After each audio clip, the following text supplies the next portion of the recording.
Uchiha Itachi, first son of Uchiha Fugaku and Uchiha Makoto. Immensely skilled from the very beginning of his shinobi career, he proved time and time again that he deserved the title of a prodigy. Graduating at the academy at age 7, a feat that no one ever managed, since he only took a year to become a genin, and it didn't take him long to pass the Chunin exams at the age of 10.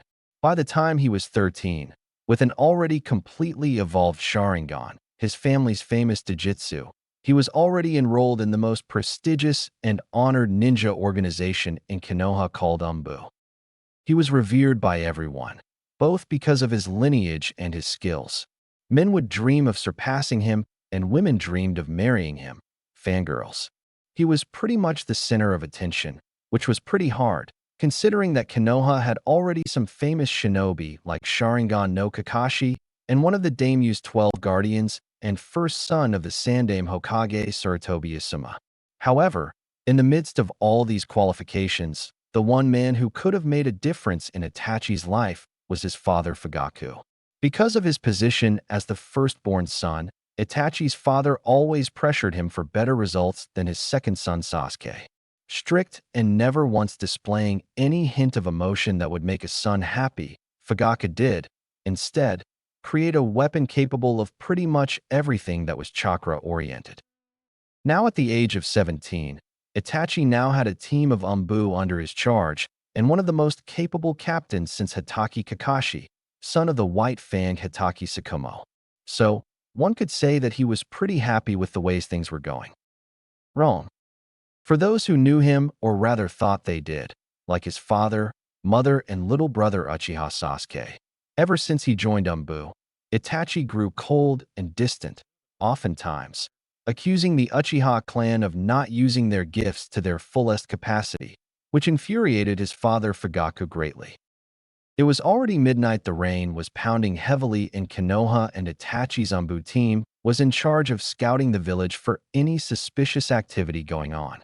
Standing on top of a rather small tree was a lone Umbu member wearing a weasel mask while looking at the area below. Because it was night, one could only see his body outline, but if one were to look closely, he or she would be able to envision the famous Sharingan eye in all its glory. Bloody red and with 3 black tones would send shivers even to the most ruthless of individuals with the promise of a quick death, courtesy of the famous Uchiha clan. Suddenly, his eyes caught the usage of chakra running through the rooftops, and the Umbu captain was positive that whoever it was didn't belong to his team, and the fact that everyone was sleeping this time at night, so it could only be a rogue ninja. Immediately positioning 2 fingers on the side of his mask, he signaled the intruder's position to his team before he left his position to follow the perpetrator. It didn't take long before the Uchiha appeared in front of the man, who in turn stopped immediately upon seeing resistance to his plan. Itachi could very well see the IWA headband and the fact that it had a horizontal slash to it, meaning he was in fact a missing nin. So speaking with a monotone voice, Itachi addressed the man. "You have no business in here, IWA nin, and on top of that, you just committed a serious offense by invading the hidden village in the leaves. A very stupid mistake which will be dealt with immediately. Prepare to die," said Itachi, while with his arms crossed not doing anything. But what the enemy didn't know was that the Uchiha already trapped him inside a Genjutsu. "Go to hell, all of you leaf scum. I will kill at least 1 shinobi from the leaf because of what your Yondaime Hokage did for my village. Because of him, my family was killed and my mother sacrificed herself to save me. Prepare, Umbu, for your death," shouted the missing nin. But before he could thrust his kunai on Itachi's torso, the man suddenly flinched in agony as it appeared that a hidden enemy was lurking in the shadows. However, he realized too late that he was looking directly at Itachi's eyes, a move that proved to be one fatal mistake. Itachi's Genjutsu was meant to disrupt the man's senses and overload his brain until it proved to be fatal. When Itachi's team arrived at the scene, the man was already unconscious, lying on the Uchiha's feet. Turning to his second in command, an Umbu with long purple hair and a cat mask, he ordered his team to take the man to Ibiki and then return to their first assigned mission, before vanishing within a great number of crows. The next day ===. Due to the sunlight in his eyes, Itachi woke up and immediately set out to do his morning routine, which composed of a few stretches followed by heavy and very advanced taijutsu without the use of the Sharingan, of course. Itachi firmly believed that the Sharingan, while a handy tool in battle, could blind its user from over-depending on the Jujutsu to fight his battles. Afterwards, he went inside the compound for some light breakfast, before wearing his boots once more to train some accuracy in a secluded place that only he knew. However, just as he was about to get up and leave, he heard someone screaming while running straight at him, before Itachi poked the infant's forehead with his fingers, thus stopping little Sasuke's movements. "Nizan, you know I hate it when you do this. Hey, do you want to play ninja with me?" asked Sasuke with a broad smile on his face as expected from any child his age. Itachi, despite his stoic demeanor, just couldn't say no to his little brother. Sasuke was like him. He enjoyed training and wouldn't give up until he learned it correctly, a posture not at all followed by the rest of the clan who preferred to train only until their Sharingan awakens. "Sasuke, I'm not interested in playing ninja with you," said Itachi, before he saw the dejected face of his brother, carving for his brother's attention. "However, you could accompany me and see me training instead," stated Itachi, this time seeing Sasuke smile once more. It didn't take long until the Uchiha brothers were in a secluded vegetation site filled with the trees and rocks. Sasuke was looking around and noticed a few targets displayed in multiple directions, and he presumed that Itachi would hit them one by one.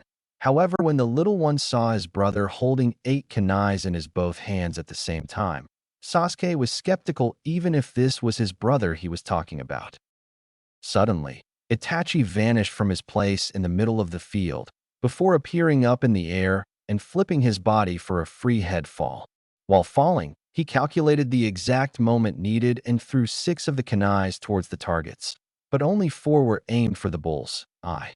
Afterwards, he flipped his body once more and used the remaining 2 projectiles and threw them towards the 2 that weren't heading for the target, thus fixing their trajectory and the same time, aiming towards the last 2 targets. When he hit the ground, Sasuke couldn't say a word as he saw the 8 targets all with a kunai in the middle at the same time. "Nizan, that was amazing. Can you teach me how to do it?" shouted Sasuke, and Itachi could very well see that the boy was eager to learn it, even though it was considered an advanced move to perform. So, he gave a few pointers and told Sasuke to practice. Eager, Sasuke tried and tried harder, but much to his dismay, he just couldn't do it. He has been trying for a whole hour, and only the most obvious targets were hit, leaving out the hidden ones. However, while Itachi could do it for a longer period of time, Sasuke didn't have enough chakra to sustain that long, hence why the big brother had to carry the little one on his back the way home. Eventually, Sasuke managed to wake up and noticed where he was and who was carrying him. I'm sorry, Nizan. I don't have as much chakra as you do," said Sasuke with a dejected face. "That's only obvious, Sasuke Otudo. Your chakra pathways are only beginning its development. Not to mention that I have more experience than you in being a shinobi. You couldn't afford to be better than me where not even the academy you graduated yet," explained Itachi, earning a temper from his little brother. "Yeah, well, not everyone graduates after only a year, you know, but I will surpass you. Mark my words, Nizan," stated Sasuke, earning a nod from Itachi. "It's greatly beneficial to think like that, Otudo. It wouldn't anyone any good if surpassing the older generation wasn't one of their goals. Growing up, surpassing father was a goal of mine, you know," said Itachi while Sasuke was listening to every bit of the older brother's reason. "It will come a time, Sasuke, when we'll fight against each other, and it's my wish that you surpass me in every way," said Itachi, until they arrived at the compound. After getting Sasuke to bed, Itachi was now walking towards his room until his father called out to him for a conversation. Just seeing his old man, Itachi couldn't help but feel sorry for him. Fugaku had the skills and no doubt could become way stronger than he is right now, But just like all Uchiha, the man was focused exclusively on his Sharingan and nothing, and no one convinced him otherwise. Itachi kneeled on the tatame and eyed his father for a while before the man initiated the conversation. Itachi, I know you have your duties as an Umbu captain, but this exact time tomorrow, the Uchiha clan will gather for a reunion, and I expect you to be here on schedule. Am I clear? Asked Fugaku, to which Itachi nodded, before getting up and leaving, not even bothering to greet his person he had to call father, which infuriated the man. How dare you just leave and turn your back on me? I'm your father, and as such, I demand your respect, shouted Fugaku.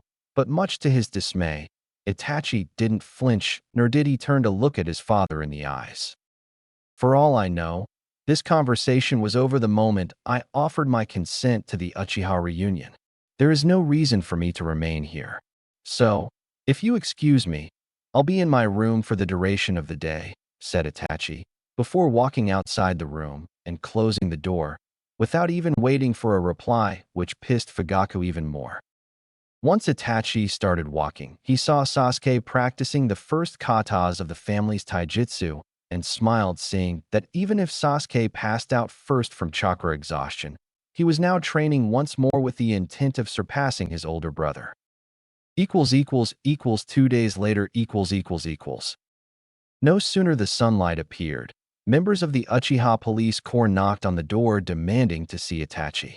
Uchiha Inabi, Uchiha Tekka, and Uchiha Yashiro found, this morning, the body of Uchiha Shisui'S at the river near the Uchiha propriety, and next to his body, a note was found as well, apparently being a suicide note. Suddenly, Itachi appeared outside the house, while facing the three Uchihas. What's the meaning of this outburst? Asked Itachi as he stoically eyed his Sharingan peers. Uchiha Inabi, black long hair and wearing a gray outfit, narrowed his eyes. Itachi, we would like to know why you didn't attend to the Uchiha clan meeting yesterday, asked Inabi, but as usual he saw no reaction whatsoever from the elder Uchiha. I understand that, as Umbu, you have to be involved in many troublesome tasks. Your father says so and somehow covers for you, but we do not play favorites here. I understand, I'll be careful from now on, said Itachi with his eyes closed, thus dismissing the manners of the reunion incident. But the interrogatory didn't end with the reunion. There is another matter that needs to be discussed. This morning, we found the body of Uchiha Shisui'S dead at the river, and we also noticed he wasn't present at the meeting either. Now, I know that you and Shisui'S are quite close, Itachi, stated Yashiro, gray hair, looking like his eyes were closed. Itachi just nodded and looked down in memory to his old friend/older brother. I haven't seen him in a while. It's unfortunate, was all he said, but something about it didn't bode well with the Uchiha detectives. So we of the police force devoted our time to solving this matter, said Inabi, to which Itachi narrowed his sight. Yashiro, then, grabbed a note from within his holster and gave it to Itachi. We checked the note and Shisui'S handwriting indeed matches. However, we know that anyone with a Sharingan could mimic it, making it look like he committed suicide, explained Yashiro, while Itachi was reading the suicidal letter.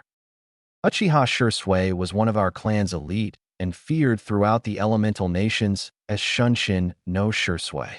It's hard to think that such a man would kill himself, said Tekka, before they saw Itachi activate his Sharingan while crumbling Shisui'S note. Why don't you say it already? You're accusing me of killing Shisui'S, snarled Itachi, before he charged the three detectives, before pounding their faces with force, sending them to the ground, before getting up. You shouldn't judge people based on appearances alone. You don't know what really happened, and even so, here you are accusing me of murdering Uchiha Shisui'S, said Itachi, before he heard a familiar voice behind him. Itachi, stop right now. Ever since you joined Umbu, you've been acting strange lately, said Fugaku, before he saw his son standing and then kneeling down in apparent shame for what he did. I didn't kill Shisui'S, but what I did was improper and for that I apologize, said Itachi, before getting up once more and went back to his house. since he was ordered to present at Umbu in half an hour. Fugaku eyed his son with suspicion. He once thought that Itachi joining the Umbu division would bring glory to the clan, but instead it changed his son in a negative manner. He thought, equals the day of the massacre equals. Sasuke Uchiha was going home after a nice day at the academy. His class learned the first steps of shuriken throwing, and Sasuke got the highest score of the class. Another thought that made him happy was that the conversation he had with his father and that his two-sin didn't hate Itachi. Even after Itachi did a number on the Uchiha detectives from accusing him of killing one of the clan. It was already late at night, and he thought his mother would reprimand him from being out in the streets this late. However, the minute he stepped inside the Uchiha compound, he froze. He didn't know what this feeling was, but all he knew is that it made his instincts shout at him to turn and run away. Suddenly, he looked up to a lightning post to where he thought that someone was there watching him, but no one was there. As he walked inside the compound, he noticed the light was off, but it couldn't be bedtime, since the sun just barely set. However, by making a turn into a corner, his vision paled. Looking around, all he saw were bodies sprawled on the floor, kunais lodged on the walls, and lots of blood all over the place. He was already too scared to even make another step, but now a new thought entered his mind before he screamed his mother's name and ran towards his house. The minute he grabbed the doorknob, the feeling of dread returned full speed, and he was already hyperventilating from fear. He looked around but saw nothing until he saw his parents' room, which happened to be the last place he needed to search. The problem, though, was that he just couldn't open it, fearing that his mother and father shared the same fate as those on the street. Sasuke was a child. He couldn't help but shake in fear at the situation. He, then, sucked in and opened the door with a thud only for immediate tears to soon fall from his eyes. There they were, his mother and father on the floor covered by their own blood. Itachi was there as well with his Umbu uniform as he looked at Sasuke. "Nizan, what happened?" said Sasuke, but was interrupted when a flying shuriken just passed from him before being lodged at the door, but immediately afterwards, Sasuke's sleeve was cut as well as his skin, before he used his hands to stop it from hurting. "Nizan, what happened? What are you doing? Who did this?" shouted Sasuke, too afraid to link the dots of the fact that it was the very person he was asking that committed the heavy sin. "Foolish little brother," said Itachi, before he saw Sasuke just drown himself in tears as he finally learned what happened. "Why, Nizan, why did you this?" "What?" shouted Sasuke. "To test my capacity, Otudo. You want to know how it happened, don't you? I'll grant your request, Manjinkyu Sharingan," said Itachi, until his three tomo transformed into a full-fledged black shuriken, before the technique hit Sasuke dead on. Right before his eyes, a full horde of shurikens flew through the Uchiha estate, killing everyone, and those who managed to deflect the projectiles tried attacking Itachi only for the genius Uchiha to wipe them out with his ninjutsu. Sasuke couldn't take it anymore. The screams, the sound of shurikens being embedded on the bodies, the sound of his father and mother screaming for Itachi to stop this madness, and then hearing the screams of his mother of agony after receiving a direct attack from Itachi's sword, it was too much for a child's mind to bear. He screamed and screamed like there was no tomorrow, and just ran away scared that his brother would finish him too. However, the torture wasn't over, and when Sasuke appeared outside, Itachi was there as well and used the technique once more, thus forcing Sasuke to relive everything over and over again. The reason why Genjutsu was so feared was that the attack couldn't be seen or heard, or at least felt it before it already happened, and it could very well destroy the opponent's senses and organs by disrupting the inner chakra. So, after replaying such a gruesome sight over and over again, it proved to be too much to the young Uchiha, who suddenly stopped crying, stopped holding his head to ease the pain, and just fell limp on the ground. After dispelling the technique, a thunder suddenly illuminated the area, like it was Kami's way of punishing Itachi for the sin he just committed. Killing his family in cold blood was cruel, yes, but doing what he did to Sasuke was truly a work of a monster, a psychopath who didn't know the word remorse. With Naruto. A few minutes before the massacre, Uzumaki Naruto walked out of the apartment the Sandaime Hokage so kindly rented for him to use, after he was kicked out of the orphanage for God knows what. The Hokage even gave Naruto some money for the essentials, food, and some water. However, without any known reason, when Naruto tried to purchase anything, he was either kicked out of the shop or they refused to sell him anything in a secret hope that the Demon Kid, as he was known throughout the streets for, to die from thirst or hunger. Now, because of this, all he was left with were searching through garbage cans to see if he could find any leftovers. Not knowing what was happening at the Uchiha clan compound, Naruto found a large stock of garbage cans right in front of the compound entrance. But sadly for him, the garbage was empty and his stomach was voicing his discomfort for the lack of food. He was cursing the rich red-eyed people for not supplying him with at least a piece of bread, until he heard something that shocked his entire system. A pitched scream, but it wasn't just a scream. Naruto could sense that the person was suffering enormous pain and looked up only to see two shades, one standing and one kneeling on the ground, holding his head, and Naruto could see that it was the person kneeling on the ground that was screaming. Suddenly, though, the person stopped and just fell on the floor like nothing happened. Wanting to help the boy, Naruto ran with all his might to help. However, before he made another step inside the compound, he saw a bright light coming towards him. The light proved to be a small fire that hit Naruto dead on his face, which earned a loud shout of pain coming from the blonde. Cursing this boy's intrusion and obviously loud scream, Itachi figured that the entire Umbu force would find out what happened, meaning he had to escape right away. And so he did, not even bothering to see what his attack did on Naruto. As to Naruto, the pain was so unbearable that the kid passed out on the floor. At the hospital. Sandaime Hokage was having a normal day. People were coming in and out of his office with papers to sign, the normal schedule of a Kage. However, when the news hit him of what happened in the Uchiha compound, his heart immediately sank, and he couldn't believe Itachi did kill his whole clan. He was now looking at the window from the door that both Naruto and Sasuke were being treated until the doctor appeared for the report. "Hokage-sama, may I speak to you?"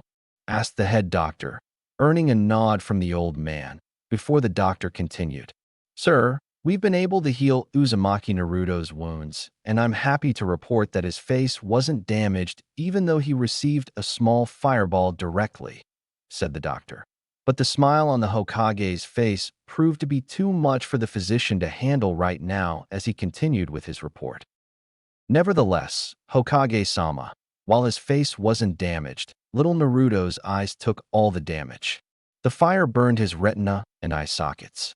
Sir, I'm afraid that little Naruto won't be able to use his eyes ever again," reported the physician, before he saw the old man's eyes wide in shock, just before tears started to fall. "Isn't there anything you can do, Takashi-san? You can't heal his eyes?" asked the Hokage, but looked down once the man nodded his head in the negative. "We could do one thing, although I need your permission for it," asked Takashi, before he saw the Hokage lift his head in surprise. "I was about to say it after Naruto's report, but we checked for any form of reflex coming from Uchiha Sasuke, but sadly we couldn't find one. You see, when the person is unconscious, his body parts would still move on occasion. So, upon checking his body for further injuries, we managed to see some heavy damage to the brain cells, as it's obvious that Sasuke suffered from some serious mental trauma that led to brain death," explained Takashi. "What did Itachi do to him? He couldn't possibly use a genjutsu on a 6-year-old. It's just non-human. But why are you telling me about this? What's on your mind, Takashi?" asked the Hokage. "Sir, there is a way to salvage Naruto's sight, but that will only happen if we find another pair of eyes that we could replace his damaged ones with. Being that said, I believe that the best option would be to transplant Sasuke's eyes to replace Naruto's. Given the case, it's the only option we have," said Takashi, before he studied Sarutobi's facial expressions. Hiruzen, for his part, began to think about what the head doctor was offering. In one hand, Naruto would be able to see once more, and thus he could pursue his dream of becoming a shinobi in the future. But on the other hand, Sasuke's eyes carried the Sharingan Dojutsu, and thus, by giving it to Naruto, the Dojutsu will be passed on to the blonde. Sarutobi wasn't ignorant to the effects the kaleidoscope eye did to the user, and he feared that Naruto will become too power-hungry, just like many Uchihas in the past. However, it wouldn't be the first time one shinobi receives a Sharingan transplant, and the one who received it managed to control its urges without any trouble. He had no choice, though, as this is Naruto's only chance of seeing once more. Takashi-san, you have my consent for the operation. Please proceed and let me know if something happens, said Sarutobi, before he turned and left towards his house to get some rest. Cause from tomorrow forward, Konoha will surely change. 2 days after the Uchiha massacre, rumors spread about what happened, and people conjured several theories as to the reason behind Itachi's actions. Some believed that he was mentally unstable and couldn't handle the pressure of being an Umbu prodigy, the same as being a clan heir to one of the founding clans of the village. Others, though, didn't even care about the mental issue, judging the man as nothing more than a criminal and one of the worst caliber, because no matter how pressured one man was, there was no excuse for murdering his entire family. Despite all the rumors, though, one man had to deal with the facts. No matter Itachi's reasons for doing what he did, Sarutobi Hiruzen, the Sandaime Hokage, was rubbing his temples while dealing with the fact that an entire clan was just wiped out by a single man, and, surprisingly, none of his Umbu forces were near the vicinity to stop such a terrible act of cruelty.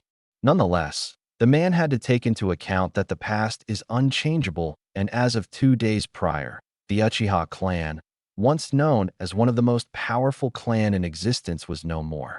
And to think that Itachi would go so far as to kill his own little brother in the most vicious way possible.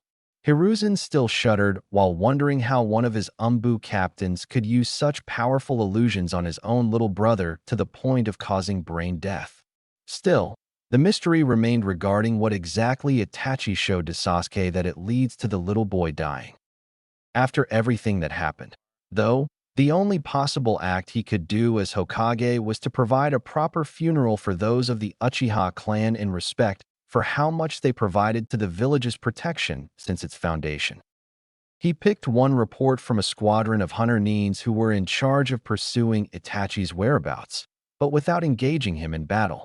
They returned, though, with a failed mission as the man simply vanished from the face of the earth. Actually, Sarutobi kind of expected this outcome, since Itachi not only was considered a prodigy in his family's eyes, but also the Ainsatsu Senjutsu Kinibanai, Yanbiyu themselves. The man was trained to simply disappear, and with the Sharingan, it would be a child's play for Itachi to cast a wide-scale Genjutsu to prevent people from seeing him. Because of the Hunter Nin's team failed report, Sarutobi didn't even have to think twice before adding Itachi to the bingo book as an S-ranked criminal and missing nin, and this would serve for 2 purposes. One, in order to prevent any cocky shinobi of Konoha to even attempt a duel against the only remaining Uchiha, and second, in order to spread the word to other nations about him no longer being a ninja from Konoha, in case people are afraid of causing a war against the hidden village in the leaves. Surely, no one would be crazy to do so, but still it was a possibility. Furthermore, the last, but not less important issue that Sarutobi needed to handle, and that was the blonde bundle of joy named Uzumaki Naruto, and the fact that the kid ended up being another victim of Itachi's acts. From what the analysis of the boy concluded was that he received a Katon ninjutsu straight to his face, thus burning his eye sockets and retina. However, according to the doctor in charge, by performing an eye transfusion, in particular Sasuke's eyes, there was a high probability that the blonde would be able to see once more. The surgery went fine, and now Naruto was under the control of painkillers and anesthesia, so that he can rest without the pain of having a pair of eyes he wasn't used to. The doctor named Takashi said that by the time Naruto woke up, his body would have adjusted to the new set of eyes, and he wouldn't feel any kind of difference from his old ones, well, except for the appearance now. Whereas Naruto's old eyes were vivid cerulean blue eyes, he now possessed deep black ones that would contradict with the boy's hyperactive nature. Nevertheless, it was the only thing Sarutobi could do in order to salvage the boy's sight, and he knew he would rather kill himself if the boy, on top of being the village pariah for something he didn't do nor asked for, also lost his ability to see. Naruto, he knew, always had a dream of becoming a ninja, and even though it wasn't impossible to become one because of one's blindness, it just wouldn't be fair to him. Truth be told, though, while he managed to salvage the blonde's sight, Sarutobi was thinking the long term in this manner. He knew Uchiha Sasuke never awakened the Sharingan, but what he doesn't know is about the possibility of Naruto developing the cursed Dijitsu. The old man understood as much about genetics as Jiraiya respected the other sex. The doctor assured him that such a thing was impossible, as the Sharingan Dijitsu wasn't just because of the eyes, but rather the Uchiha's blood and DNA. So, that being said, even if Naruto possessed Sasuke's eyes, he wouldn't be able to awaken the Dijitsu. However, Hiruzen had enough experience not to presume anything, and while the probabilities were slim, there was still a slight chance that the blonde manages to awaken the Sharingan. For all he knew, Kakashi's Sharingan I should have remained with 2 Tomo, since he received it from his dying friend Obito. But the Hitaki prodigy managed to fully evolve the Sharingan to 3 Tomos, and he doesn't possess the Uchiha blood or DNA. Closing his eyes and rubbing his temples in pure frustration, the old man changed his course of thinking for the meantime. This subject was extremely delicate, and he would allow some of his time to dwell on it further, of course with the help of Kakashi, since he happens, now, to share a similar fate. Now, though, as Hokage, he was needed by the village in order to keep things moving. So he started to clean the damned paperwork, since missions were coming nonstop, and that happens to be Konoha's income. At the hospital Room 608. There wasn't a day that tragedies didn't end at the hospital, as doctors and nurses often commented in their coffee break. People came for whatever reason, from having the feeling that something's wrong with their body to someone on the verge of death. This was their world, to heal the wounded, to save those whose death is hanging at a balance. So despite it all, they managed to find a sort of hobby so that they could cope with the emotional stress of saving lives. Gossip. The minute Uchiha Sasuke and Uzumaki Naruto arrived unconscious at the hospital, what Takashi said to the Hokage was already common knowledge of entire hospital staff. Some of the doctors didn't flinch when they knew what happened to Uchiha Sasuke, simply because they were already used in dealing with severe cases, and this was just another one. However, the inexperienced ones were feeling nothing more than pure hatred for what an older brother did to the youngest. So, ever since the massacre happened, Room 608 became the center of attention for all the staff, especially because of the surgery took over 10 hours, and the head doctor Takashi had to be dispatched home from fear of the man succumbing right there inside the surgery room. Nonetheless, the surgery was a success, and at least, the hospital was able to salvage Uzumaki Naruto's eyesight. It didn't matter that some of the staff tried to dissuade the head doctor against saving Naruto's eyes, since they all knew who the boy is, or rather what he represents. A vast majority of the staff remembered the chaos that befallen the hidden village in the leaves when the almighty demon Kyubi no Yoko attacked, and as such, people felt that by leaving Naruto as it is, would be like punishing the demon for his deeds against Konoha. In the end, though, the head doctor Takashi went through with it, while, proudly, saying that a doctor's job is to heal the wounded, not worry about who the wounded is or what he did wrong. Even if the man never thought ill of the kid. Now, because of the painkillers and anesthesia, Naruto wouldn't wake up until later today, when Takashi would remove the blind holds that were preventing the boy's new eyes from being damaged. Room 608 . Before, the room was occupied by 2 individuals. Now only one was resting in the middle of the room. His eye region was covered by straps in order to prevent a possible infection, seeing as it was a possible outcome of the surgery. The room, No, the entire floor was silent except for noises caused by a nurse's high heels on the cold marble floor. However, whereas outside one could hear a pin drooping on the floor, inside Naruto's mind, it was a different issue entirely. Nizan, why you're doing this? Foolish little brother, I did just to test my abilities. Scenes of what Sasuke witnessed appeared before Naruto's very eyes, as if he was the one witnessing everything. The blonde couldn't understand, though he didn't remember seeing anything like it. The agonizing screams of a child as he started holding his head in order to stop the immeasurable pain. Naruto never saw so much blood in his entire life, and the view itself sent chills down his entire body. But why? Why was he seeing all this? The last thing he remembered was searching at the garbage cans for some food and the sudden bright light that hit him straight in the face before his world went blank. Suddenly, the screaming and the pain stopped and Naruto opened his eyes suddenly, as if he just awoke from a nightmare. But instead, all he could see was white. He, then, screamed in agony while wondering where he was, thus alerting the attending nurse on the floor. She, then, saw that the blonde has awakened and called for the head doctor Takashi to come see what was happening. The man was at the door in minutes and witnessed the blonde on the bed, kicking everything, screaming for dear life.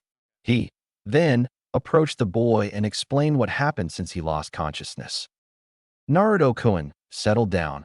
My name is Takashi and you're at Konoha Public Hospital, said Takashi, before the blonde relaxed somewhat. Now, it was all explained when he saw white. Why am I in the hospital? What happened to me? Asked Naruto, while Takashi ordered the nurse to call the Hokage. You were victim of a shinobi fire attack directly to your face. We managed to heal everything. Just wait for me to remove these straps from your eyes, so that you could see me. Everything will be explained once the Hokage arrives, explained Takashi while he was busy unwrapping Naruto's new eyes, so that he could take a look at it.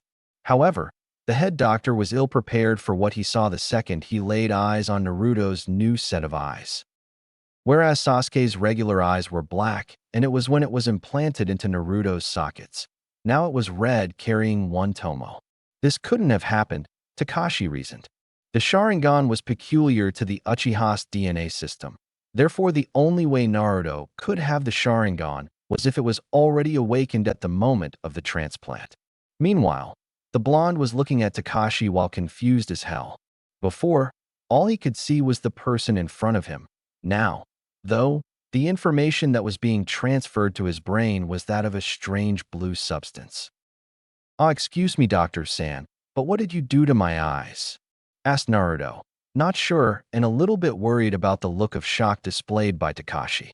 The men, for his part, couldn't for his life understand how Naruto managed to awake the Jujutsu, even though he had an Uchiha's eyes. Sorry, Naruto-kun, but I'll have to wait for the Hokage to arrive before I can explain what happened to your eyes. You're free to look at them, though if you feel like it. Here, take this mirror. After grabbing the mirror and placing it in front of his face, Naruto went pale instantly.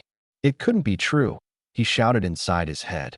The boy almost never looked himself in the mirror, but he didn't need that to know that his eyes were light blue, not the same as those red-eyed stuck-up bastards who, accordingly to the blonde, considered themselves more important than Kami himself. Naruto noticed that the Hokage was at the door, but he was so engrossed in his thoughts that he didn't even greet the old man. Meanwhile, Takashi already engaged in a conversation with the old man. Hiruzen, for his part, came running once he heard the news of Naruto getting better. However, when he arrived at the hospital and looked at the head doctor approaching him with a serious visage, he considered the worst-case scenario. Hokage-sama, as informed, the surgery was successful and the eyes were securely implanted. However, the most unusual thing happened, and I guess you should take a look yourself, sir, said Takashi, earning a nod from the Hokage as he approached the still-shocked Naruto. Suddenly, when Naruto's eyes appeared in his eyesight, the Hokage saw what was assured by the head doctor to be an impossible occurrence. There it was, Konoha's most famous Jujutsu, the Sharingan, and what appeared was that it was the first stage. Takashi-san, how did this happen? You assured me this couldn't have happened, asked the Hokage, while being a little bit afflicted by the blonde's new eyes. It wasn't that the man loathed the Sharingan, it was just that it conflicted heavily with Naruto's happy-go-lucky demeanor. When the old man looked at Naruto, before, his face was cheerful. You could just look at him and a smile would appear, but now it was the complete opposite. Naruto's face now bared a look of fear, coldness. It was like his personality left with his eyes. Immediately, the old man's old heart started to ache in sadness. Naruto was still able to see, but he now lacked the very characteristic Hiruzen always enjoyed seeing, and it used to fill his heart with joy every time. Takashi sighed in dismay and took a board with the attending nurse that was inside the room with them. He took a look at the chart, and immediate shock and immediate realization was upon him. It was a comparative chart of 2 DNA tests, before and after the surgery that was required before the procedure starts. As he went through the data, he now saw that, somehow, Naruto's DNA changed, which in fact explained why he was able to awake the Jujutsu. Until now, I didn't have a clue why it happened, Hokage-sama, but now I do. As you can see in this chart, Naruto-kun's DNA system suffered some changes, presumably because of the surgery. Apparently, an Uchiha's carries the family's DNA sequence, so that's why Naruto now possessed the Sharingan, explained Takashi as he handed the chart to the Hokage before the old man started the analysis. Meanwhile, Naruto was now out of his self-induced coma and paid close attention of the conversation, at least the words he was able to understand as any 9-year-old infant. Nevertheless, he now understood why his eyes were different. Somehow, his old eyes were damaged and it was replaced by this new ones. Back to the Hokage, he returned the chart to the head doctor and looked at Naruto for a while, brushing the thought of how Naruto managed to acquire the Sharingan. The Sandaime Hokage now wondered how Naruto was able to awake it. If memory serves, an Uchiha can only awaken his Jujutsu when in a life or death situation, and he was sure Naruto was not in this kind of situation. Naruto-kun, how are you feeling? Asked the Hokage for the first time since he arrived, addressed the blonde. Naruto, for his part, looked at him for a while before offering him his shoulders. I don't know what to tell you, Ji-san. One moment, I was looking for food in the garbage cans near the Uchiha compound, and the next time I'm in the hospital with different eyes. What is this anyhow? I'm looking at you, but I can also see a strange blue thing sparking within you, asked Naruto, earning a smile from the Hokage, since at least for now, Naruto's demeanor didn't change. As you know, Naruto-kun, your eyes belong to one Uchiha Sasuke. Because of a fire attack, your eyes were severely damaged, leaving us no other option but to do a transplant. Now, an Uchiha has a special ability that once awakened, it becomes an immense help while in battles. It's called the Sharingan, and it's what you manage to awake, though the reasons still remain unknown. I won't bore you with an explanation about the Jujutsu in itself, because you'll receive this tutelage at the academy, or you could always read a book about it. Now, I know you mustn't remember, since you're asleep, but do you remember a situation where you were in a life or death situation? Asked Hokage, before seeing Naruto's puzzled look, and he explained further. The Sharingan can only be awakened when the user is on a tight spot, and it's almost on the verge of death. You'd have to be in one, in order to awake it. I don't recall anything Ji-san of that sort, but before I woke up today, I had this weird dream. It was already nighttime in the village, and I've never seen so much blood and bodies on the ground dead before. I could hear a kid screaming, but I couldn't see him anywhere. At a man he was calling Nizan who was wearing one of those weird mask guys that goes around the village. I figured it was a dream since I didn't remember anything of this, but somehow, I could feel an immeasurable pain both on my chest and my head. When I woke up and looked at my eyes, they were already like this, reported Naruto, earning a sigh in dismay from the Hokage as realization fell upon him. Somehow, Sasuke's memory was stored in his eyes as the last thing he saw, and the life and death situation Naruto participated was the exact same situation that Sasuke went through, although Itachi's Jinjutsu attacked Sasuke's mind, not Naruto's. So, Naruto now had the Sharingan, and every piece missing of the story was already filled. The only question remained, can he deactivate the eyes? Naruto-kun, I trust you already learned some chakra introduction exercises at the academy, right?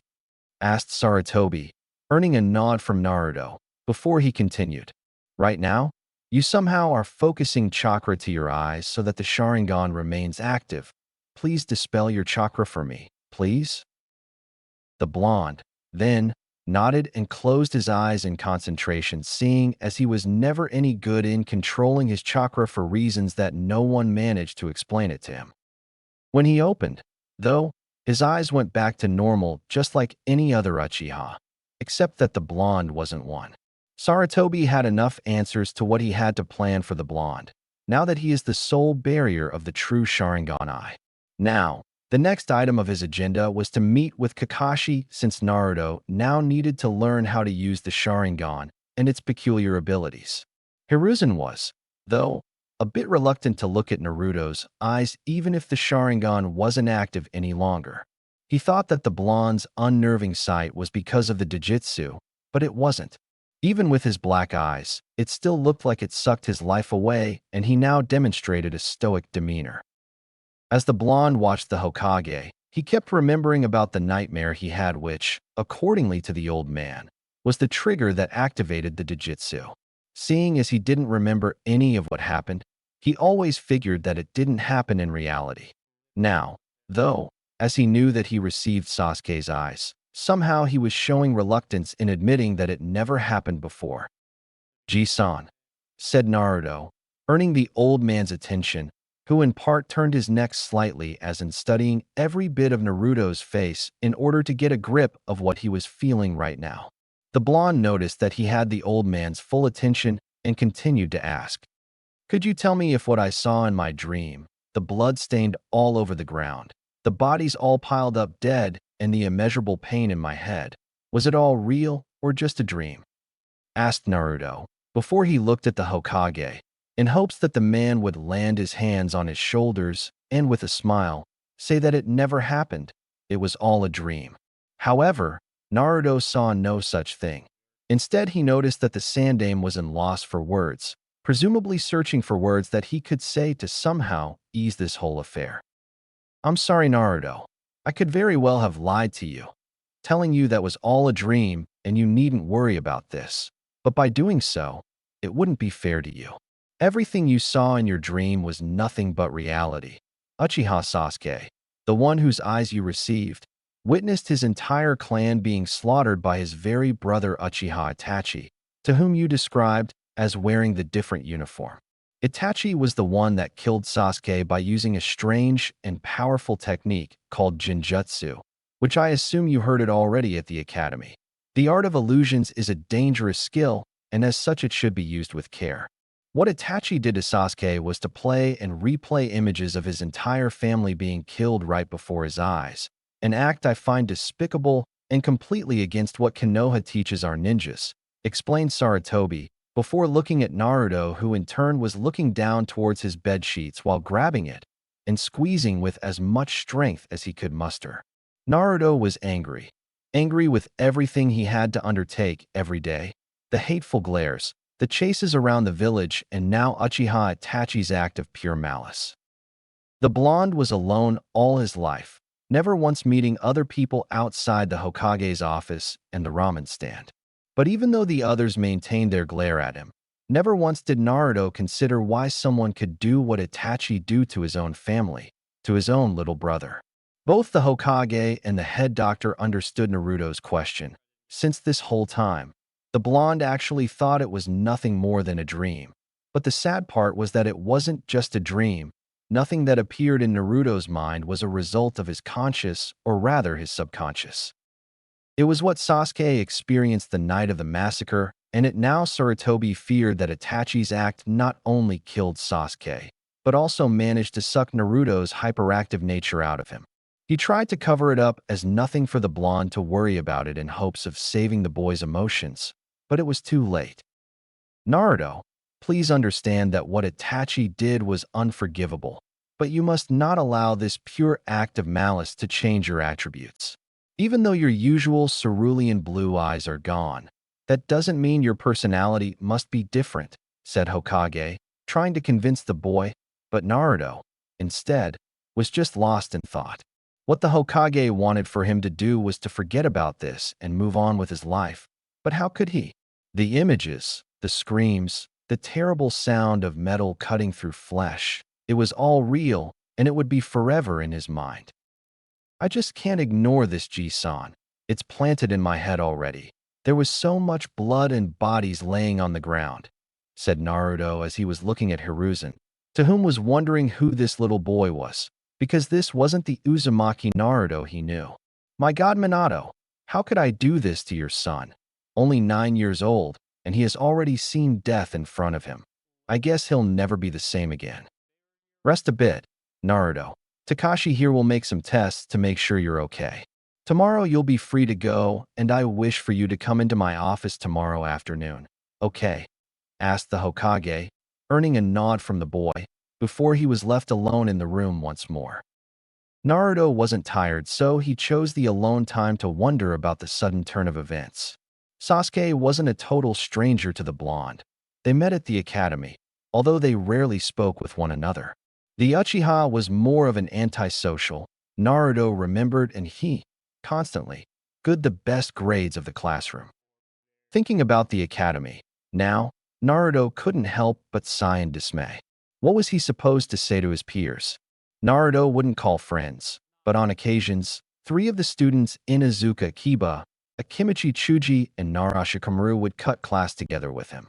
Imagine their surprise when his eyes are now black and he possesses the Sharingan.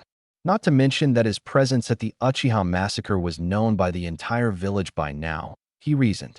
Naruto may be a kid, but he knew about the wonders of the gossip society. Once a secret was out in the open, it wouldn't take too long for the entire village to know about it. What if they start asking questions? The blonde didn't want to think about how he'd explain what happened, but he knew people would ask questions once they saw the difference in his eyes. At the Hokage's office . It was already nighttime in Konoha, and the village was lights were all over the place. Friends meeting at the bars, boyfriend and girlfriend having dinner, and families enjoying themselves as they walked throughout the village streets. The shinobi population, albeit those who weren't sent on missions, were enjoying themselves at a special place owned by an ex-junin. The only person that was working thus late was the Hokage himself. Actually, he already dealt with the dreaded paperwork of the day, and he was just kicking back on his chair while smoking his pipe. The Hokage was only waiting for a meeting before he would retire for the night. The only problem, though, was that the meeting was to be held a couple hours ago, and the old man wasn't so thrilled about the man's annoying habit of always being late. The old man was surprised, though, when the very person he was expecting barged in his office while reading an orange book. "You're 2 hours late, Kakashi-kun. What gives?" asked Sarutobi, already expecting the Jounin to give some silly excuse just for him to pardon the Jounin and move on. "I'm sorry, Hokage-sama, but this old lady needed some help with her groceries and I had to help her," explained Kakashi, while never once taking his eyes away from the book, even going as much as turn the page. Sarutobi, for his part, smiled at the man's antics. "I'm glad you're preventing this village from the usual D-ranked missions income, Kakashi. Now I called you here for one reason, and one reason only. You do know what Uchiha Itachi was capable of doing that night, didn't you?" asked Sarutobi, before he saw a nod, allowing him to continue. "What you don't know is that Itachi, while not outright killed his little brother, he used a terrible genjutsu on his little brother Sasuke, overloading his brain, ultimately killing him. Also, just as Itachi was about to flee the area, he managed to hit a katon attack on little Uzumaki Naruto's face, damaging his entire eyes, rendering them useless," said Sarutobi, waiting for a while as Kakashi processed the information before he continued. "The boy is fine, though we had to make a transplant, using Uchiha Sasuke's eyes." "Understood. So Itachi did kill his entire clan, then. I've received some reports from my Umbu peers about him. They always considered him unstable beneath the usual stoic demeanor he always showed. Nevertheless, I fail to see why you're telling me this and why you needed me here, asked Kakashi, earning a nod from the old man as he smoked his pipe. You're indeed right, and the very reason of your presence here is because of what happened today at the hospital, explained Hiruzen while seeing the Jounin's attention. When the doctor unwrapped Naruto's eyes, instead of seeing Sasuke's usual black ones in Naruto's sockets, blood-red ones appeared with one Tomo ring around the retina. In other words, concluded Sarutobi as Kakashi was displaying a shocked demeanor while processing the entire information. Naruto is now the sole possessor of the true Sharingan eye. Kakashi already concluded this before the old man opened his mouth, but somehow hearing it was even harder. Kakashi himself was a victim to the Sharingan transplant, but while his was only one eye, it appears that Naruto received both. Hokage-sama, how is his Sharingan? I mean, in my case, I can't activate or deactivate, but, asked Kakashi, earning a nod from the Hokage as he expected this question. His is just like any other Uchiha, I'm afraid. He was able to deactivate in front of me once I told him how to do it. This is a serious matter, Kakashi, and since you and little Naruto share the same story, I figured you'd be best fit to handle an S-ranked mission I will assign, explained Hokage, while getting behind his table in order to grab a scroll and then hand to Kakashi. As the silver-haired Jounin opened the scroll, Hiruzen thought best to explain the situation. This will be a long-term mission, Kakashi, and the high rank is so that you will be granted with enough money for both of you out there. Seeing as now you're the only one who can teach him how to use the Jujutsu, it's imperative that he learn how to. But why out of the village, and why a full year? I could very well teach him inside the village. Is there something else there, besides training him, isn't it? Asked Kakashi, before he saw the old man sighing in sadness, as the sudden old age finally reached him and he wished another one would do this job in his stead. News of the blonde's presence at the Uchiha massacre reached the entire village, I'm afraid. There won't be long until people starts blaming him for what happened and demand his execution, just like they've been trying since he was born. Keeping him inside the village is already a burden, and now that he is the sole barrier of the Sharingan eye, I wouldn't be surprised if those ignorant fools accused Naruto of stealing the prized Jujutsu and used it to destroy the village. That's so. I'm sending you with him to a training trip so that he can learn the aspects of the Sharingan as well as the ability to defend himself in the future. Meanwhile, I will be able to better control the information and eventually relay the truth by the time you two arrive, explained the Hokage, earning a contemplative nod from Kakashi. What should I teach him then? I'm assuming he has some sort of introduction at the academy, asked Kakashi, earning a nod from the Hokage. Naruto has some knowledge when chakra is involved, but both his taijutsu and his accuracy needs work, which I'm sure the Jujutsu will correct. If not, then with practice he could improve greatly. He has difficulty controlling his chakra, simply because the boy has plenty stocked. His Sharingan is in its first stage right now, and by the time he comes back, I figure him to advance to stage 2. Taijutsu, chakra control, and weapon accuracy will be his prime subjects. Weapon usage can also be applied, but I'll leave that to you to choose. The usual 3 academy jutsus, he already knows, although the Bunshin no Jutsu was ever completed, most likely because the technique requires so little chakra, and he ends overloading the clone, thus failing miserably. I have my reservations regarding elemental ninjutsu, but if you feel that he's ready, then by all means do so. I don't know if he has an affinity yet, but here is a couple of chakra papers for you to give him later on, explained the Hokage, earning a nod from Kakashi.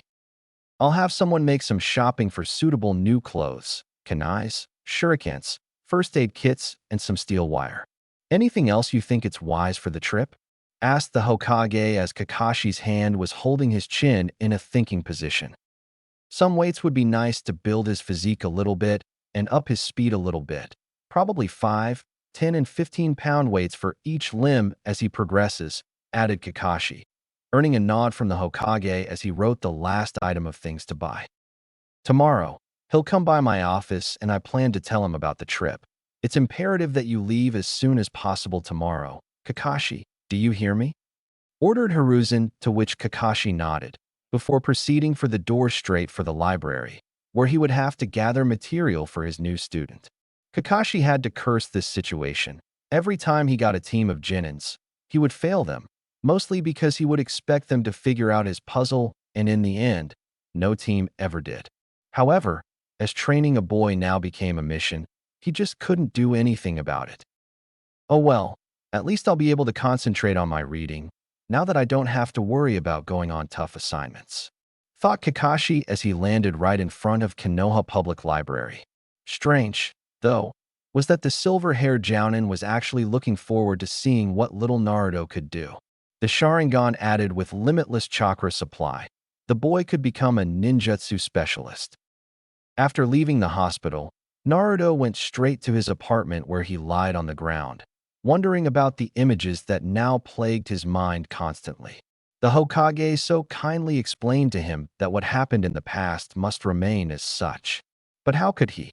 What he saw, at least what Sasuke saw, was nothing short of hell on earth, and the blonde's mind kept playing over and over again, like some kind of twisted game.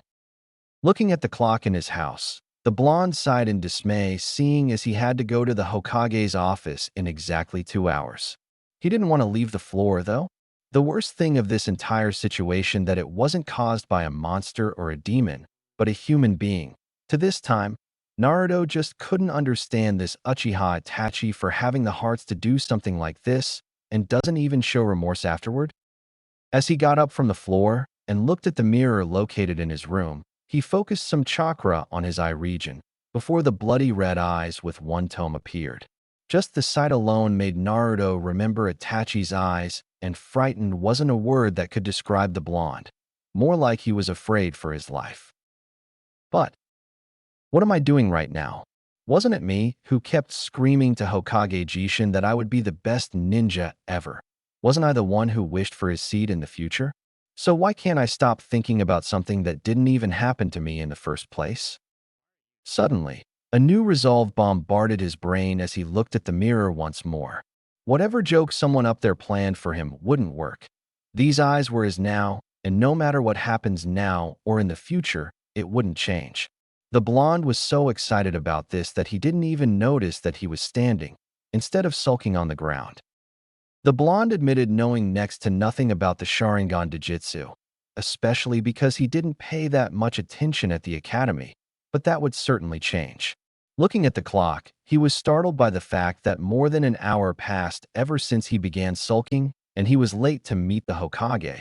Considering how fast an academy student travels and the fact that he didn't possess large legs to compensate for his lack of speed. At the Hokage's office .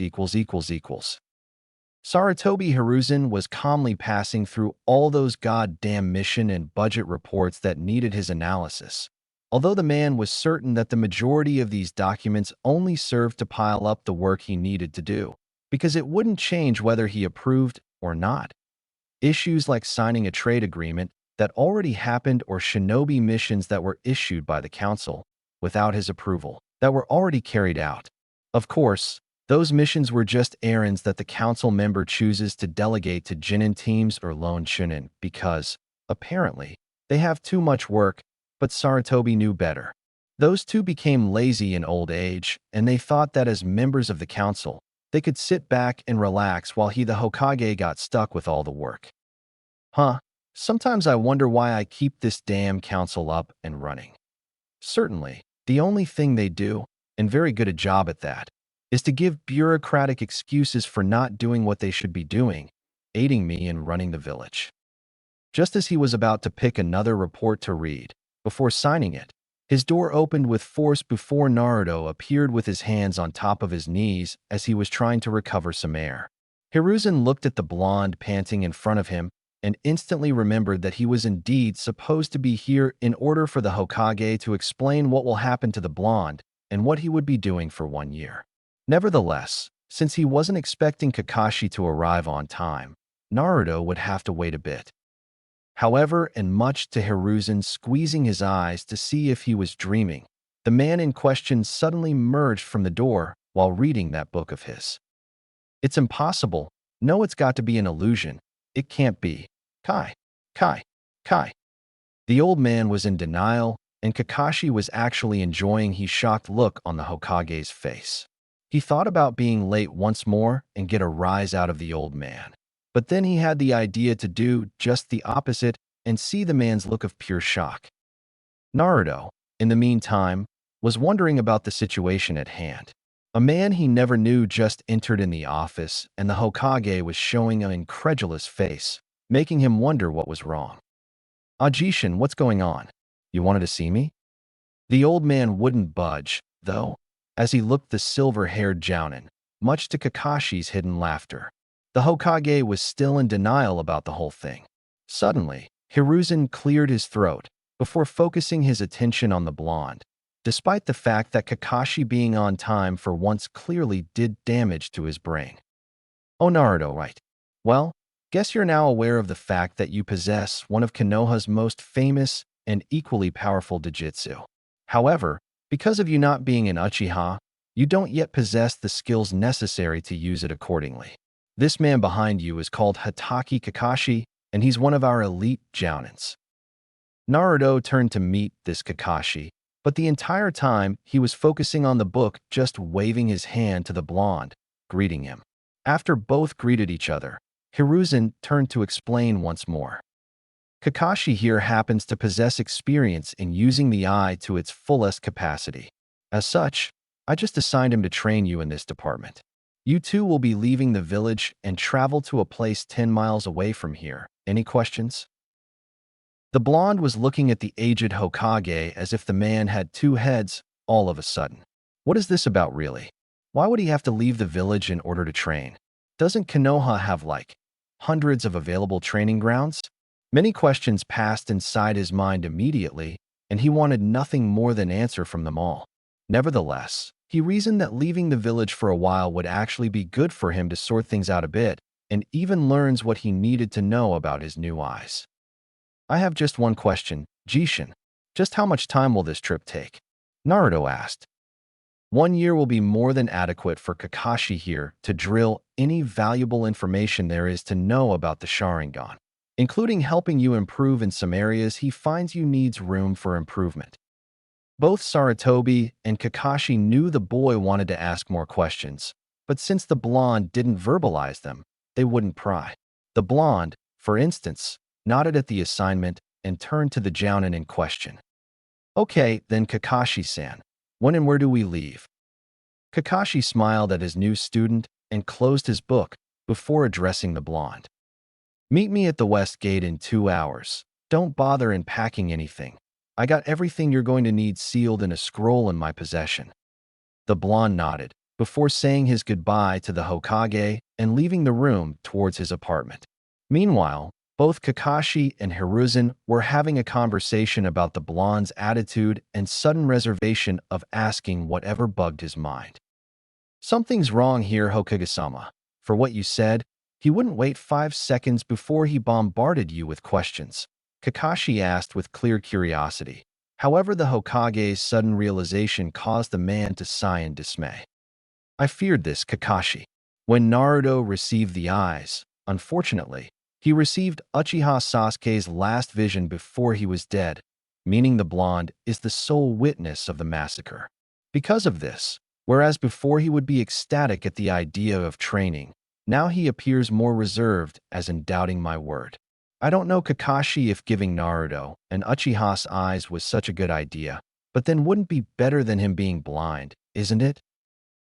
Kakashi could very well see that the Hokage was wondering about his choice more than he wanted an answer to his rhetorical question. I don't know, Hokage-sama. However, Naruto won't be like this forever. I mean, it was just yesterday his entire world changed, and just now is he coming in terms with it. With time, I believe he'll return to his normal, albeit of course more reserved, behavior. Until then, though, he's mine to work him to the ground. Once a month, I'll be sending reports on his status. I'm sure hope you're right, Kakashi. Just seeing that usually cheerful demeanor getting crumbled by one of my top elite Umbu members.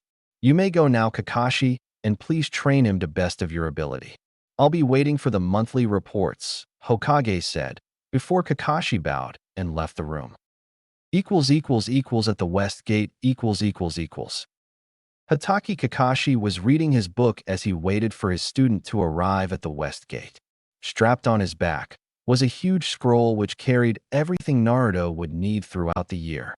Thinking about what the Hokage said, Kakashi couldn't shake the fact that Naruto's entire personality was stripped from him just because of the eye transplant. However, the boy's uncharacteristically reversion demeanor was indeed disturbing, to say the least.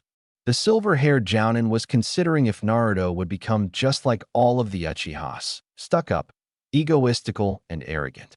Taking his attention away from the book, Kakashi looked at the approaching figure as he studied the blonde for a while. Nothing about the blonde showed to Kakashi that he was seeing a kid approaching him. Naruto approached him with calculated footsteps, calculated breathings. In other words, the blonde was walking like he was expecting something to happen if his eyes looking around were any indication. Ready to go, Naruto. We're going to be away for 1 year. So say your goodbye to the village for now, Kakashi said. Naruto nodded before looking backwards. The village he was born in, the village he loved with all his heart, the village that stroked the worst pain of all, and no such thing will wipe that fateful memory from his mind. The blonde just hoped that within the year, he would learn to cope with what happened, even though it didn't happen to him directly. As ready as I'll ever be, Kakashi-sensei. And so, the two traveled by foot towards the place where they would live for the entire year. The entire path was filled by trees, and Kakashi could very well arrive at the location in 10 minutes by hopping on trees. But the man figured Naruto didn't have the body or the stamina to choose this sort of transportation, so they kept on walking. It didn't matter, though, as Kakashi estimated close to an hour trip. The place they are heading to was a secluded cottage next to river and surrounded by a forest. In other words, perfect for Kakashi to train Naruto in every aspect of the way, bearing from pure stamina exercises to, quite possibly, elemental ninjutsu, if he judges the blonde capable of in the future. As the two walked, little to no conversation was being shared. Naruto was silent, observing the path around them, and Kakashi was busy half focusing on his book and on the blonde next to him. Kakashi was considering the fact that at least he wouldn't have to worry about teaching the blonde how to pay attention to his surroundings, since by observing his behavior, Kakashi could tell that the blonde would narrow his sight and concentration at any noise caused, even if it was just animals going around with their lives or something like that. Kakashi's attention was finally broken when Naruto turned to address him, Sharingan already ablaze in his once onyx black eyes. Kakashi-sensei, can I ask you something? The silver-haired Jounin just nodded. Looking around with the Sharingan eye, I've noticed that I could see people's movements before they actually begin. Is this the Sharingan is all about? If Kakashi was shocked by the sudden question, he wasn't showing it. The truth was that while he didn't know Naruto was experimenting with the Jujutsu, the blonde, maybe on a subconscious level, understands the very concept of the kaleidoscope eye. Partially true, yes. The Sharingan has many attributes, and one of them is certainly to predict one's movements before he or she actually makes them. Naruto, getting a grasp of the eye's theory will be our first target, since it's imperial that you understand everything there is to know about the weapon you now have in your eyes. But I'll give you a crash course about the Sharingan and its levels. First is the level you're in right now with only Tomo in each eye. Within this form, you can partially predict movements as well as see the opponent's chakra array, albeit a little bit blur. Only after the second stage of the Sharingan, with composes of 2 Tomo in each eye, would you be able to fully visualize the opponent's chakra flux and composition. Within the second level, the Sharingan can then copy the hand signs as well as how much chakra is needed for either ninjutsu or jinjutsu. Finally, the third level, which of course is composed of 3 Tomo in each eye, is when an Uchiha is complete and no technique escapes from the eye's copying ability. Also, as your Sharingan develops, your speed will certainly increase simply because you'd be one step ahead of every move your opponent makes. Naruto was listening intently to the lecture as he processed the information. Right now, he was at level 1, meaning that he could predict movement to a certain aspect and be aware when a chakra-based attack would come. It's both mine and Hokage-sama's expectation that within the end of our trip, you'll reach the second level of the Sharingan. However, that doesn't mean you cannot reach the third level if we work you hard enough. We'll be focusing on stamina exercises to improve your muscles and chakra-related exercises in order to maintain your Sharingan active for longer periods of time. Not to mention the usual skills a ninja should possess like weapon accuracy, stealth, and agility. Also, the Sandaime gave me permission to teach you more advanced abilities like the Uchiha Taijutsu style, called Setsuryu, Intercepting Fist, and even Elemental Jutsu, but the latter will only occur if I judge you worthy of such power being so young. But that's a problem for another time. For now, we'll focus on getting used with the Jujutsu and train your body accordingly as well. The blonde nodded, and while very curious about what the man meant by elemental jutsus, he figured that it would be explained with time. After that, silence soon reigned the conversation until both arrived at their designated place where they would spend an entire year training. Naruto took a moment to look around and was fascinated by the fact that a medium-sized waterfall was a few meters away from the good-looking, albeit rather simple, cottage near the lake.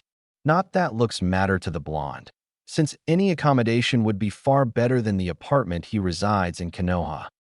Upon entering, Naruto was surprised about the cottage's decoration. It was reduced to a single couch and 2 beds on the far left corner. The kitchen, or at least the blonde considered to be a kitchen, had nothing more than a small refrigerator with a stove next to it, strapped to a small wood dining table with 2 wooden chairs. Kakashi, for his part, never been here, so he was surprised as well. Nonetheless, he left his backpack and the scroll on the couch before opening the fridge in order to see what's inside, before noticing that it was empty. However, when he placed the hand inside, he was surprised that it was cool. I didn't know that this place had any electricity at all. Well, it's not like there is a grocery store nearby to buy some food. Closing the fridge, he looked back to see Naruto inspecting the huge scroll lying on the couch. I'm sure it's a great idea to see what's inside, so why don't you roll it on the ground, so that I can teach you a vital skill a ninja should have about sealing scrolls. Naruto nodded, before complying with the request as he rolled the scroll on the ground all the way. He was surprised that the scroll's length took almost the entire cottage, but he turned to Kakashi nonetheless, waiting for the man to explain what he'd be learning right now. This chakra art is called Fuinjutsu, and while it's nowadays considered a lost art, just about every shinobi I know uses either scrolls for sealing objects like weapons or even to summon the elements of nature. Sealing objects inside the scroll is very easy, just as it's useful skill to learn. In order to do that, you just open this sealing scroll and place the desired object on top of the markings in the middle of the seal. Any Fuinjutsu master would be able to draw this markings in a blank scroll, but since they already sell sealing scrolls, we won't waste time learning how to draw the seal array. After you position the object in the middle of the scroll, all you have to do is to focus your chakra on the seal, and it will do the rest. Give it a try with this scroll here first. After the explanation, Naruto took the scroll and picked up a shuriken Kakashi gave to him, before he did like he was told. After placing the shuriken in the middle of the scroll, he made the rat hand seal and began on focusing chakra on the seal. For a while, nothing happened, until a smoke suddenly replaced the shuriken and a specific kanji appeared in the middle of the sealing array, meaning that Naruto was successful, much to Kakashi's smile. Okay, Naruto, now that you've learned how to seal objects, you'll be responsible for unsealing every object that's sealed in the scroll I brought. As you'll notice, the scroll has several sealing arrays written, instead of only one, which means that for each sealing array, there is an object sealed inside. By unsealing it, you'll have to do the same thing, but one for each sealing array. Try using your Sharingan as well. This will serve to better adapt your chakra control by focusing on using chakra in both points, your eyes and the scroll. Then, as Kakashi picked up some sort of notebook, presumably to figure out Naruto's training for the year, the blonde started unsealing the lengthy scroll splattered on the warm wooden floor. The first sealing array revealed a couple of books and some minor scrolls, before Naruto remembered that he was supposed to know everything there is to know about the Sharingan. So he moved to the next and so on. By the end of it all, he could see boxes of projectiles like shuriken and kunais, new set of clothes, training weights, a huge stack of fruits and vegetables. Apparently instant ramen was too much to bring, huh? What surprised Naruto the most, though, was the last item he unsealed. A stack of 2 swords, maybe wakizashis by the size of them. But Naruto could easily see that both of them were special. One carried a dark, menacing yellow holster, and the other one carried a bloody red holster, and the blonde could read one inscription in each of the swords. But before he could read, Kakashi appeared explaining to him. They are called Tora and Doragon Naruto. By the holster color, you can identify which one is it. As you can see, this smaller blade is called a wakizashi, and while it's not as strong as a katana, it's faster and more open to maneuvers. To a samurai, a katana would be preferable since they rely on strength, but for a ninja who relies more on speed, shorter blades like these in front of you are better utilized to our purpose. Sandaime-sama did also allow me to teach you to a few kenjutsu styles to go along with them, but that will also depend on whether I believe you're ready for it, just like elemental ninjutsu. Now, why don't you change your clothes and meet me outside for our first day of training? The blonde chose, instead, to admire the blades in front of him as Kakashi quite expected him to do. Naruto may have changed his attitude, turning into a more reserved individual. But even so, he was only 9 years old, and as such he was easily impressed by the look of things. Afterwards, the blonde picked up his new set of clothing and went to change immediately. Naruto was surprised when he looked at himself after getting changed. The clothes looked rather simple, however it managed to fit him rather nicely. He was now wearing black umbu pants with blue sandals and a navy blue t-shirt. But what surprised him was that apart from his old clothes, this one was much lighter and his movements were much lighter than it was before. Upon leaving the cottage, he spotted Kakashi in the middle of the clearing while reading that book of his. As the blonde approached, curiosity started to fill his mind as he took a closer look to the book. The name Ika Paradise was somewhat familiar to the blonde as he found one copy inside the Hokage's desk, and while Naruto didn't read it, he certainly found strange that the majority of the male population had a copy of this book. Upon arriving, Kakashi broke the concentration from the book and looked at the blonde in front of him. In order to keep the Sharingan activated during a fight, both your chakra and your stamina must be perfectly tuned. Being that said, until I say otherwise, you'll keep your Sharingan active all the time whether you're training your stamina or your chakra. So, we'll be starting by adding 5 pounds to each of your limbs as you go through some physical exercises. For now, you'll run around this training field 20 times, before you'll complete 50 push-ups and sit-ups. Now, activate your Sharingan and get started, Kakashi explained, before the blonde positioned the weights and started running around the training field. The weights were nothing to come by at first, but upon the blonde's 10th lap, his muscles were beginning to get rigid by the pace. Nevertheless, he just kept on going with the notion that he would get stronger because of this. The Uchiha massacre did little to drive Naruto's dream away from him, and his desire to become a ninja like the Sandaime and Yondaime Hokage remained. By the end of the running, the blonde was panting slightly, but he started the next exercises by lying down on the ground and began the push-ups. Kakashi was watching everything with a smile on his face at the blonde's drive and determination. He knew the first time using weights was tough on anyone, simply because no one is accustomed to the sudden added body weight. However, the blonde just kept the exercise going. Even though it was evident to the silver-haired Jounin that Naruto was feeling pain on his muscles by now. After the last sit-up, Naruto was in front of Kakashi, breathing with difficulty as it was expected. Good work, Naruto. These 3 exercises will be done every morning until I see that you got used to it.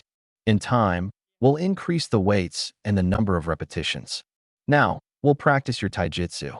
The Uchiha's intercepting fist is a unique style and can only be used by predicting the opponent's moves. In other words, your movements would have to be made before the opponent starts his movement. Any questions? Kakashi explained before Naruto nodded. Understood. However, if the style is like you said, then without the Sharingan it's pretty much useless, right? What if for some reason, I can't use the Sharingan and have to protect myself? Naruto asked, followed by a smile from Kakashi. Granted that the Uchiha created this taijutsu style only to rely on the Sharingan. However, the Jujutsu isn't the only way for you to anticipate your opponent. With enough experience, Shinobi's instinct proves to be a major asset in battle, meaning that your experience shows you the move before the enemy proceeds. You'll be trained in both ways, using your Sharingan and not using it. Now, I'll attack you using low speed so that you can see the attack and move to defend it. Afterwards, I'll give you a scroll about the intercepting fist for you to memorize the katas. As Naruto fell into the academy's standard taijutsu style, Kakashi immediately set himself to attacking the little blonde slowly so that he could get a feel of the Sharingan in the midst of battle. At night. A few hours later, Naruto was sore from head to toe, and he wanted nothing more than just sleep for a whole day. Kakashi followed after the blonde inside the cottage as they prepared their beds in order to go to bed. After the taijutsu program, Naruto started reading the scroll which detailed the Uchiha's taijutsu style, but fatigue soon reached him and he couldn't read more than 15 minutes before his eyes were started to close without his will. Kakashi had the intention of conversing with Naruto about his training, but when he looked at the blonde, unsurprisingly, Naruto was already fast asleep, which earned a smile from Kakashi, since he knew that this would happen constantly. Kakashi admitted that 1 year would only serve to teach Naruto the basics and nothing more, so he intensified the training regimen in order for Naruto to be considered Genin level by the time the year ended. Suddenly, the man's senses alerted him of an intruder in the vicinity before he left the cottage. Once outside, Kakashi was face to face with the person who initiated all this mess. Full Umbu gear and the weasel mask on his face, Uchiha Itachi was standing there, as in waiting for Kakashi to leave the cottage. The strange thing, though, was that Kakashi wasn't intimidated by the last Uchiha, and that was suspicious in its own terms. Greetings, Kakashi-senpai. Can we talk? Far from here. I can't risk being exposed right now. The silver-haired Jounin acquiesced with the Umbu's request before both vanished from sight and appeared a couple of meters far from the cottage, since Kakashi couldn't leave Naruto alone in there. You went beyond what was expected, Itachi. Sasuke didn't deserve this fate, and certainly not Naruto. It's a miracle that the transfer procedure was a success. Otherwise, he would be blind right now. Kakashi's tone holds no malice against Itachi, but the facts alone carried a stronger punch on his face. Ever since the attack on the Uchiha, Itachi's consciousness was beating him like a rag doll, but he couldn't take it away anymore. He never meant to deliver this fate for his little brother, nor would he attack Naruto if he knew it was him who appeared that day. I carried my mission with utmost efficiency, Kakashi-senpai. The Uchiha clan's plans for a coup would soon come into fruition, and they would be using the demon sealed in Naruto-kun to destroy everything in their path. Regarding my little brother, though, my intentions were for him to despise me, to hate me so that he wouldn't come to me seeking revenge. But unfortunately, I haven't anticipated that his brain wouldn't be able to take the sudden overload of the Tsukiyomi. As to Naruto, I was so engrossed on the mission that I didn't pay attention to my surroundings, and when a shadow appeared by the Uchiha's courtyard, I moved by sheer instinct, and the results you already know. As Kakashi listened to it all, he noticed that Itachi's rather stoic voice was beginning to change, and he sensed a great deal of regret in it. The silver-haired Jounin sighed in dismay at the sudden consequences of Itachi's mission, but there was nothing more to do now. What's done is done, and nothing would change. Unfortunately, we can't do anything to change the past, Itachi. It took great courage from your part to do what was needed, but surely the brain overload you're suffering right now is huge. You need to rest a bit and recover, Kakashi said.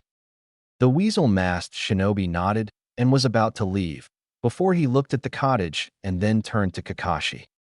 Don't make him too dependent on the Sharingan, Kakashi.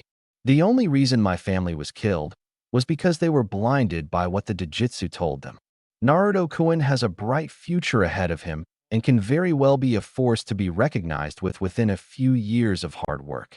Also, I've been meaning to warn Konoha about an organization out there after the nine-tailed beasts, and I'm afraid Naruto will be targeted in the future. I trust that you have some sort of secure communication system with Hokage-sama in order to relay the information, right? The organization's name is Akatsuki, and its leader just asked me to join, which I accepted only to spy on them. I'll keep in touch Kakashi to know about him and to relay information about when the organization is after Naruto-kun, Itachi said, with his back towards Kakashi, thus not seeing the look of surprise shown by the copy. Naruto is a special case, so don't worry about it. For someone who grew up accustomed to the village's hatred and with the images of the Uchiha massacre on his head, there is little that could drive him away from his dream of protecting the village he so cares about. I understand your concern, and you have my word that I'll drill this thought into his mind if I have to. Nevertheless, I shall warn Hokage-sama of this organization via my summons. There's no one more reliable than them. I will have to increase the blonde's training, then. If some organization will be after him in the future, he needs to be prepared for it. Must appreciate it, Itachi. Until next time we meet. Itachi nodded, before leaving in a shunshin, as Kakashi arrived inside the cottage once more. Seeing as Naruto was still sleeping, Kakashi decided to follow him, thus lying on his bed and closing his eyes for tomorrow. Nevertheless, the sudden knowledge of a powerful organization out there which is after Naruto, even if indirectly, surely poses a significant threat to the blonde's well-being. Also the fact that Itachi would be on its members. Somehow Kakashi knew that the members' level would be similar or maybe even higher than the Uchiha prodigy. No doubt, Sandaime needed to hear this. The next day, After Naruto finished the warming exercises, which were still hard by the way, the blonde was being trained in target practice by Kakashi, as well as some other skills like stealth and agility. Kakashi was surprised that even though the blonde's throwing skills wasn't still top-notch, he managed to hit the target 8 out of 10 shurikens and 7 out of 10 kunais. The most surprising was that the Sharingan wasn't active. Kakashi wondered why Naruto's skills with projectiles weren't listed in his file, but he paid it no mind. Naruto, very good. With a few tips and the Sharingan, you'll be able to hit every target with ease. So, let's try again. Only this time try to loosen up your wrist a bit. The movement has to be swift and precise, so by applying too much force to the throw and the projectile won't maintain a straight path like you intended. Naruto nodded and did as he was told, activating the Sharingan and focusing on the target in front. This time, although he improved, getting 9 out of 10 shurikens and 8 out of 10 kunais, Kakashi just knew Naruto could hit them all on target with enough practice. We'll keep doing this for a while, and then we'll move on to moving targets, okay? Explained Kakashi. Kakashi didn't explain to him, but by keeping the Sharingan active throughout the entire ordeal did wonders to his chakra control, and in no time, Naruto would be able to learn the first exercise a genin must do, which was the tree walking exercise. After the projectiles training, Naruto moved on to agility practice, which consisted of dodging wooden shurikens thrown by Kakashi. By focusing chakra to his legs, Naruto learned that he could increase his speed and evade the projectiles. But that did little to escape from Kakashi's precise projectiles. But the fact that some of them missed, Kakashi was satisfied with the improvement. Naruto, pay attention at the shurikens in order to learn their trajectory. You can't hope to evade them if you don't know where they would hit. The blonde was beginning to consider Kakashi a slave driver, but no once did he complain at the training. He was feeling his muscles pulsing in slight pain. Although it was less painful than the first time, Naruto's movements were still restricted by the weight attached to his limbs. He looked forward and saw that 3 shurikens flew towards the position he would land, and he smirked once the Sharingan detailed their trajectory. Landing one of his feet on the ground, he focused some chakra and managed to change directions, before the shurikens flew past him and hit the tree instead, much to Kakashi's smile. Good job. Now what will you do once I increase the number of projectiles? Say 10 for instance. Kakashi didn't even wait for a response as he appeared with 5 in each hand before throwing all of them at Naruto. At first, panic reached the blonde from not knowing what to do against the attack, but then he realized that by doing this, he'd never get this exercise done, so he focused on the image the Sharingan displayed, before calculating each shuriken's designated target. His mind alerted him to the fact that all projectiles aimed for a specific part of his body. With a swift move, Naruto rolled to the left before he saw the shuriken pass through him, without posing any danger. However, the blonde was ill-prepared when Kakashi appeared behind him and placed deadly kunai just inches from his jugular. Good job once more. However, this is one lesson you have to carry with you every day. You must pay attention to your surroundings at all times. Shurikens are sometimes used for distraction, and the opponent could only wait until you dodge them before attacking when you're occupied. I'll be doing this from time to time to see how your perception of danger is tuned. Now, let's get some lunch.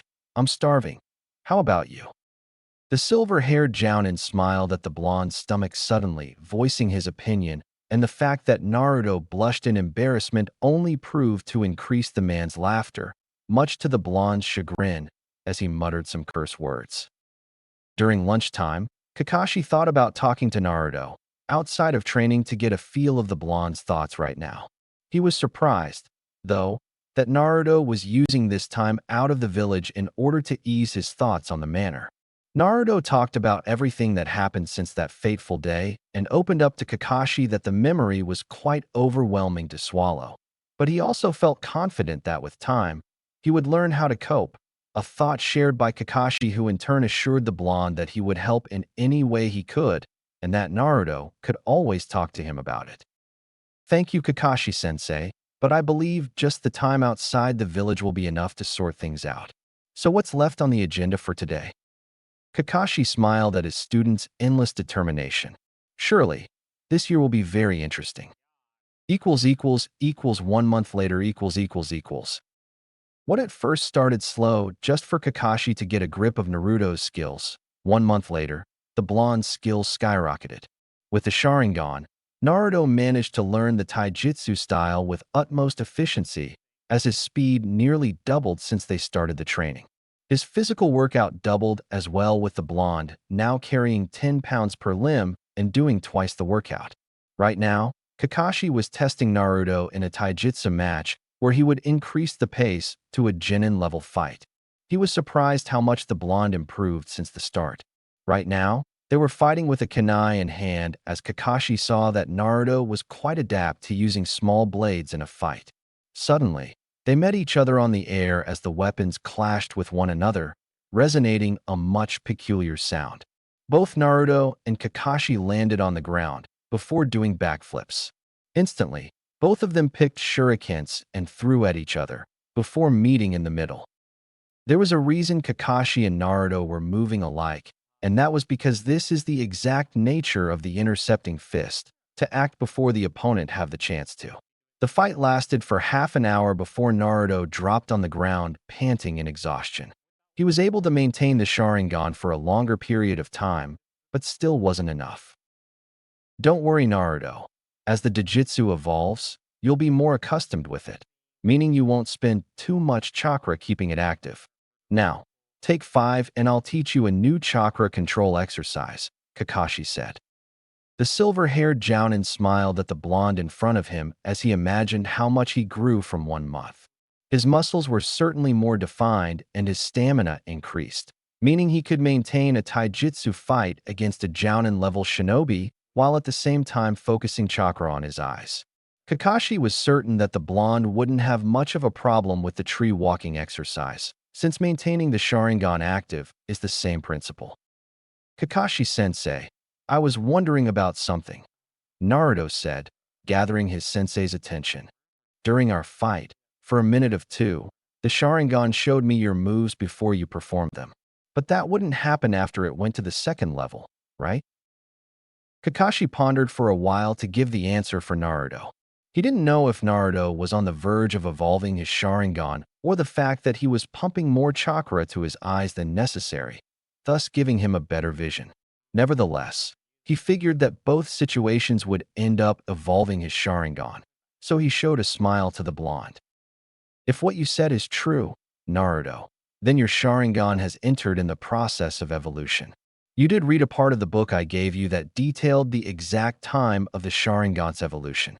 In your case, you'll begin to see the effects of the second-level Dojutsu until it finally evolves. Congratulations, Kakashi said with a smile on his face as he saw Naruto smiling as well. With the second-level Sharingan, you'll be able to move on to the ninjutsu and jinjutsu portion of this training. Now the exercise I'm about to teach you is called tree climbing exercise. The look of pure confusion appeared in the blonde's face, and he questioned if there was someone at his age not able to climb trees. Kakashi saw his doubt and explained, I know what you'll say as others already asked before. You won't learn how to simply climb trees, but rather climb without the use of your hand. Like this. Kakashi focused chakra on his feet and began walking up the tree on his side, much to Naruto's surprised demeanor. After he dropped to the ground, he turned to Naruto once more to explain. You can do this by focusing chakra to your feet in order to stick your feet at the tree's hard structure. Use a kunai to mark your progress, okay? Oh, and one more thing, you won't be using the Sharingan for this. Why not? Naruto asked. Remember what I taught you, Naruto. The Sharingan is nothing but a tool at your disposal. You cannot become too dependent on it to the point where you can't do anything without it. Now get moving. The little blonde nodded now without question and deactivated the Sharingan. Since they started this training, Kakashi would repeat the sentence, look underneath the underneath, as it was his mantra. He explained that in order to develop a shinobi's mind, one must always look beyond appearances, ask questions when needed and seek answers when possible. The Sharingan is nothing but a tool, he said. To Naruto, this concept wasn't foreign at all, but maybe there was something there his sensei wanted him to figure out. Kakashi had enough experience under his belt to know that in theory the Sharingan is obviously an Uchiha's tool to overcome the opponent, but when practice is involved, it wouldn't be that simple. Perhaps something happens in the future that Naruto needs to watch out for. So far, nothing of the sort happened, but if Kakashi said so, then his need for the blonde's concern. And Konoha . 1 month passed since Naruto left with Kakashi, and Sarutobi was satisfied with the first report. Kakashi was now focusing on building taijutsu and stamina, also focusing on his weapon-throwing skills and agility as well. His Sharingan wasn't yet evolved to the second stage, but Kakashi was confident that Naruto could reach in another month or two. Hiruzen was reluctant to allow Kakashi to teach Kenjutsu to Naruto, but he was certain that the man had his reasons to think of such skills, and the Hokage trusted Kakashi to do the right thing. Regarding the boy's training, Sarutobi couldn't be more pleased. Regarding about his reputation, though, was a different matter entirely. The population already knew that the blonde was present at the Uchiha massacre, and they were demanding answers to the probable cause of the QB being behind all this. Even though it was clear to the Hokage and the Umbu that Naruto was only wandering around before he was hit in the face by Itachi's fire attack. Hiruzen could very well relay this information to the population, but it wouldn't take long until they realized Naruto isn't blind and figure out the truth. Another fact that clearly bothered Hiruzen was this new organization Akatsuki, which is after the tailed beasts, like the one residing inside Naruto. Certainly, precautions must be made in order to assure Naruto's survival. However, without much information to rely on, there was no way he could make a proper assessment. Certainly, he would need someone who could dig the information through the entire elemental nations, and the man just knew said person. It seems I'll get to see my old student once more. I wonder how that old pervert is doing? With Naruto and Kakashi . It was already nighttime, and Kakashi was reading his book while observing Naruto, trying consecutive times to climb the entire tree only for his feet to slip from its hold, and Naruto uses the momentum to flip and land on his feet on the ground. The blonde already managed to reach half of the tree, but for some reason, He was adamant about going all the way, even though his chakra was starting to deplete. Naruto, for his part, was panting on the ground severely. He kept trying a few more, but he couldn't anymore, and he dropped unconscious on the ground, earning a sigh in dismay from his sensei. Immediately picking the blonde on his arms, Kakashi proceeded towards the cottage, before placing Naruto on his bed. Inside Naruto's mindscape ===. Directly after being unconscious, the blonde started dreaming about something. He suddenly woke up below a different roof as he listened to the calming noise of a river. Getting up from his bed, Naruto walked towards the door, before opening it, revealing a rather spacious garden with the river in the middle. It was strange to the blonde how familiar he felt as he walked throughout the deck towards the kitchen. Upon entry, the blonde saw what appeared to be a gorgeous black-haired woman doing the dishes while singing. The blonde found that the voice was incredibly enticing and comforting, thus remaining there to listen. The woman, though, stopped and turned to see the blonde. "Good morning, Sasuke-kun. Did you sleep well?" Naruto was surprised at the greeting, but, somehow, he greeted this person as if he was Uchiha Sasuke. But what surprised him the most was Sasuke's response. "I have okayasen. What's for breakfast?" Naruto, or Sasuke, pushed the chair and took a sit by the table as he saw Sasuke's mother place some pancakes in front of him with a bottle of orange juice. "Eat up, Sasuke-kun, or you'll be late for the academy." The blonde was confused. He knew this was a dream. How could he not? And here he was Sasuke, after all. So why didn't he wake up? The blonde never knew his mother, so a strange feeling hit him out of a sudden, and he wondered if this what it feels like to be loved by a mother. Suddenly, the image fast-forwarded and Naruto saw himself on the door, leaving before Sasuke's mother appeared, giving him a peck on the cheek, before giving Sasuke's lunch. "Good luck at the academy today, Sasuke-kun. I want to hear about it when you come back." Naruto could very well feel his skin getting warmer, which indicated a heavy blush on Sasuke's face, but he couldn't help but smile at his mom for how much love she provides for him. "Sure do, okayasen. I'll make you proud of me." Being only a kid, Sasuke shot his arms to the sky in order to prove to his mother that he really meant what he said and would do everything to please the lovely lady. However, what the woman said, Naruto was feeling his heart getting warmer, and he couldn't help but smile at Sasuke's memory. "I'm already proud of you, Sasuke-kun, more than you imagine." The dream fast-forwarded once more until Naruto saw it once more. Images of what happened on that fateful night. But instead of everyone getting killed by Itachi's hands, the only image that now stood before Naruto was that of Sasuke's mother dead by his father's side. The blonde suddenly jerked open his eyes and noticed that he was back at the cottage, which meant he might have passed out, and Kakashi-sensei brought him here. Looking to the side, he saw the man in question sound asleep, before he looked at the ceiling once more. The dreams were beginning to improve, but no matter what happened, it always ended with images of the Uchiha massacre, much to the blonde's chagrin and constant curse. It didn't matter, though, as in time, he would find a way to cope with what happened. 5 more months passed in a blur to Naruto and Kakashi as the blonde's training escalated in level of both hardship and skill. Needless to say, his weights more than doubled, as well as the repetitions required by Kakashi in order to complete the exercise. And as usual, in every physical exercise, by orders from his sensei, Naruto would keep his Sharingan active at all times. This way the blonde not only improved his muscles, but also his already considerable chakra control, as constantly doing the tree walking exercise could only help him improve so much. Kakashi chose not to teach Naruto the water walking exercise yet. He would wait until he started grilling the blonde in ninjutsu. Regarding the art in question, Naruto already proved to his sensei that he was ready to be taught the art of fire manipulation, as it happened to be the blonde's affinity. Usually Kakashi wouldn't be surprised because fire-type chakra seemed to run inside every Uchiha's chakra coils.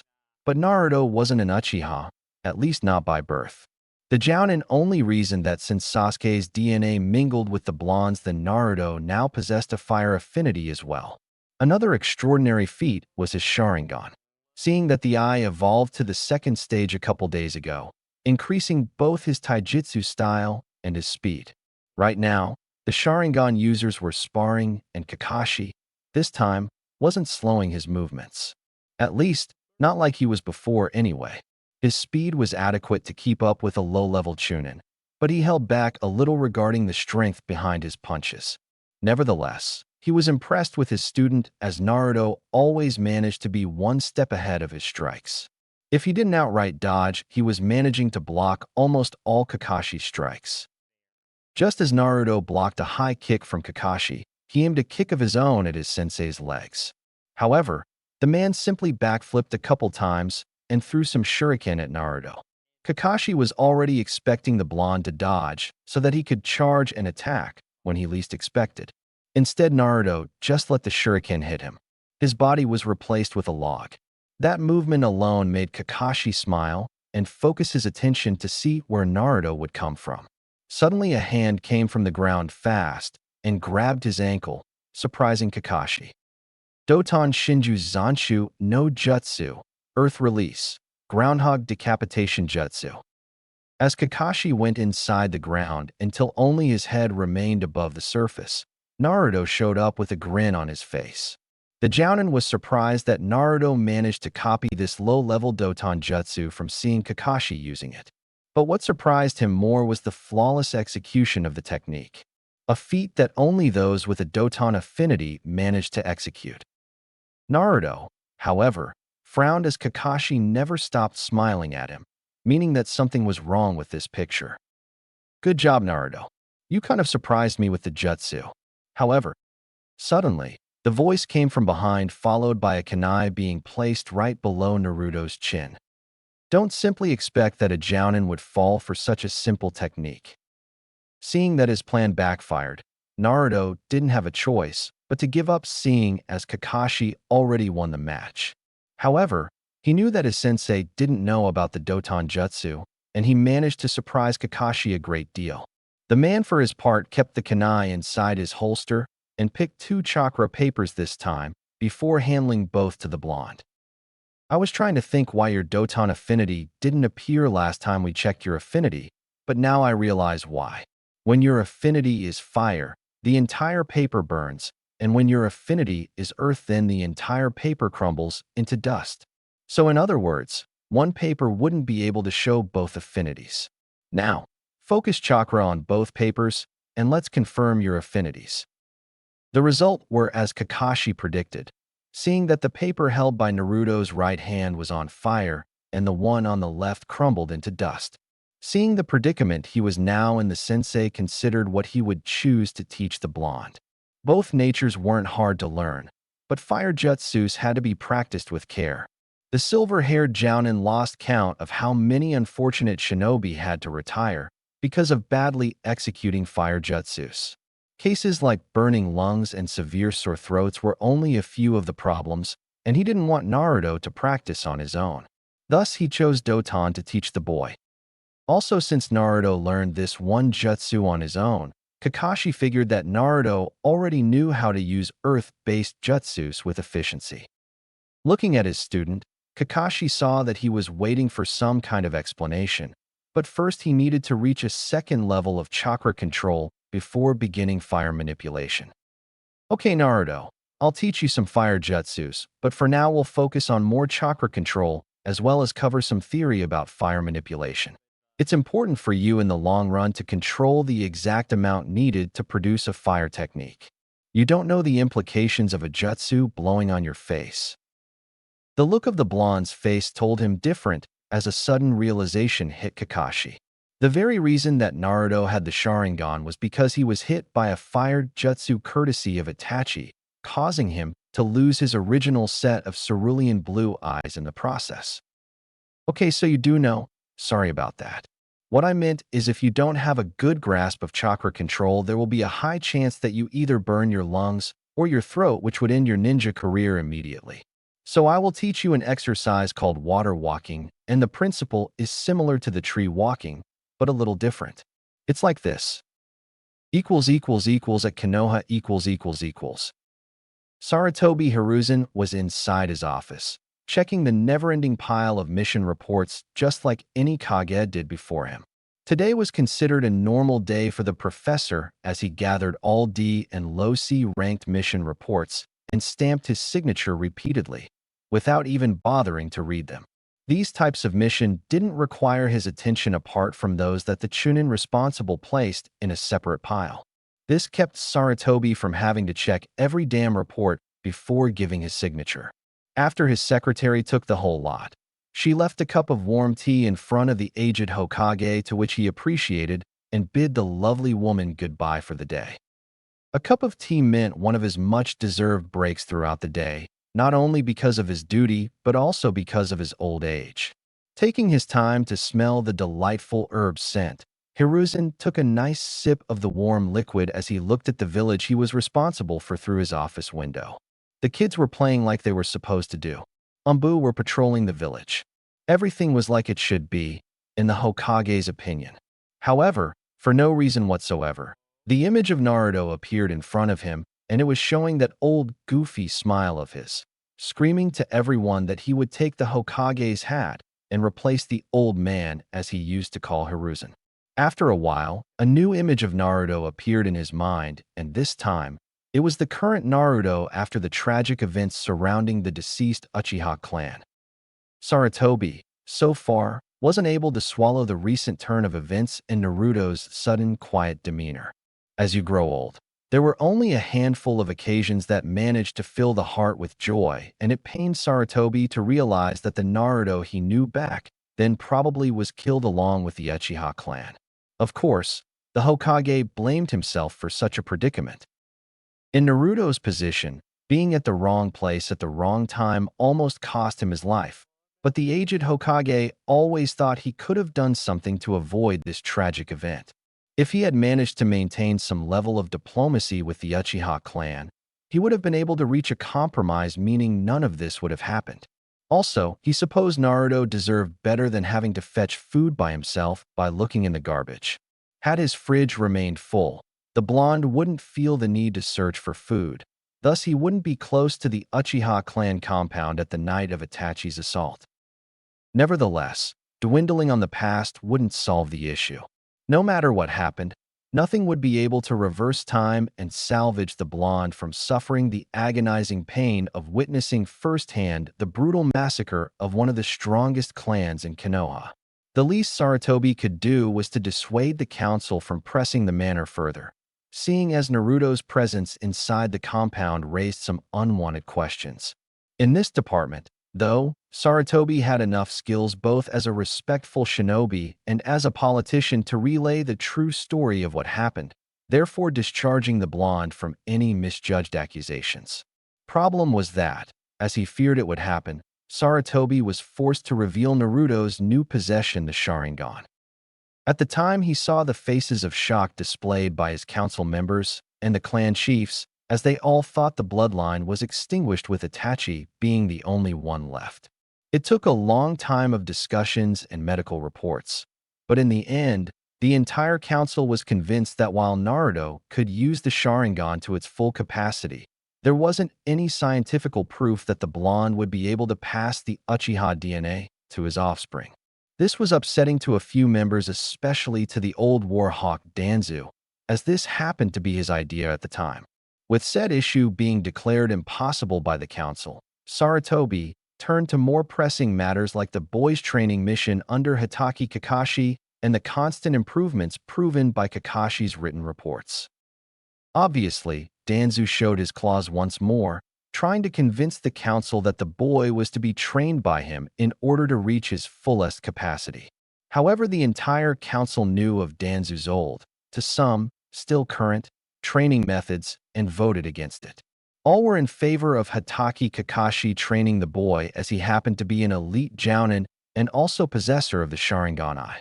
After that, there wasn't much to be discussed, so Saratobi closed the meeting, appreciating the ones present.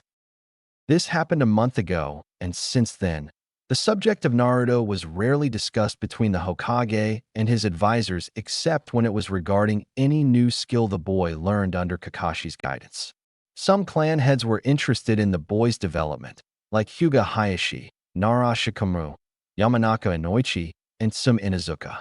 All four of them knew how arrogant the Uchihas turned out to be in time, and they worried that Naruto would display similar behavior. Hiruzen explained to them that there was little chance of someone like Naruto becoming arrogant. It simply wasn't in his nature to be consumed or blinded by power. At first, the clan heads were skeptical, seeing as none of them had knowledge of any Uchiha displaying lessons of humility. But the Hokage chose to relay to them Naruto's constant conversations with Kakashi about what happened at the Uchiha massacre and his desire to train harder in order to protect what's sacred to him. Since then, no one bothered him anymore about Naruto, and the Hokage smiled knowing that with the blonde out of the village, he managed to handle the situation with ease and convinced the council that there was little ground for worry. Back to the present. As the herbal tea was almost finished, a little plume smoke appeared on his desk before Kakashi's personal dog summoned Pakin appeared holding a scroll in his mouth. "Ah, Pakin, I'm glad Kakashi isn't tardy when it comes to sending the reports. How is Naruto doing these days?" As the dog released the scroll from his mouth, he explained that everything was written on the scroll and that he had little to no interaction with the blonde to know anything about his training. Of course, Sarutobi knew that, and yet every time he asked the same thing to the dog, but his intention was merely to start any possible conversation. He dismissed Pakin before opening the scroll to read its contents. According to Kakashi, Naruto met both his and the Hokage's expectations as he evolved the Sharingan to the second level. His taijutsu was improving exponentially, as well as both his muscularity and agility. Sarutobi knew and favored Kakashi's harsh training method, considering that Naruto would need to be prepared for what lay ahead in the future. But what shocked him the most was Kakashi's surprise statement saying that Naruto didn't have only fire affinity like previously stated, but also a secondary earth affinity. It wasn't strange to see shinobi possessing more than one affinity, but Naruto will be 10 years old in a couple months, and certainly only a few like Kakashi himself and Itachi displayed such level of ninjutsu skills by the age of 9.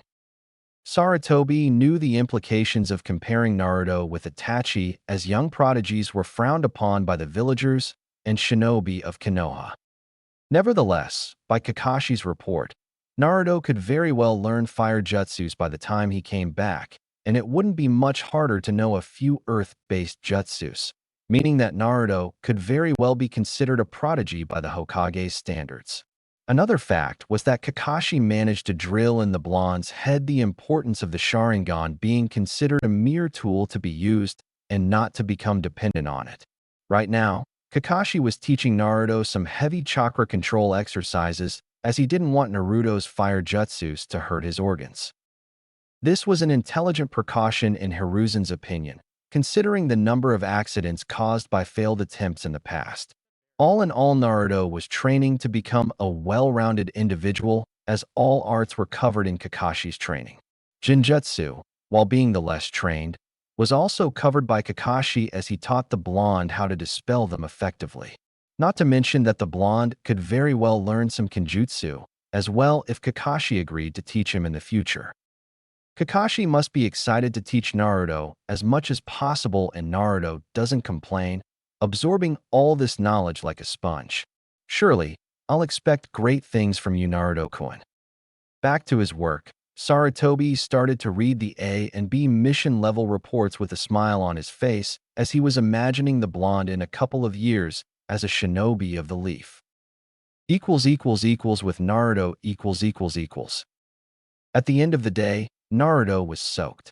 Unlike the tree walking exercise, he couldn't escape from falling in the river every time he couldn't get the exercise right. And the fact that Kakashi was finding his numerous attempts humorous didn't help matters. Naruto could see that his sensei was controlling himself not to hold his stomach from laughing so hard.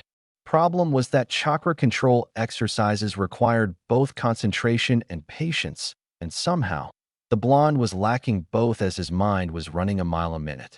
Thoughts about ninjutsu, taijutsu, Uchiha massacre, Sasuke's memories, his memories, Jinjutsu dispelling.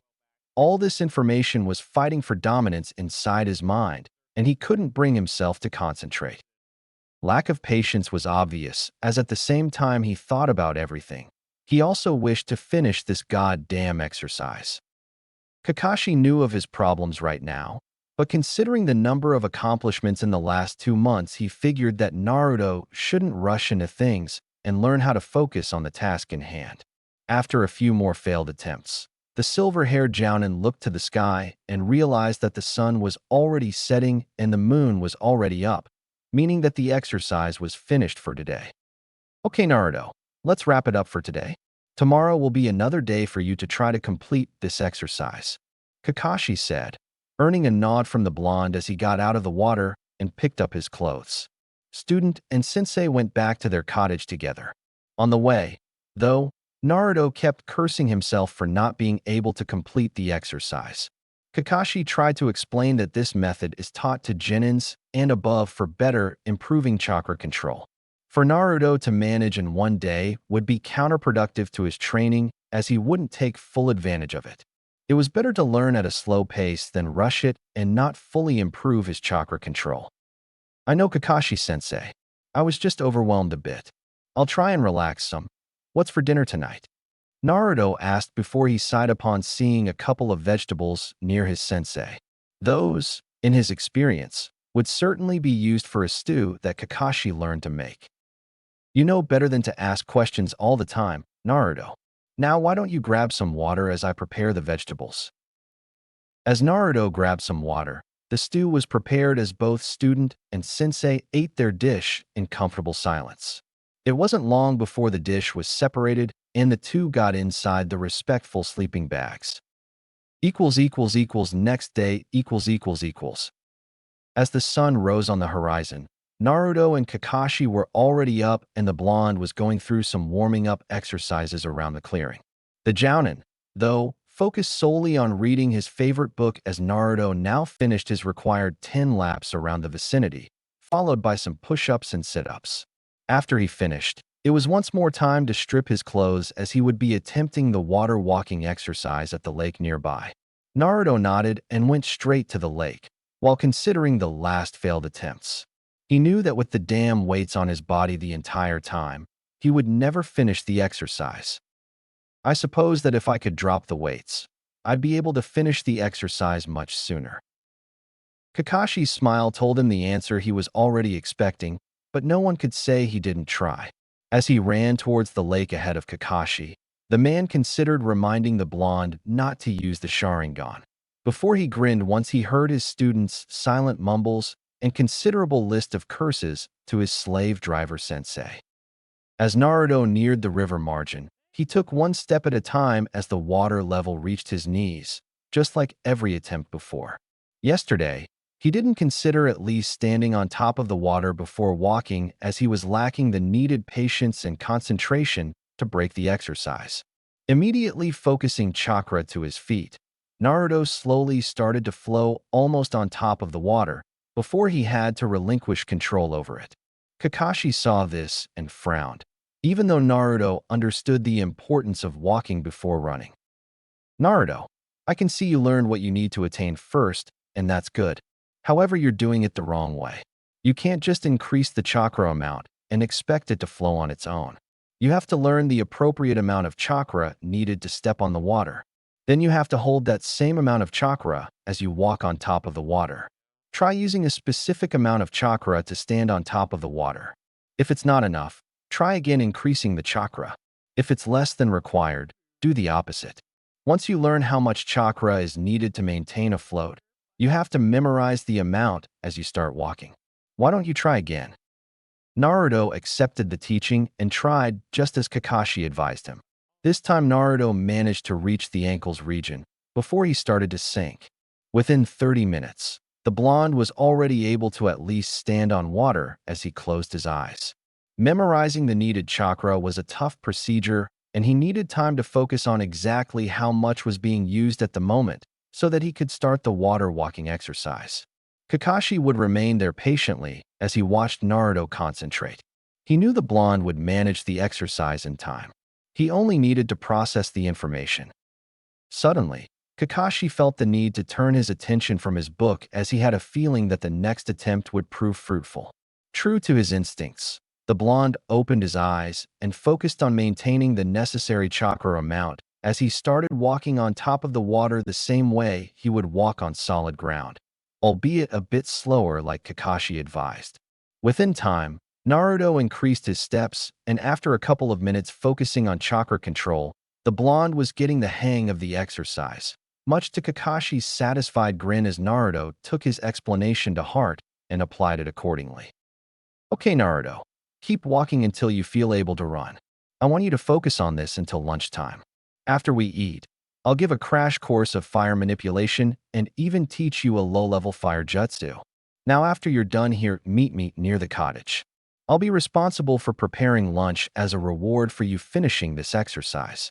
But tonight is your time to cook and wash the dishes. After their stomachs were satisfied, Kakashi and Naruto now stood in front of the lake as Kakashi would be teaching Naruto fire manipulation. The theory was pretty much covered by understanding the fusion between chakra and gathering air inside the lungs. The air will serve as ignition for the fire to accumulate at the throat before the technique is to be released towards a certain target. The only problem was accumulating the fire inside Naruto's throat for a while, as this happened to be the part where most shinobi failed in learning the art of fire manipulation, burning their throats beyond salvation. Okay, Naruto, you learned about the procedure from the books and from what I explained. Now, you'll have to use your chakra more than ever as it will serve to protect your organs against the accumulated fire. There is one jutsu you'll learn for now, and this happens to be the easiest jutsu to learn. Also, for the purpose of your safety, you can use the Sharingan to copy both the hand seals and the chakra needed for this technique. Now activate and pay attention. Naruto only nodded as Kakashi started a sequence of 4 hand seals, finishing with the tiger seal as Naruto's Sharingan suddenly gave him the image of chakra being gathered at Kakashi's lungs before growing to his throat. Kakashi then positioned his right hand in front of his mouth to direct the fire technique. Katon Enden, Fire Release, Fireball Jutsu. The blonde could only see a considerable fireball emerge from Kakashi's mouth as it maintained hovering atop the small river. The temperature was unnaturally hot as Kakashi explained it was being increased by chakra. The technique went on for a while before Kakashi stopped and the temperature fell back to normal. By now I believe the information gathered by your Sharingan is enough for you to perform this technique. So go right ahead and try. He understood the consequences of the fire technique backfiring. It sure left a scar, though it didn't show in the mirror. The memory of Itachi's fire attack that night played in his mind consecutive times as he actually believed it would be the last image he would ever see if he didn't have this new set of eyes. And to believe it could happen again, Naruto was reluctant to try as he continued to stare at the river in front of him. Kakashi knew what his student was thinking at the moment, but Naruto needed to forget about that if he wanted to be a master at using fire techniques. Suddenly, he gathered his resolve and closed his eyes in concentration as he focused on the information gathered by the Sharingan regarding the fireball technique. Kakashi watched closely as the blonde's hands began to gather together to form the first hand seal. The Jounin actually expected Naruto to stop the hand seals because of what happened in the past, but he continued, now reaching the third hand seal. By this time, Naruto must be fusing chakra with the air inside his lungs, thus igniting a fire-induced chakra. Finally, the tiger seal was formed. As the blonde positioned his hand in front of his mouth, he exhaled a thin layer of white fire, before the thin layer expanded just like Kakashi's technique. Maintaining the technique for a while, he turned his eyes to see a smiling Kakashi, which always meant a job well done. Nice job, Naruto. Now, I know your throat is hurting at the moment, but you'll get used to in the future. Now practice the technique without the Sharingan. When I feel you're adequate with the technique, I'll teach you another. Kakashi said as he suddenly grabbed his orange book and started reading as Naruto repeated the technique time and time again. At Konoha . Hiruzen Sarutobi was considered a patient man, day in and day night. Though he was considering slicing the throats of every member of the council as right now they were bickering about the discovery of Naruto's second affinity before he even graduated the academy. He considered holding the information for a while, but he in the end decided to show it to the council. Big mistake. Some of them demanded the boy needed to be executed from fear that he had too much power and could eventually turn against the village. Of course, this came from a lone civilian member, but the idea was discarded by the warhawk Danzu before he offered the stupid idea that Naruto needed to be tutored by him instead of Kakashi. Although this idea was already vetoed by this very council, Danzu still wanted to pressure this topic much to Sarutobi Hiruzen's agonizing headache. For the last time, Danzu, Naruto's training won't be transferred to you, nor will he be at any point in the future. Now, I just called this meeting to inform you all about his development, that's all. Now, this meeting has ended. Shikaku, Hayashi, please follow me to my office. I wish to talk to you too. At the Hokage's office . Once the Hokage took a sit behind his office, he started addressing a matter of great concern to his now most trusted individuals. I'm worried about Danzu and his never-ending interest in Naruto. I fear that he may use his root ninja for something I dare not mention out loud. Both Hayashi and Shikaku narrowed their eyes at this, as Danzu was a threat no matter which side he was on. It was Hayashi who spoke first. I happen to share your concern as well, Hokage-sama. If you so wish, I could choose a group from my clan to keep close watch with Kakashi, just in case he decides to step out of the shadows.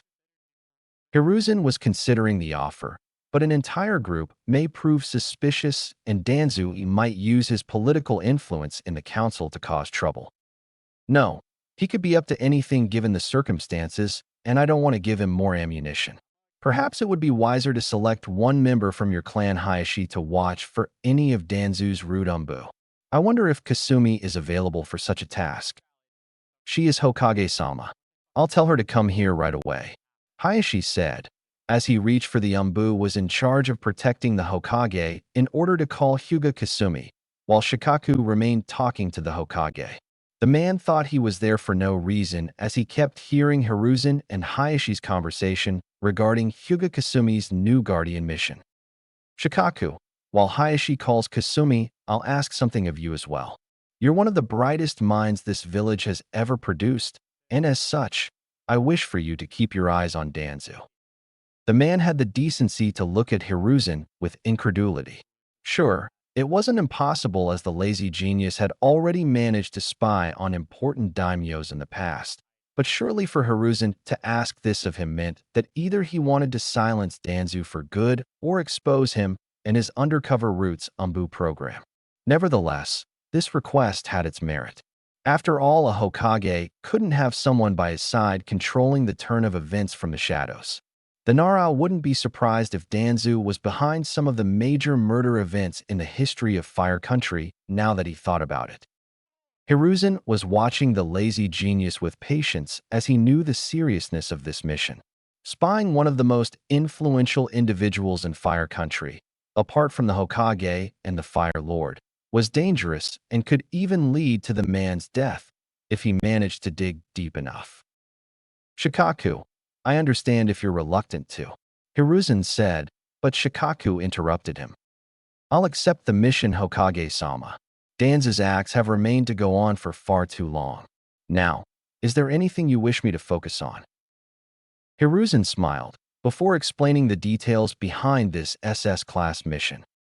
2 days later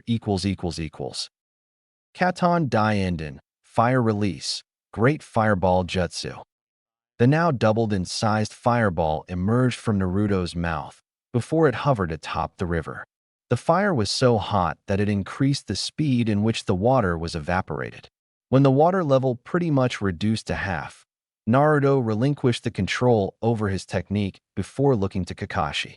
In 2 days, Naruto did nothing more than practice his 2 fire jutsus, much to Kakashi's approval as he envisioned great things going on for Naruto in the future. Okay, Naruto, for now we'll remain with these 2 techniques, as I believe it will be enough for you to learn how to use fire techniques appropriately. Now, deactivate your Sharingan and come at me with the intent to kill. Naruto happily obliged as he charged at the Jounin with a roundhouse kick. He saw Kakashi lifting his right arm to block the incoming kick. Naruto suddenly flipped in midair, switching both his legs and the side of the attack. Kakashi was surprised, but he quickly recovered and managed to evade the kick before it connected. Naruto used the flight momentum and flipped before stepping on the ground. He threw 4 shuriken at Kakashi, but all 4 of the projectiles were embedded on the tree as Kakashi evaded them all by jumping to the right. Naruto had been counting on Kakashi doing so, as he made some hand seals before exhaling a regular fireball jutsu straight towards Kakashi's future position, forcing Kakashi to create a water barrier around him for protection. Of course, he could have simply dodged and conserved chakra, but Kakashi felt that showing Naruto how to utilize jutsu for defense as well as attack would serve him well in the future. Naruto learned that his sensei's vision was obscured by the water around him. So Naruto charged Kakashi until he landed a solid punch to Kakashi's face. The problem was that in Kakashi's place was a log. Naruto turned to his right, only to receive a strong kick on his face which sent him flying towards the river. Controlling some chakra to his feet, Naruto just skidded along the water until he stopped near the margin. He slowly wiped some blood from his mouth while watching for Kakashi. Suddenly, Kakashi started some hand seals and, quite to Naruto's horror, finished with the tiger hand seal before gathering a great deal of air inside his lungs. Katon Gakakyu no Jutsu, Fire Release, Grand Fireball Jutsu. Naruto could only watch as the fireball kept increasing in size until it was easily twice as strong as the Great Fireball technique. Suddenly activating his Sharingan, Naruto saw the ball of doom charging at him slowly. He focused chakra to his feet and jumped away from the attack as it hit a tree behind the blonde, pretty much destroying the entire area. Even though Naruto managed to dodge, he couldn't help but witness the scene of destruction that a strong fire technique could cause. He landed on the ground once more and saw that the fire was spreading to the other trees as not only the wind, but also the wood increased the fire's destruction. Kakashi landed near him as he suddenly did a large series of hand seals. Naruto sensed the chakra molding and looked to Kakashi with his Sharingan active. The information was transferred instantly, just as Kakashi finished with the bird hand seal. Suetun Suryuden no Jutsu, Water Release, Water Dragon Jutsu. The remaining water of the river transformed into a fierce creature of water as it charged towards the fire in order to extinguish it. The effect was instantaneous as water chakra dominated fire chakra, thus saving the forest from being burned to a crisp. I take it you wish to talk about something, Naruto, Kakashi said, awakening the blonde from his daydream. Naruto looked at him for a while, before looking at the forest in front of him now covered in smoke. I was just imagining what would happen if I was hit with that technique instead of the forest. I'd be dead easily. Indeed, you would. But I knew you'd do the right thing. You activated your Sharingan in order to dodge the technique. In case you didn't, I'd stop the technique right away before it ever reached you. Another thing, while I know you copied the water technique, I don't want you trying it anytime soon. You just don't have the chakra for it yet. For now, let's remain with the techniques you just learned, and tonight, I'll give you a scroll on some earth techniques for you to learn in your own free time. The blonde nodded before both returned to the place they were sleeping only to see a woman there wearing black cargo ombu pants and a jounin jacket as she stood there with her arms crossed with a bored expression on her face. She had black hair which happened to be tied up in a ponytail, thus showing her Hyuga-like eyes. While her body language was calm, the woman's expression told Naruto otherwise as he could suddenly feel a bad tension arriving. Good evening, Kasumi. I'm surprised to see you here of all places. Last time we saw each other was at the Umbu Core. Can I talk to you in private, Kakashi? Her voice was clear, meaning she wasn't the type to sugarcoat things, at least in Naruto's opinion, as he saw Kakashi following the Hyuga. Deciding that whatever the woman needed with the jounin wasn't his business, he went inside the cabin as some relaxation was in order. Once alone, Kasumi and Kakashi looked at each other. The man was waiting for a slap to come, but none came much to his surprise as Kasumi just stood there glaring daggers at him, presumably from what he did to her at the time they were a part of the Umbu force. Suddenly, he heard a sigh escaping from her as she started talking. Okay, as much as I protested to Hayashi-sama, I'm stuck with you in order to protect Naruto-kun. Kakashi always knew Kasumi wasn't very talkative, rather preferring to get right to the point, but she wasn't finished. Hokage-sama felt that Danzu might want something with Naruto, and he assigned me to aid you in protecting the boy for reasons that seem strange to me considering no one would attack you, but here I am. Kasumi said, earning a nod from Kakashi as he was already informed of her presence from the Hokage.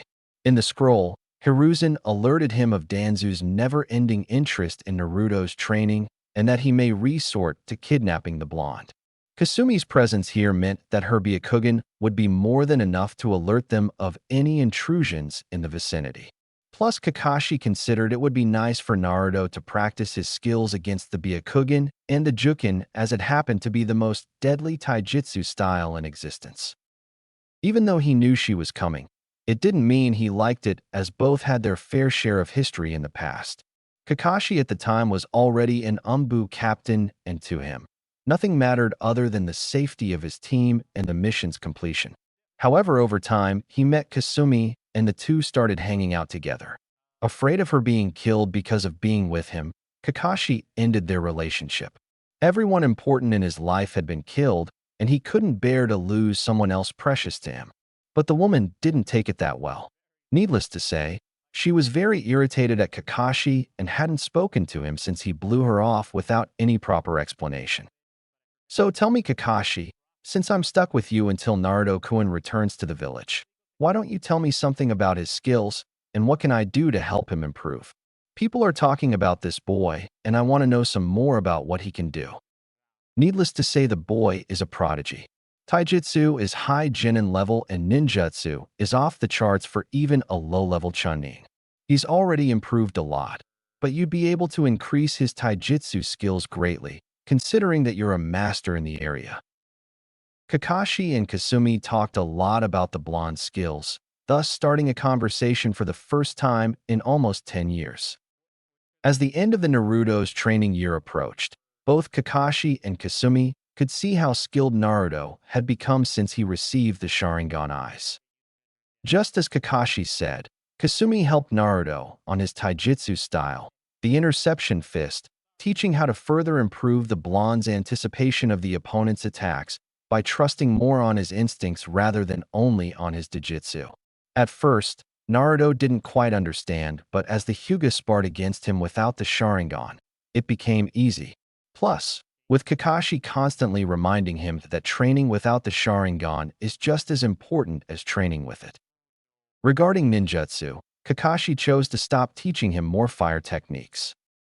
He focused on some defensive Doton techniques like the Doton Doryuhiki, Earth Release, Mud Wall Jutsu, and Doton Doryujihiki, Earth Release, Earth Rampart Jutsu, which Naruto didn't need much time learning seeing as Earth was his second affinity, much to Kasumi's surprise when she found out, seeing as the boy hadn't even graduated from the academy yet.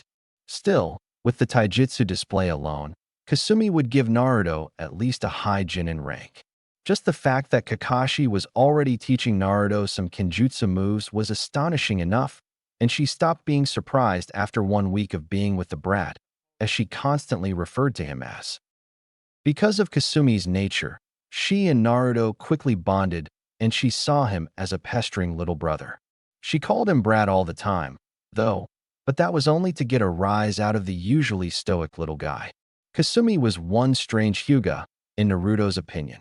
He learned straight from the horse's mouth that the Hyuga clan was filled with arrogant individuals who constantly believed in their superiority. However, Kasumi exuded an aura of aggressiveness, and Naruto found that he respected her individuality. After all, amongst a gathering of arrogant fools, there must be one to salvage the clan. One interesting aspect Naruto realized was the constant tension whenever Kasumi and Kakashi started a conversation with each other. He knew those two have a past together, although neither of them wished to talk about it, even after Naruto asked a couple of times. not one to pry. Though, he forgot all about it and focused only on getting stronger under the two's supervision. Right now, Naruto was attempting a new fire jutsu. He read about it in Kakashi's book. At first, the Scarecrow Jounin was against it, seeing as it was his intention to only teach Naruto a couple of C-ranked fire techniques for better protection. But this one was considered a B-ranked technique whose only purpose was for killing or at least permanently crippling an opponent. Its name was Katon Kinashaki, Fire Release, Flamethrower Jutsu. And while it was less powerful than Konoha's strongest fire technique, Kakashi didn't want to teach Naruto the technique. It didn't mean that Naruto couldn't learn it on his own, just as he learned the earth-based jutsus. The technique was dangerous, that much he was aware of.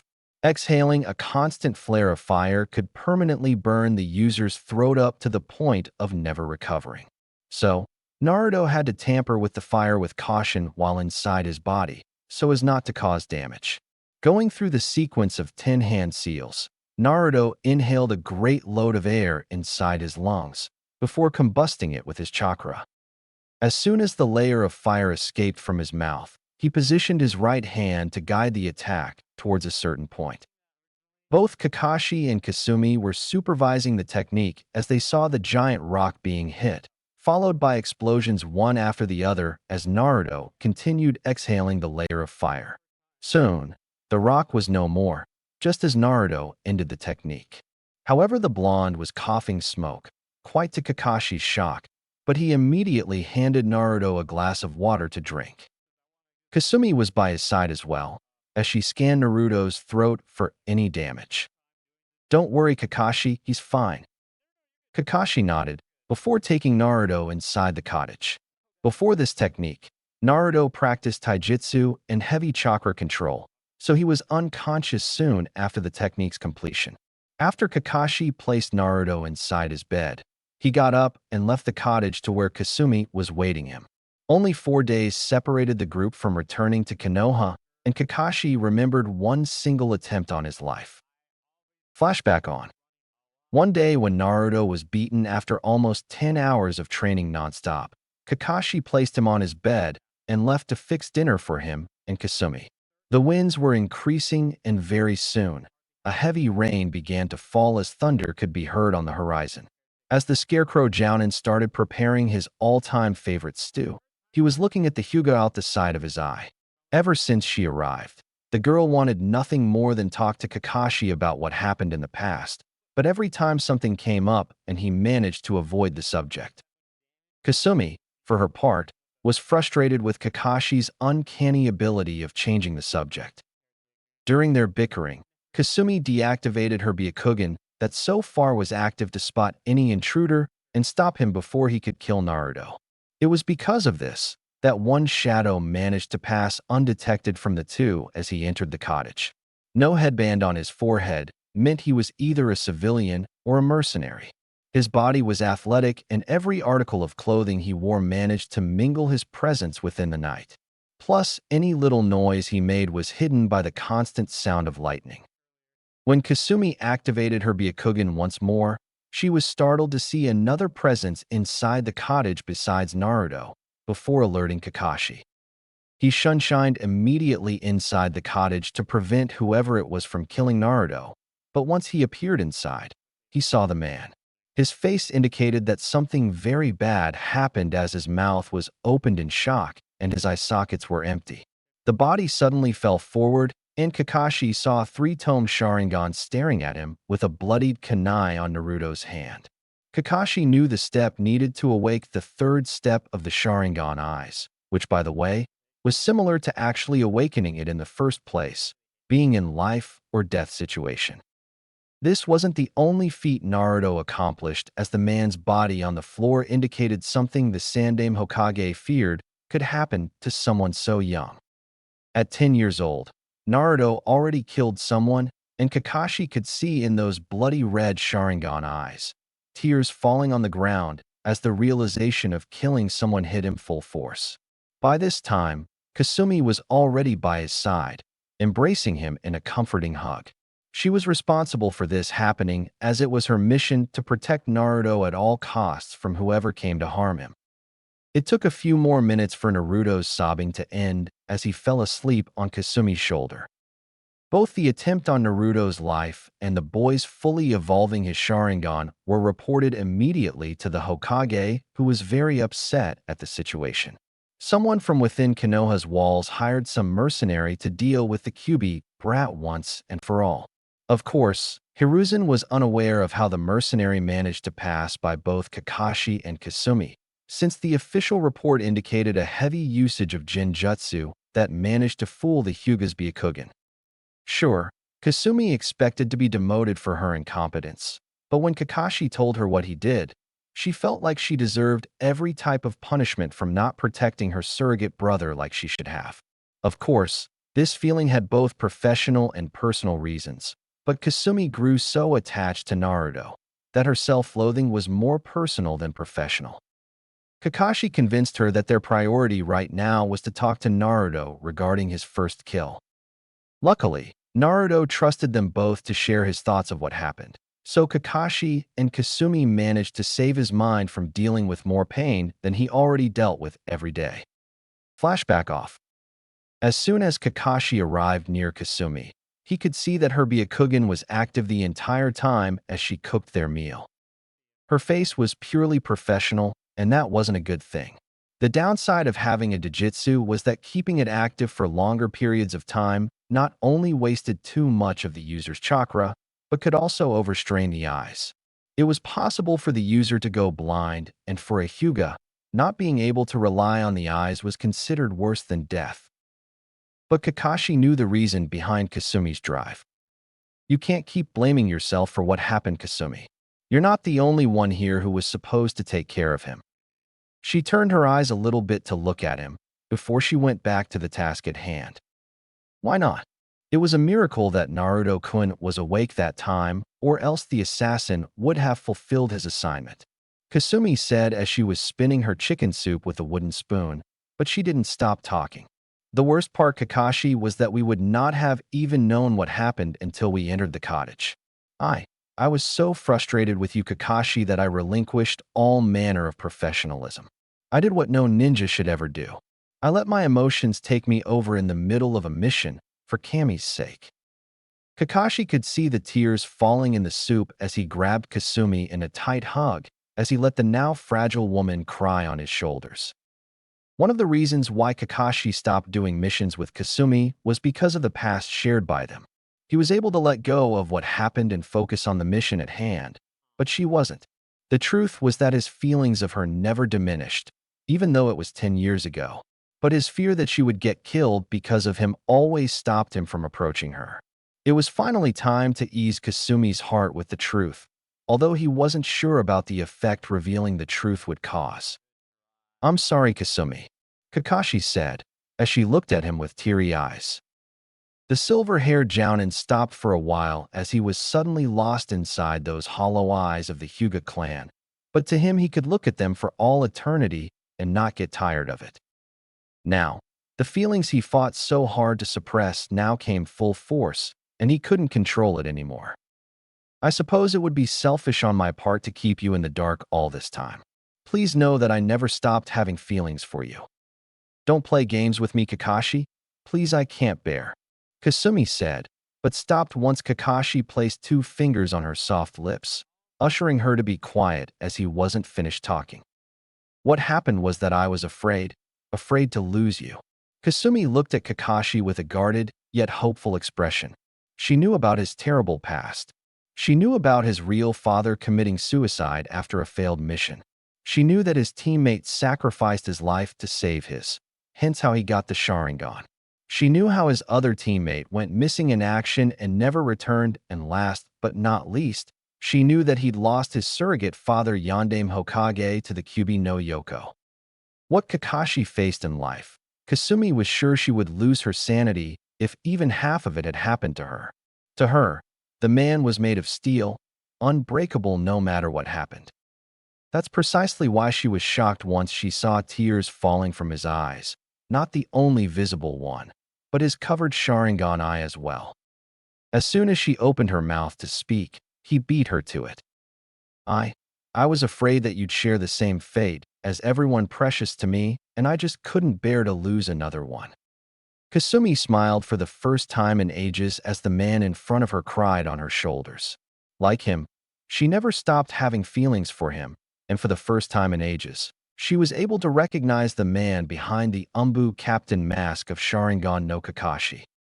"Ah, I'm not interrupting anything, am I?" The voice alerted both as they turned to the sleepy Naruto. The chicken soup's aroma reached Naruto's nostrils as well, and his stomach immediately roared like a ferocious lion. Kasumi and Kakashi smiled at the blonde as both of them managed to wipe their tears before Naruto could see. Well, at least they hoped so. "Sorry about interrupting. It's just that I woke up hungry and I sensed Kasumi-sensei's chicken soup," Naruto said as he grabbed an empty bowl and approached the fireplace, before placing 3 spoons of soup. The two grown-ups did the same and took a seat next to Naruto, before Kakashi initiated a conversation, probably in order to avoid the subject of what just happened. "Say, Naruto, in 3 days' time your training will be over and we'll return to the village. Now, I remembered you weren't so thrilled a couple months ago. Want to talk about it?" Kasumi looked at Naruto for a moment, while trying to gauge his thoughts. She knew about the QB and how people looked at him as if he was the demon itself. Now, the people also knew the truth of how he got the Sharingan, and she wouldn't be surprised if some, if not the majority, treated him even worse now. Nevertheless, she was confident Naruto could defend himself better than even a high-level genin. He had a fully evolved Dijitsu and techniques to keep anyone, at least below Chunin level, from attacking him. After all, it was because of this that Sarutobi wanted him to be trained beforehand.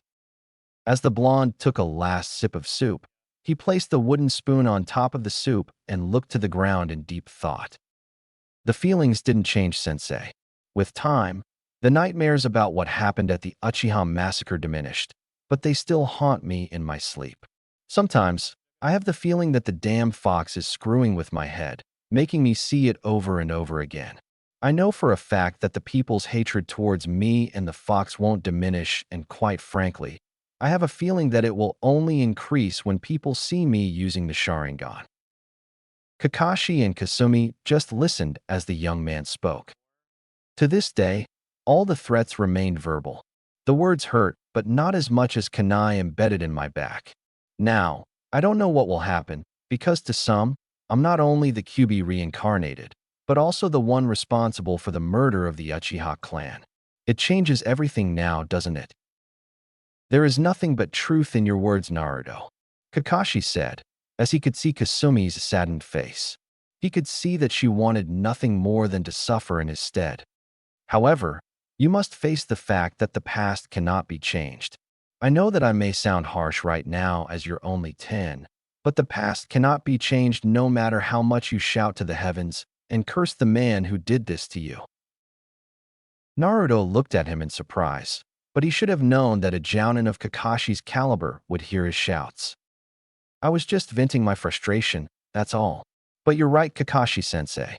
It's time I stopped dwindling in the past. It won't solve anything." After that, the three went to their respective beds as they settled in to rest the next 3 days before leaving to Konoha. And Konoha . The next day, Sarutobi was meeting with Shikaku in order to see what the man had to present regarding Danzu's whereabouts. He knew the elder Nara was the wisest choice for this mission. Having outstanding chakra control, and with his knowledge of mingling with the shadows, one could only spot Shikaku if he allowed it to happen. But Sarutobi knew Danzu wasn't someone to underestimate his opponent, and certainly, Shikaku wouldn't be able to find his hideout. However, Shikaku brought some interesting facts. For some time, Danzu has been seen meeting with Umbu shinobi in secret places, and Hiruzen was certain no Umbu under his authority was allowed to talk to the old war hawk.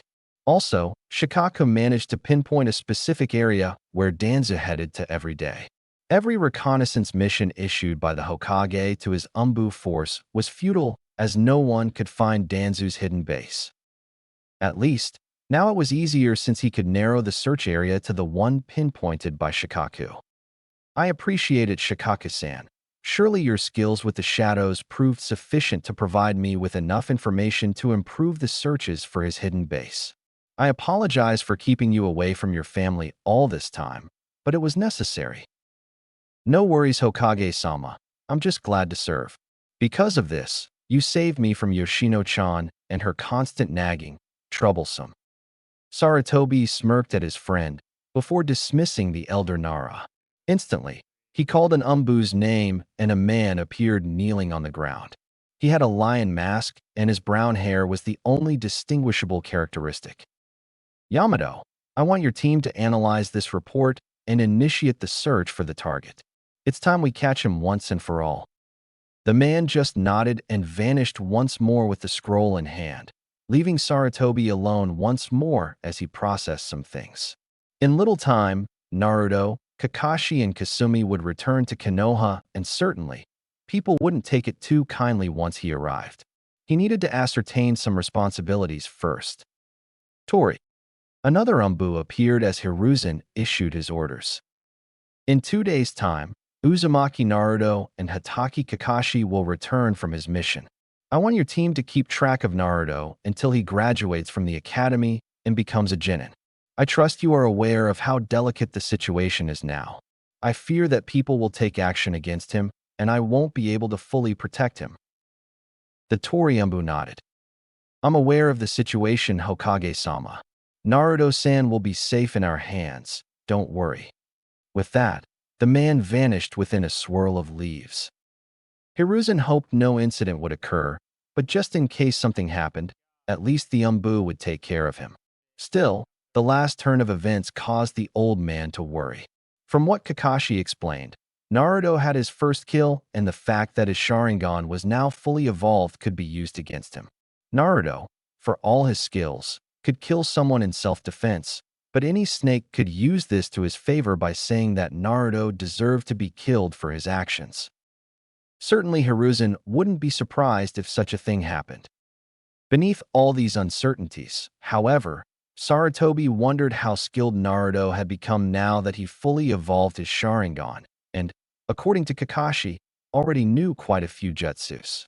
Not only that, but Kasumi trained Naruto's taijutsu, and according to her, the kid was more than able to face high-level genins and even low-level chunins.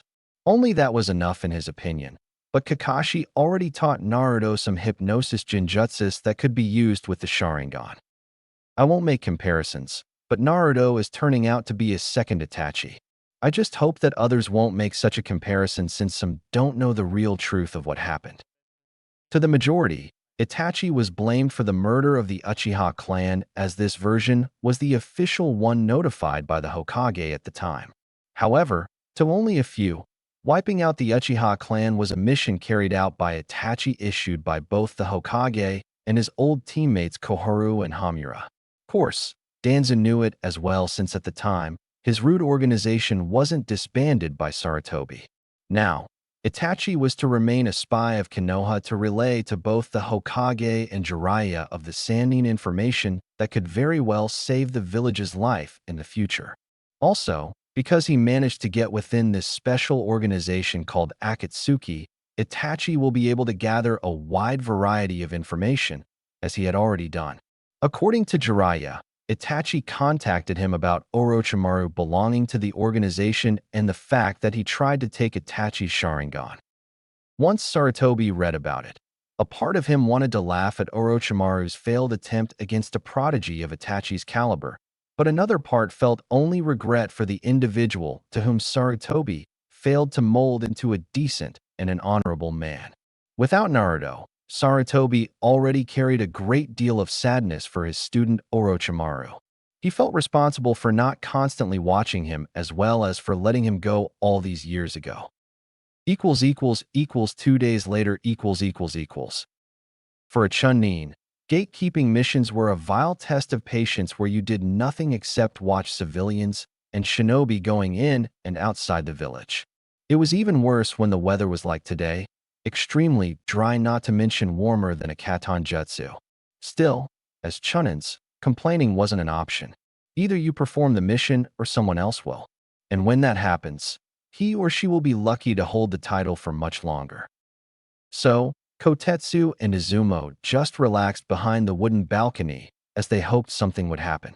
Suddenly, and as if Kami had just answered their plea, three silhouettes could be seen on the horizon approaching the west gate.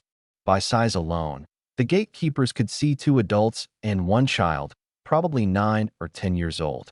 A couple steps later, they could see the Jounin vests and the fact that one was male and the other female. It took a few seconds for them to realize the strange silver hair and that only one person had it, Sharingan no Kakashi. Soon everything fell into place. According to the document in hand, Hatake Kakashi would return today from a long-term mission. The objective of the mission, though, wasn't written on the report. However, as the three people approached the wooden balcony, both Kotetsu and Izumo's eyes locked on the blonde kid that was with Kakashi and the Hyuga. Uzumaki Naruto was the favorite subject of every damn villager in Konoha, both civilian and shinobi.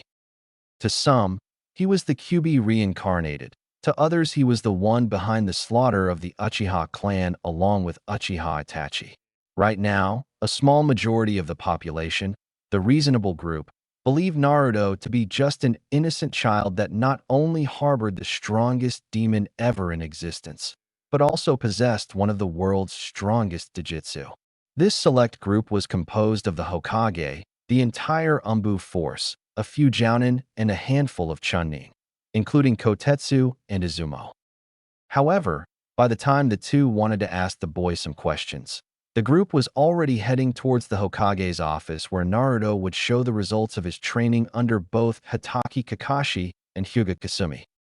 As the group marched calmly towards the Hokage's office, Naruto could now perceive things he didn't before. The looks of hatred, the cursed glares, he already knew existed. But what caught his mind was the information given by his new set of eyes as he would activate the Sharingan on certain occasions. Now, he could read everyone's intention like an open book, although this was not to say that he enjoyed what he now knew. Demon Spawn.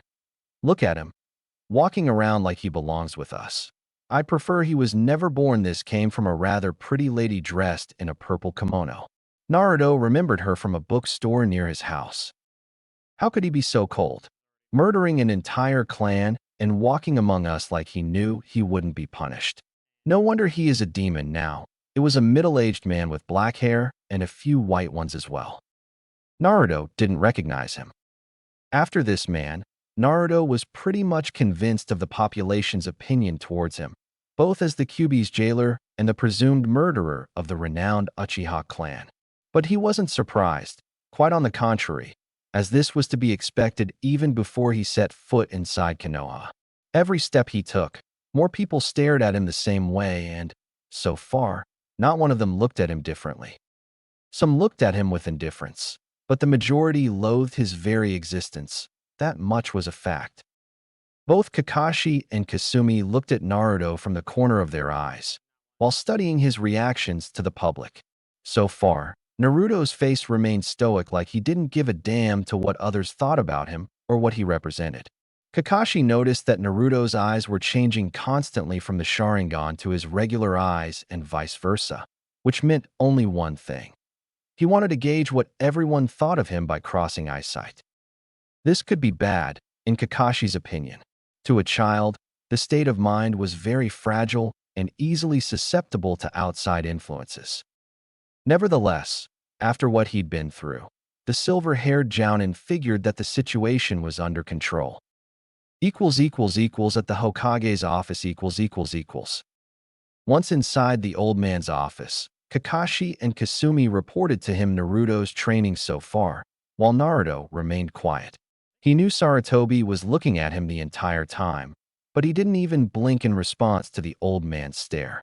Hiruzen only wanted to know about the blonde's thoughts to what all that people were thinking about him, but he guessed the answer was pretty much evident. He learned how to ignore them completely. After Kakashi finished explaining about Naruto fully evolving his Sharingan, Hiruzen turned to the blonde. Could you perhaps give a demonstration, Naruto-kun? I want to see your control over the Dijitsu. Without even giving a response or even a short nod, Naruto activated his fully evolved Sharingan, and whereas before, The two black eyes became red with 3 tomes in each side. Sarutobi smiled upon seeing how little time it took to activate and concluded him to be just like any Uchiha. Suddenly, though, the tomes started spinning like a spinning wheel, and Hiruzen suddenly felt his body go numb and his eyes were slowly but surely closing. Kasumi was wondering what the hell happening until Kakashi landed a hand on Naruto's shoulder, ushering him to stop the Jinjutsu, to which Naruto nodded and stopped the technique, before Hiruzen jerked his eyes open, smiling at the prodigy in front of him. Well, Kakashi, you forgot to mention about Naruto's skills with Jinjutsu. Actually, Hokage-sama, Jinjutsu is his least favorite subject. I trust that he knows the Jinjutsu counter technique and the one he just used on you, that's all. Still, with his eyes, he could copy new techniques. Now, Naruto, even though it's my belief you don't need it, tomorrow you'll return to the academy, Hiruzen said, before Naruto looked at him a bit surprised. Surely, it was because he wasn't expecting to be sent back to the academy, not because he felt like he should have been promoted to Genin right now. I understand, was all his reply, before Hiruzen nodded. In little to no time, Kakashi dropped Naruto in front of his old house, before vanishing with a shunshin. Naruto took a while to turn and head for the stairs as he looked at 3 bystanders glaring at him with angry look on their faces. Sighing in dismay, Naruto headed to the stairs before he entered his apartment.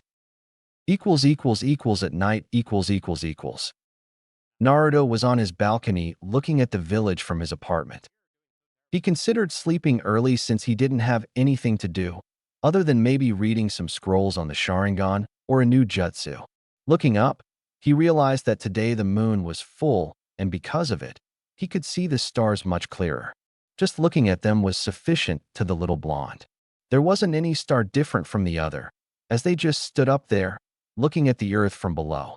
They were one and the same, Naruto concluded, and they were beautiful.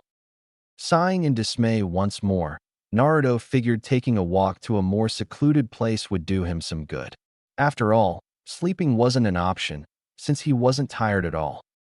Putting on his sandals, he exited his building and went up a huge set of stairs that went up a hill where Naruto knew a wooden bench was located.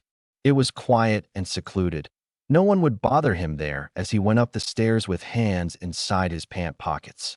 If Naruto was aware of someone tailing him, he didn't show it as he kept walking while looking on the ground, presumably without a care in the world.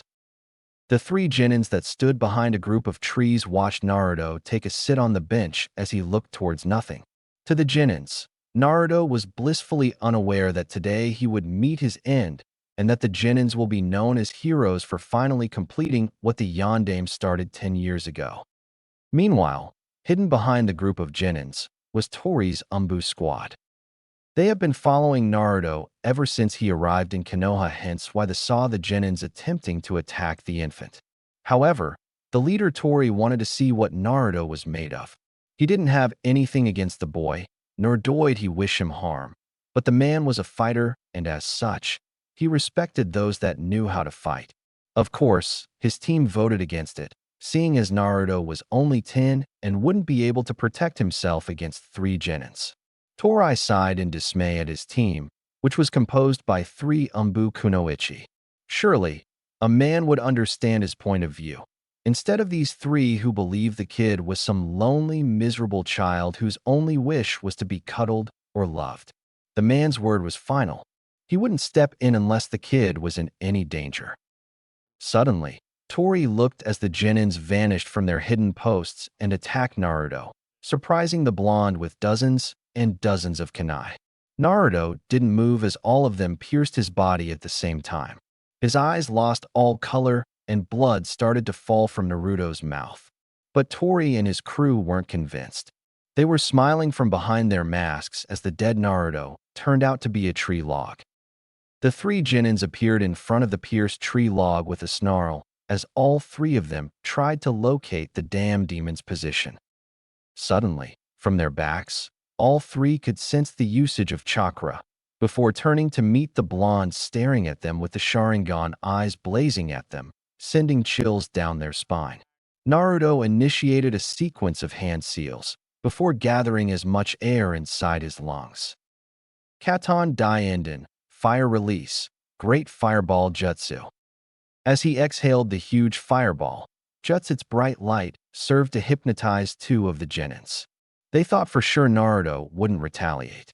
As the technique approached, the heat was starting to become unbearable and the frightened genins did nothing to avoid them.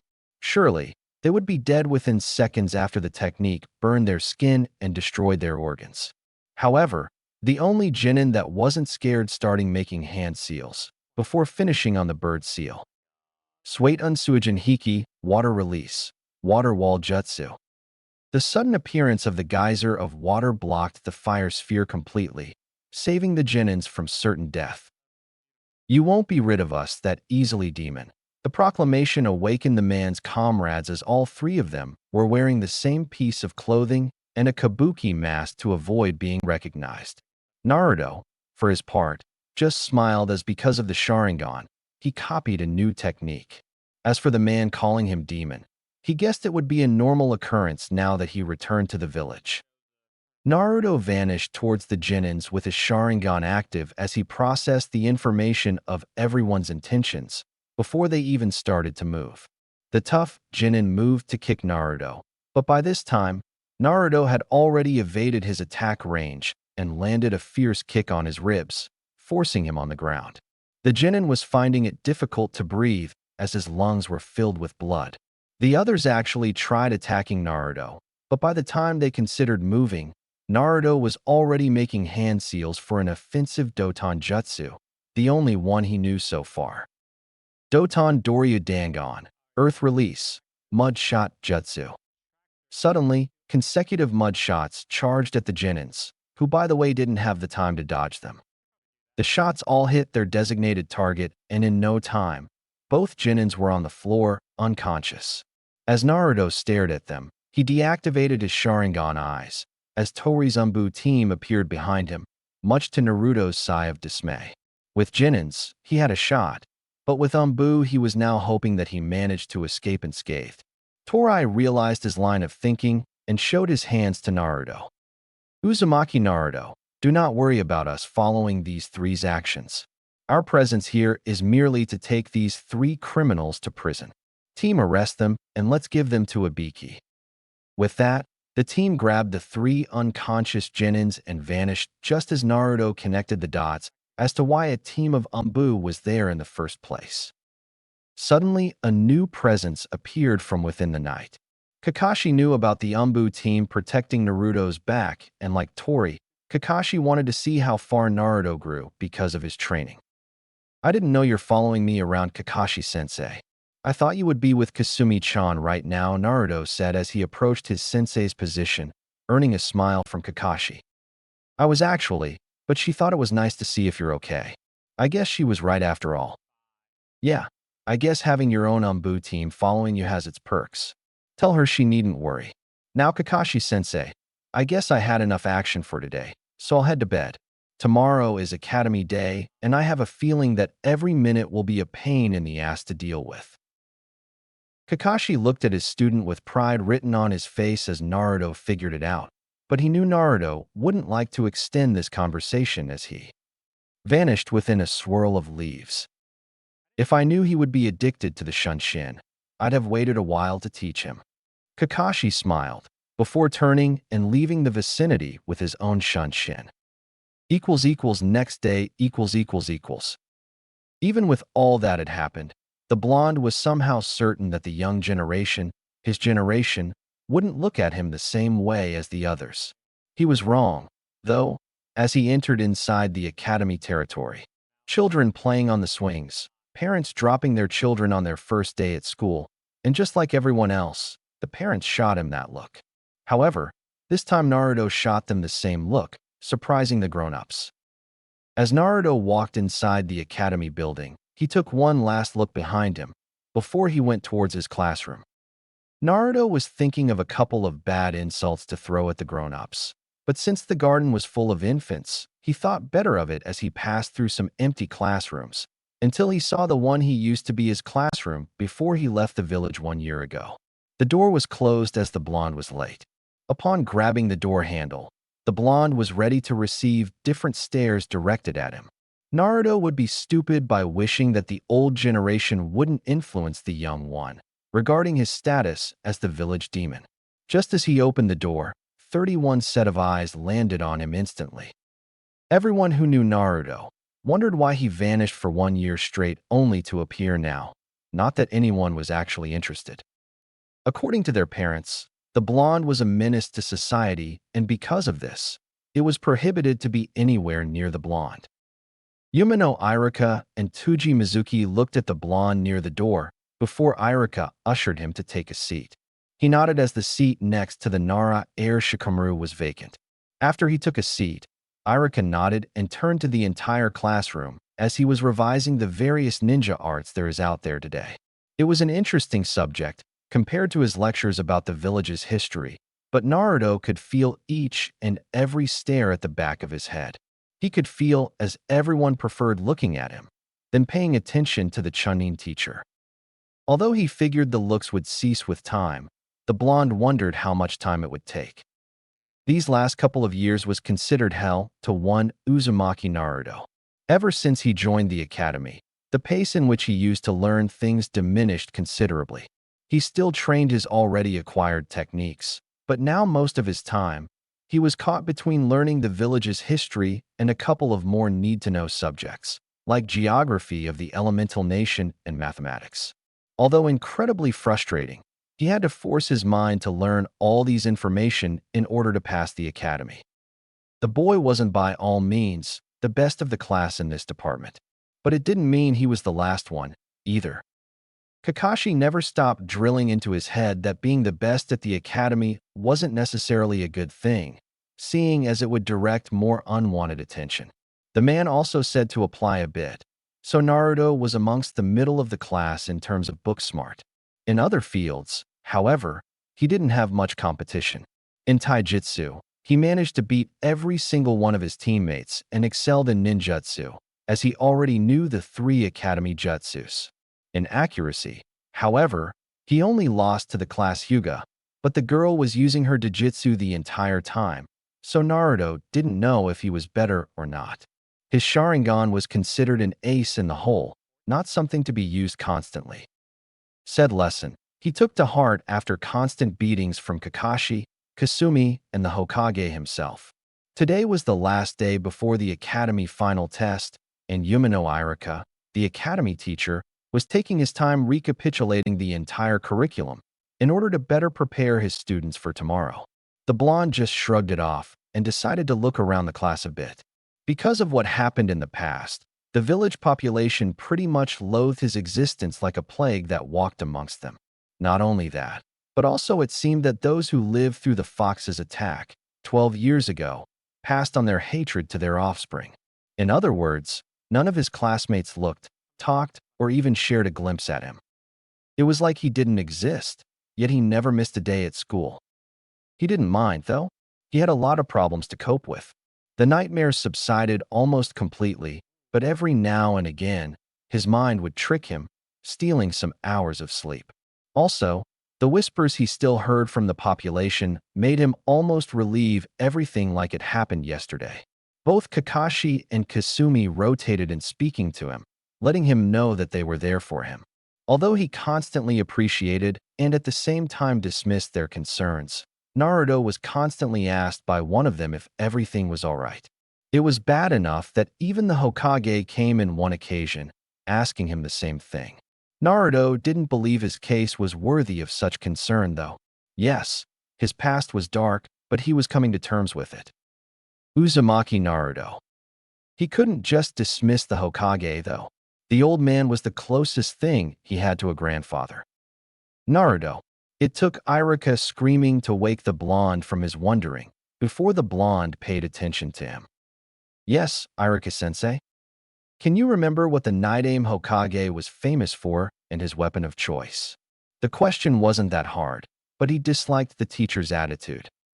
Seeing as people rarely talked to him, the blonde developed a sort of introspective personality, meaning he had the tendency to speak with himself a lot. Therefore, He didn't like being interrupted when he was thinking. Nidaime Hokage was famous for his mastery of Suiton ninjutsu, since he didn't need to use a nearby source of water. And his weapon was called the Raijin, which was used in complement with his Suiton ninjutsu. His answer was perfect, and if someone else answered like he did, Iruka wouldn't move on before complimenting him or her. But Naruto was hated by him. Therefore Iruka, upon hearing the answer, simply shrugged it off and chose another person to ask the next question. The blonde didn't mind, once more. He knew, from the Hokage, that Iruka's parents were killed by the fox. But then again, so did everyone, apparently. In little less than an hour, the class bell ringed and everyone left the classroom. Once outside, the blonde took notice that a lot of people were at the academy's entrance. Parents, sisters, brothers, even friends, waiting to pick the students and take them home. However, Naruto didn't even need to look for either Kakashi or Kasumi amongst the crowd. As Jounins, they were constantly sent out to high-level missions outside the village. He remembered, one time, though when Kasumi appeared and picked him up for some lunch, it was a really good day. As he took the stairs towards the river that passed in front of the academy, he could hear the whispers coming from the parents, warning their offspring, time and time again, not to socialize with him. Naruto stopped and turned to meet some of those eyes, something he never did before. Just as he did so, everyone seemed to mind their own business and walk away. Although this was his first time doing so, Naruto wasn't surprised that people wouldn't curse him right in front of him. There was a law prohibiting it after all. After grabbing something to eat, the blonde was once more at his favorite place in the village. It was one of farthest training grounds, actually one of the last within Konoha territory. It wasn't special by any means. It was a plain field, with a few trees and big rocks. What made Naruto choose this training ground was the fact that no one came here, except for the Umbu team that protected him. But that was a different issue. For the first 20 minutes of his training, he would perform some light katas of his taijutsu style, in order to get better acquainted with them. Then, he would exercise his chakra by running up and down the tallest tree of the training ground, while molding the earth below him up and down as well. It was an exercise that Kakashi taught him a couple of months ago, in order to improve his second affinity. Afterward, he would practice his taijutsu against the tree logs as well as adding a couple of fire techniques to his sequence of attacks. His speed was improving, Naruto thought with a smile on his face. Both Kakashi and Kasumi said to him that training without the Sharingan would only be beneficial to him once he used the Dijitsu. In order for your Dijitsu to work more effectively, you need to improve your body and reflexes without it. It was a little difficult for the blonde to understand at first, but he now got it. The Sharingan, by itself, would point the enemy's moves, but what good that would be if the body couldn't react in time to avoid it. Every day, he maintained the same routine and with vigor. The leading Umbu quite often reported such to the Hokage whenever he had the chance to. After leaving the academy, he would grab something to eat and then come here to train until nightfall. Activating the Sharingan was the last item of his training agenda, and he actually used it to practice Genjutsus. Well, actually, it was only one technique, but he practiced a lot with it, using a couple of bunshins for targets. As the sun began its descent, the blonde wiped the sweat off his face and marched towards his house. He would sleep early today to focus on the test tomorrow. It wouldn't bode well for him to fail because of laziness. In little less than 20 minutes, he arrived at the always busy merchant district and passed by as inconspicuous as possible, so as not to cause any trouble. Since the Hokage assigned the Umbu team to protect him, no one else dared lift a finger to attack him, but you'd never know with this village. Naruto wouldn't put it past him to deal with a drunken ninja, pissed off at the unfairness of the world. Not to mention the fact that fighting in the middle of the open road could lead to some innocent people getting hurt, and he just couldn't handle one more reason for the population to hate him. Fortunately, he managed to reach his good-for-nothing apartment. Inside, he fixed some instant ramen and put on his night clothes. Tomorrow, he would have a metal headband on his forehead. The next day Once every academy student arrived at the classroom, the first exam was handled, the written one began. The questions were pretty basic, save for a few that would serve to separate the best students from the merely passable ones. Questions like a brief history of the three ninjas trained by the Sandaime Hokage and the team's name. Naruto passed by the questions with apparent boredom until he landed in an interesting one, number 27. Man, they're unbelievable. Which method was used by the Yondaime Hokage to kill the Kyuubi no Yoko? Naruto remembered reading a specific part of his booklet that explained some sort of convenient history, saying that the Yondaime Hokage managed to defeat the beast by sending it into another dimension through the usage of Fuinjutsu. Imagine the surprise of everyone in the classroom if the blonde just got up on top of his chair and yelled that the damn fox owed him this month's rent. He wrote the answer just like the booklet explained and passed through the rest of the questions. Eventually, the test was over and now was time for the taijutsu and accuracy portion of the exam. Regarding accuracy, the blonde almost aced hitting 9 of the 10 shurikens and 10 of the 10 tenkanais. When the taijutsu portion came, the students formed 2 lines as they would be tested against the Chunin teachers, Yumino Iruka and Tuji Mizuki. Quite strangely, Naruto was lined to fight Iruka. While Iruka openly hated Naruto because of the fox, at least he didn't let said hatred interfere with his job as an academy teacher. Mizuki, on the other hand, never bothered to hide it and openly dismissed every single question Naruto asked as unimportant and move on with the classroom. In the end, Naruto always had to ask Kasumi what he didn't understand. In order to pass the test, one only had to land a hit. A few of the students did horribly and the fight was over in less than 2 minutes. Others, though, eventually managed to land a hit, using their clan-related techniques. When Naruto was up, he backed it up a bit, in order to maintain a decent distance from Iruka. Not too close, and also not very far from his opponent. Iruka hated the boy, but he knew he was talented and had much potential as a shinobi. Upon being authorized to strike, Naruto didn't waste time and charged at Iruka with a straight punch to his face. At the last moment, though, he switched attacks and went to kick Iruka's side stomach. Although shocked at the speed, Iruka managed to defend using his forearm. Iruka, then, started attacking with his right elbow, followed by a swift low kick, all of them respectively blocked or evaded by the blonde. Naruto, then, charged at the still-moving Iruka with a straight punch aimed at Iruka's chest. He managed to hit, taking a bit of air from Iruka. Uzumaki, go back in line. That would serve as compliment from his teacher, Naruto reasoned as he calmly returned to the end of the line. After him, 3 kunoichi aspirants gave their shots, but only one managed to land a hit. Mizuki's group finished as well, so the students went back to the classroom, where they would be called in to show one of the academy jutsus. As far as Naruto was concerned, the headband was already causing his forehead to itch.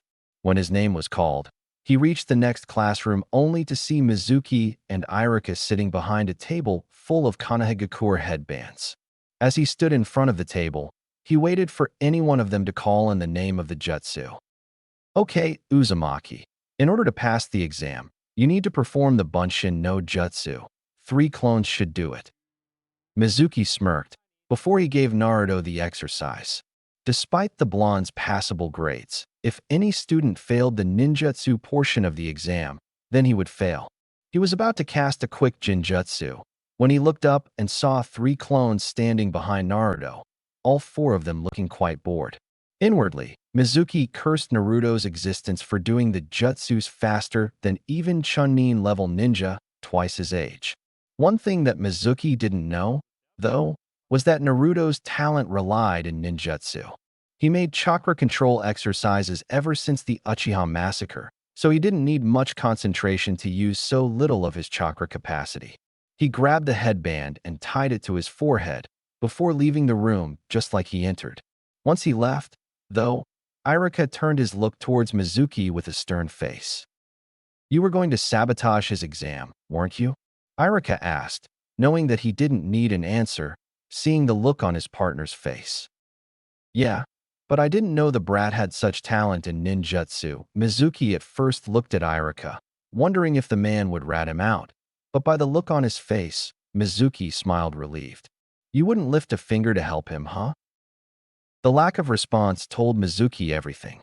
As deep as his hatred for the fox was, for the first time, he truly allowed it to overrule his sense of professionalism. Mizuki was right, and this time, Irika felt ashamed.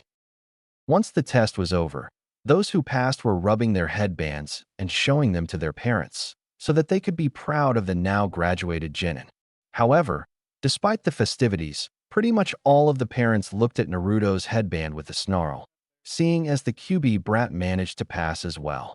The blonde was looking at his situation now that he had a headband on his forehead. The Hokage's stipulation was that the Umbu team would cease his protection once he became a Genin. Therefore, if someone were to deliberately attack him, he wouldn't have the Umbu's backup. What the hell? Now, I'm a ninja. Openly attacking me is an offense on its own. At the Hokage's office . Once the test was over, Irika and Mizuki handed the grades to the Hokage, as well as a dozen of seasoned and not-so-seasoned jounins. The time came for the Hokage and the jounins to choose their genins. Out of the blue, everyone could point out 9 outstanding candidates from the academy. Of course, 8 of them belonged to Konohagakure's respectful clans: the Hyuga, Nara, Yamanaka, Inuzuka, Kurama, Haruno, Akimichi, and the Aburame. The last of the 9 was the only one apparently clan-less, one Uzumaki Naruto. The Hokage smiled at this, though the sentiment wasn't shared by the majority. Hiruzen knew he had to play his cards right, or else Naruto would end up with a jounin who may deliberately flunk him and send him back at the academy. 3 of the A-class students would be taken by Kurenai, seeing as he always intended to have a track sensor team. Aburame Shino, Kiba Inuzuka, and Hinata Hyuga would work great under the Jinjutsu mistress of Konoha. The Nara, Yamanaka, and Akimichi always made an incredible team, but that happened only once, so the Hokage had room for moving the Genins around a bit. He had 2 jounins at his disposal that wouldn't think badly of the kid. Both Kakashi and Asuma would take care of him and properly guide his future. However, he was concerned that Kakashi would favor Naruto, so his choice was on Asuma. Upon asking his son about it, the man shrugged it off, not caring much who he gets it. Hiruzen smiled at this. He didn't appreciate the fact that Kakashi had yet to arrive, meaning he couldn't complain about the team setups. Most of the jounins snickered at the Hokage's comment, and since Kakashi never showed any interest in training Naruto as a Genin, he would get 3 different Genins, with skills that complemented each other. Okay, Naruto, Akimichi Chuji, and Yamanaka Ino will be Team 10 under Sarutobi Asuma and Kurama Yakumo. Sakura Haruno and Nara Shikamaru will be Team 7 under Kakashi. Now, moving on. The Hokage said as he proceeded with the rest of the teams and the jounins responsible for them. With Naruto . After leaving the academy, instead of going to his apartment, Naruto went towards a more secluded alleyway, where he could be alone to do what he came here to do. Umbu-san, would you please show up? I'd like to talk to you if I may. No sooner had he called, Tori appeared in front of him with his arms crossed. What is it that you wish to talk about, Naruto? I know that as of right now, your team will no longer follow me around, so I'd like to say thank you. That is all. The answer surprised the Umbu leader, who in turn smirked behind his mask. The boy knew about respect and how much trouble the Umbu prevented by just being there. You don't need to do that, Naruto. It was a mission given by Hokage-sama. That's true, but it's also true that no ninja should attack civilians. Yet I always felt like a walking target. Well, thanks anyway. After saluting the Umbu leader, Naruto went to his preferred training ground once more, this time for a different type of training. Because of its dangerousness, the art of Kenjutsu was left as more of a side project to his growth. He rarely practiced the katas taught by Kakashi. Instead, he just focused on reading some material about the history of the art, as well as some battle positions, both offensive and defensive. Today would be the second time he ever practiced with the 2 swords he received from Kakashi. Taking a scroll, he unsealed the wakizashi and firmly grabbed the hilt, before examining it a bit. Every book he read explained that one only achieved mastery when he or she could use the blade as an extension of the body. The blonde admitted knowing very little about this concept of sword fighting, but he would practice with it and one day see if he has what it takes to master the art of sword fighting. Slowly, he went through the katas taught by his sensei. He slashed the air repeatedly, but anyone who saw him would realize that his skill with the sword was non-existent. Although he knew the moves, Naruto was worried that he would do something wrong and end up cutting himself or something. Kid, I advise to stop what you're doing, lest you want to lose a limb or two. The familiar voice alerted the blonde to the Umbu's presence, who was right behind him with his arms crossed. I thought your team wasn't following me anymore, Naruto said, as he resumed the katas, while remembering the movements from watching Kakashi a long time ago with his eyes. True, but since my team didn't have more missions for the day, I decided to follow you a bit, to see if someone would attack you. I wonder, though, why are you attempting to use the sword? In these last 2 years, not once did I see you practicing with it. The blonde saw that the ninjato strapped on the man's back and wondered if he could give the blonde some pointers, at least a starting point for him to focus on. Torai knew about this. In fact, once he saw that Naruto sucked at Kenjutsu, he figured that a little help would be necessary. Not that he minded, though, seeing as he was free to go home. Say, Umbu-san, could you please give me some pointers here and there, just to get me started? Sure thing, kid. I don't have anything better to do anyway. From what I've seen, your moves were pretty much accurate, but both the speed and length of your attacks are appalling. You need to imagine that you're fighting for your life. It only takes one precise attack to end someone's life with a sword. That's the beauty of it. But with moves like the one you performed, you wouldn't be able to scratch your enemy's skin. Go through the katas one more time. Only this time, give everything to it. The blonde nodded and began the exercise once more. His moves were more precise this time, but he was still too slow. Faster, kid. Imagine the opponent in front of you dodging your strikes like it was nothing. Strike fast and precise. That's what you need to have in mind. Activating the Sharingan. This time, the blonde did as his new sensei instructed, piercing the air like he was piercing his opponent's heart. He sliced with vigor, with enthusiasm. Torai stopped talking as he watched the blonde's moves, now completely different than before. He was now committed to learning Kenjutsu like it's supposed to be, through practice, steel against steel. The blonde was so engrossed with his moves that he didn't see Tori unleash his ninjato. It was the sun's reflection that alerted the newly instated genin from a sudden attack that was aimed at his chest. The blonde managed to dodge in time by positioning his wakizashi in front of the sword, parrying the blow.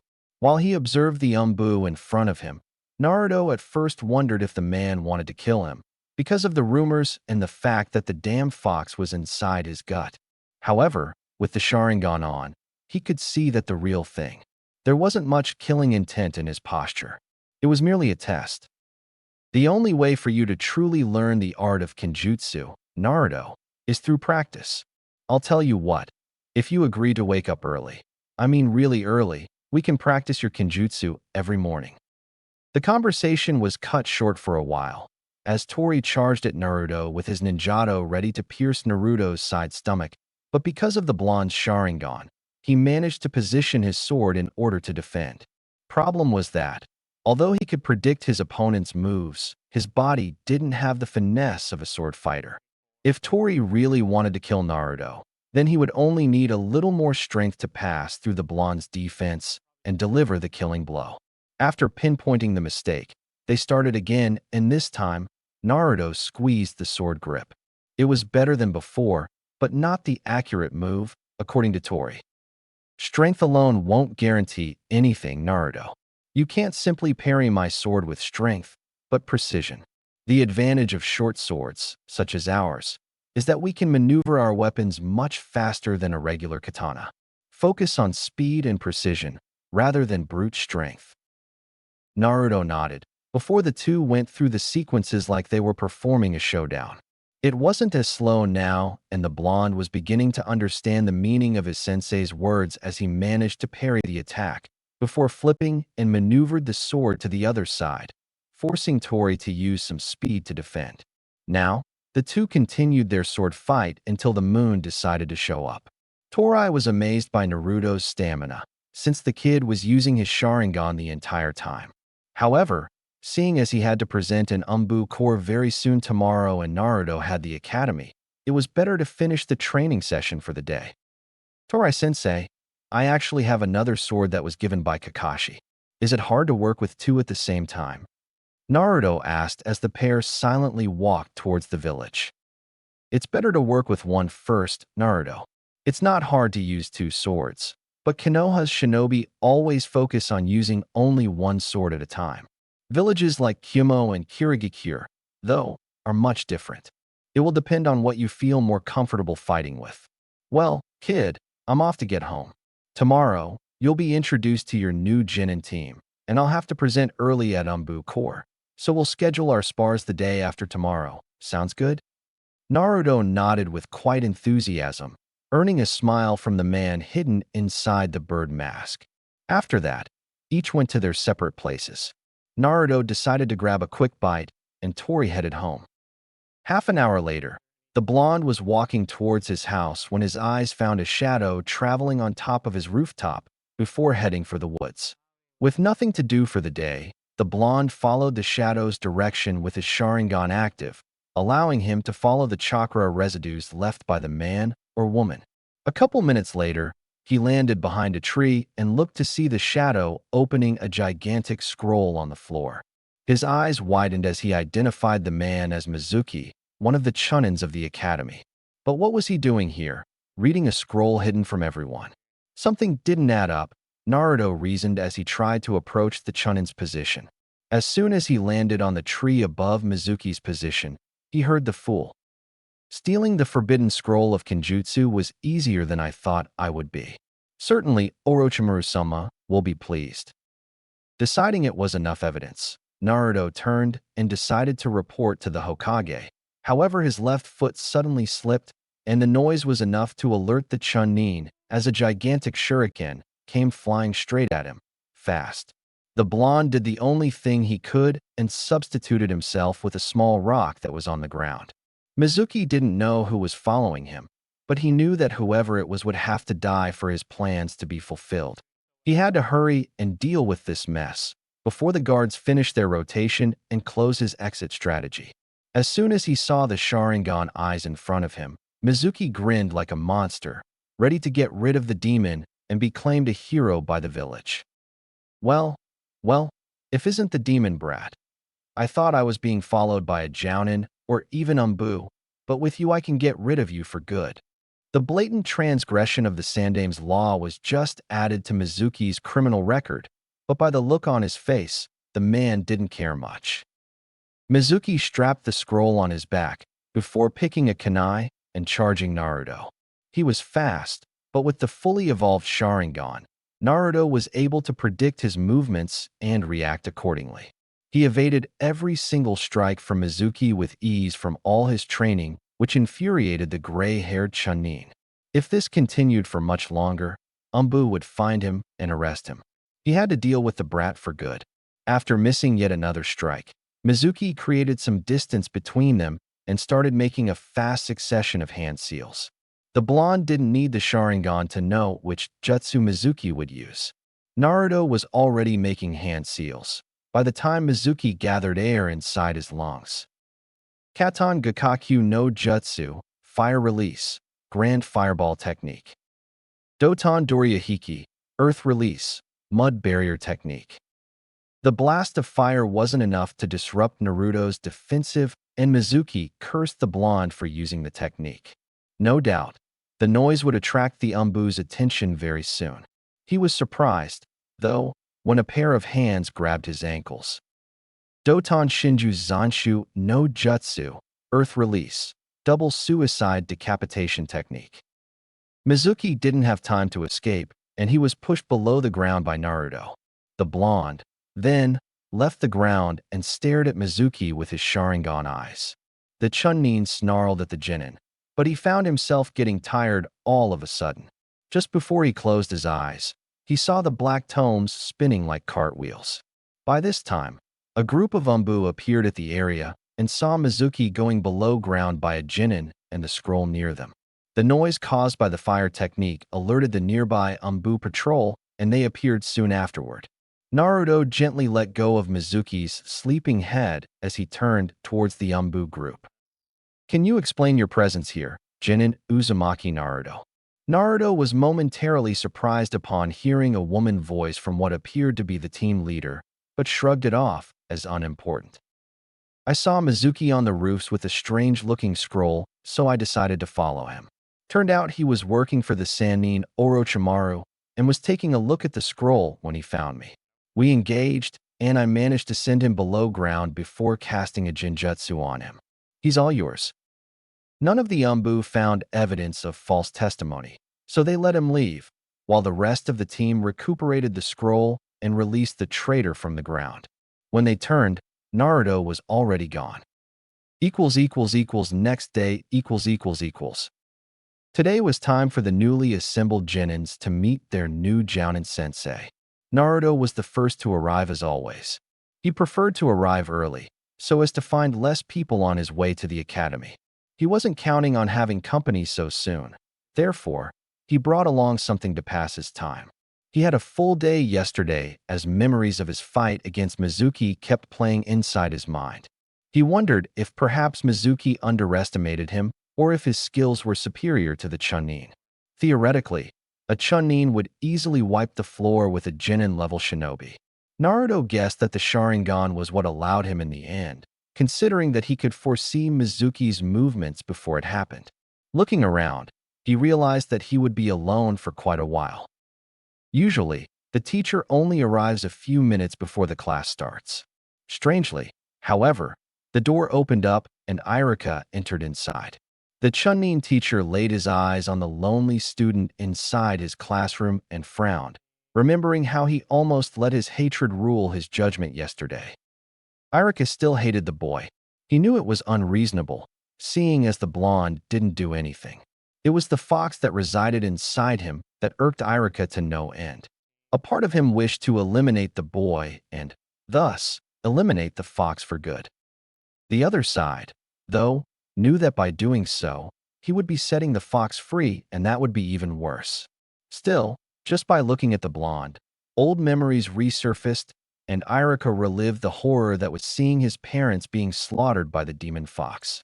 Deciding to do as he always did, Irika ignored the blonde and started writing something on the board.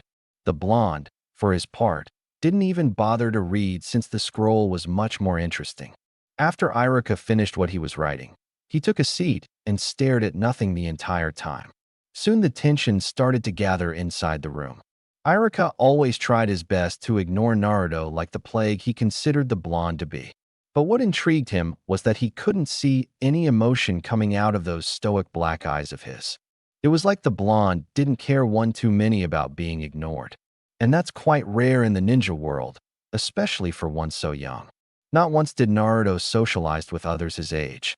Even if he did, though, it wouldn't matter because the entire classroom didn't even know he was there in the first place. As responsible for the classroom, Irika knew about the blonde's condition. The fact that he not only harbors the fox, but also had received Sasuke Uchiha's eyes after an attack from Sasuke's brother Itachi. Even though Naruto was now considered the last Uchiha, no one even bothers to at least salute him. People used to revere the Uchihas, but Naruto was a different case. In fact, aside from the Hokage and Hatake Kakashi, there wasn't a soul in Konoha that would trust the blonde with anything. Irika was so engrossed on his wonderings that he didn't realize he was staring at the blonde. "Is there something you wish to talk to me about, Irika-san?" Naruto's voice alerted Irika, and he quickly shut his face and denied the claim. The blonde just shrugged it off and returned to his reading. Now that he graduated, the word sensei wasn't applied anymore. Irika wasn't fazed by it, though. Naruto probably thought of him just as much as he thought of the blonde. In little time, the graduated students started filling the classroom, and Irika started smiling to all of them, like some sort of switch inside his head had turned. After the class was full, Irika expected Mizuki to enter and close the door, but instead another teacher of the school walked in and whispered something to Irika's ear. Naruto could only guess the reason behind the surprise. While people kept telling that he was a monster for no apparent reason, people like Mizuki kept disrespecting the rules. It came out as shocking to Irika that Mizuki would do something like betraying the village, but somehow Naruto knew that if he was accused of something, no one would find it shocking or even slightly surprising. To everyone who graduated, congratulations. All of you earned the honor of carrying our village's insignia as full-fledged shinobi. However, the track ahead is dangerous and will test all your abilities both as ninjas and humans. Now, I will announce the teams of Genins and the respective Jounin sensei. As you know, each team will be formed by 3 of you under a Jounin, thus forming a 4-man unit. Now, Team 1. Irika started reading the teams and the respective Jounins responsible for each. As he went, some cheered, others whined at not being placed with his or her friends. Team 7 will be composed of Haruno Sakura, Kurama Yakumo, and Nara Shikamaru, under Jounin Hataki Kakashi. Upon hearing this, the Nara heir moaned troublesome repeatedly at being paired with 2 women. Irika laughed, but continued. Team 8 is composed of Hyuga Hinata, Kiba Inazuka, and Aburame Shino under Jounin Yuhi Kurenai. Naruto heard the names and wondered if he would be left out of the team assignments. A part of him was sad that Kakashi wouldn't be his sensei, but he still wondered what would happen if his name wasn't on the list. Since Team 9 already exists, Team 10 is composed of Yamanaka Ino, Akimichi Chuji, and Uzumaki Naruto, under Jounin Sarutobi-sama. Any moment now, the Jounins will come here, so wait patiently. I just wanted to express that I have high hopes for all of you somehow. I doubt that. Naruto thought as he looked at the Chunin's back. Irika left the classroom while the graduated Genins started talking with each other. Naruto, though, kept to himself. It was always like this, he reasoned. People talking with each other, pretending he wasn't there in the first place. He wondered about his life now that he was part of a team. He wondered if his presence would be acknowledged by either Ino or Chuji, or even his new sensei, Sarutobi Asuma. A few rows behind him, 3 Genins were talking amongst each other. Ino, Chuji, and Shikamaru were a bit frustrated that they wouldn't be together. Worst of it all was that both Chuji and Ino were paired with the village pariah, Uzumaki Naruto. Chuji didn't much mind other than Shikamaru wasn't with them, but Ino was wondering what life would be like now that Naruto was part of her team. She remembered all those stories from her mother about Naruto. Since the academy started, Ino's mother warned her never to socialize with him because he had trouble written all over him. Also, the fact that Naruto was inside the Uchiha compound when the massacre happened led to a lot of rumors that the blonde sided with Itachi and murdered everyone. Ino never bothered to check the validity behind the rumor, so she just took her mother's words for it and created great distance from the blonde. Shikamaru, for his part, didn't have much against Naruto, but actually socializing with him was such a drag in his opinion, therefore he didn't bother. Within minutes, almost all of the Jounins arrived, including Sarutobi Asuma, who came and informed his team to meet them at the barbecue place. Much to Chuji's pleasure since his bag of chips just ended and his stomach began to manifest itself. Just as Ino and Chuji went to see if Naruto was still in classroom, they were surprised to see that he wasn't there anymore. In the end, both of them shrugged and left the classroom towards the barbecue restaurant. At the barbecue restaurant . Looking at the clock at the restaurant, Asuma figured his team would take at least 10 to 20 minutes more. He was surprised, though, when one of the members stood by his side, looking at him stoically. Little bastard, I didn't even sense him coming. Uzumaki Naruto was indeed an interesting human being, Asuma reasoned. He knew quite a bit about the blonde genin, particularly because he, as expected from every Jounin sensei, read Naruto's file 2 times. He knew about the Kyuubi inside of him, and he knew the circumstances behind him obtaining the Sharingan. He also knew that, because of such events, the blonde was looked down upon by pretty much everyone, and he already assumed he would have to play a more active role in changing his other students' minds towards the blonde. May I sit, Asuma-sensei? Naruto said, before taking a sit right in front of Asuma. Say, Naruto, I didn't know you were that fast. I was expecting you to take at least 10 more minutes to come here. Well, I came here the same way you did. The thought that Naruto already learned a Chunin-level ability called the Shunshin was impressive, but his file never mentioned him knowing about it, which meant the little bastard copied him while using. He would have to talk to his genin about using the Sharingan to copy everything. He looked at the clock once more, before both Chuji and Ino arrived. They greeted the Jounin, before taking a seat near Naruto. Actually, Ino chose the farthest seat from the blonde, while Chuji took the seat in between. Asuma saw it instantly and frowned at them, but what he was most surprised about was that Naruto saw it too. The blonde just shrugged it off like it wasn't important. Okay, now that we're now getting to know each other, I'd like to hear from each of you. A bit of personal information. You know, names, likes, dislikes, dreams for the future, that kind of thing. I'll go first. My name is Sarutobi Asuma, and I have what people call a nasty habit, but I enjoy it greatly. I like to smoke. What I don't like is those that believe little of themselves and quit beforehand. I don't have much of a dream, though. I just want to guide you three towards a brighter future. Now, why don't you go next? Ino, the girl beamed at getting to talk. Well, my name is Yamanaka Ino, and I like my friends at the academy. There isn't much I dislike, and my dream is to make my parents proud of me. Ino looked at the blonde a bit upon saying her dislikes, but Asuma dismissed it. Next turn was Chuji's. A kimchi Chuji here, and I like eating a bag of chips, ramen, barbecue, pretty much everything really. I hate people who call me fat, because of my appearance, and my dream is to show everyone that I can be a great shinobi. Asuma smiled at the kid, before turning to the last member of his team. My name is Uzumaki Naruto, and I like to train and learn new techniques. I don't have any dislikes and not many dreams to speak of. His introduction was what Asuma expected.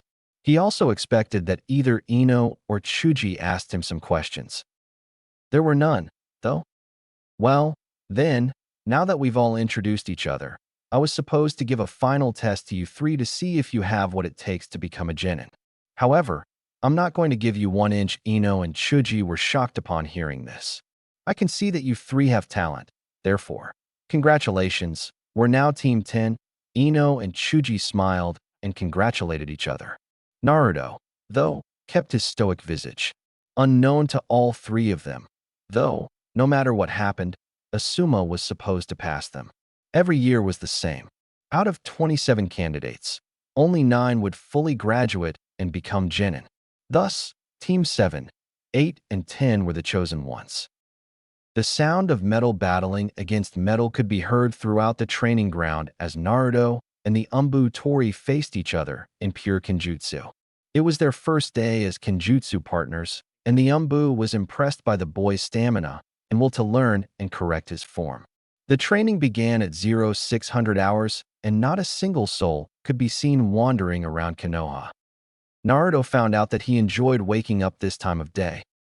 The reason was because he didn't have many hours of sleep at his disposal because of the nightmares. Also, the fact that he didn't need to worry about ignoring the villagers was a plus in his book. He appreciated training more than anything. He continuously appreciated Tori for his assistance. Little did he know, though, the Umbu found it as beneficial as Naruto, seeing as he wanted to practice his Kenjutsu for a long time.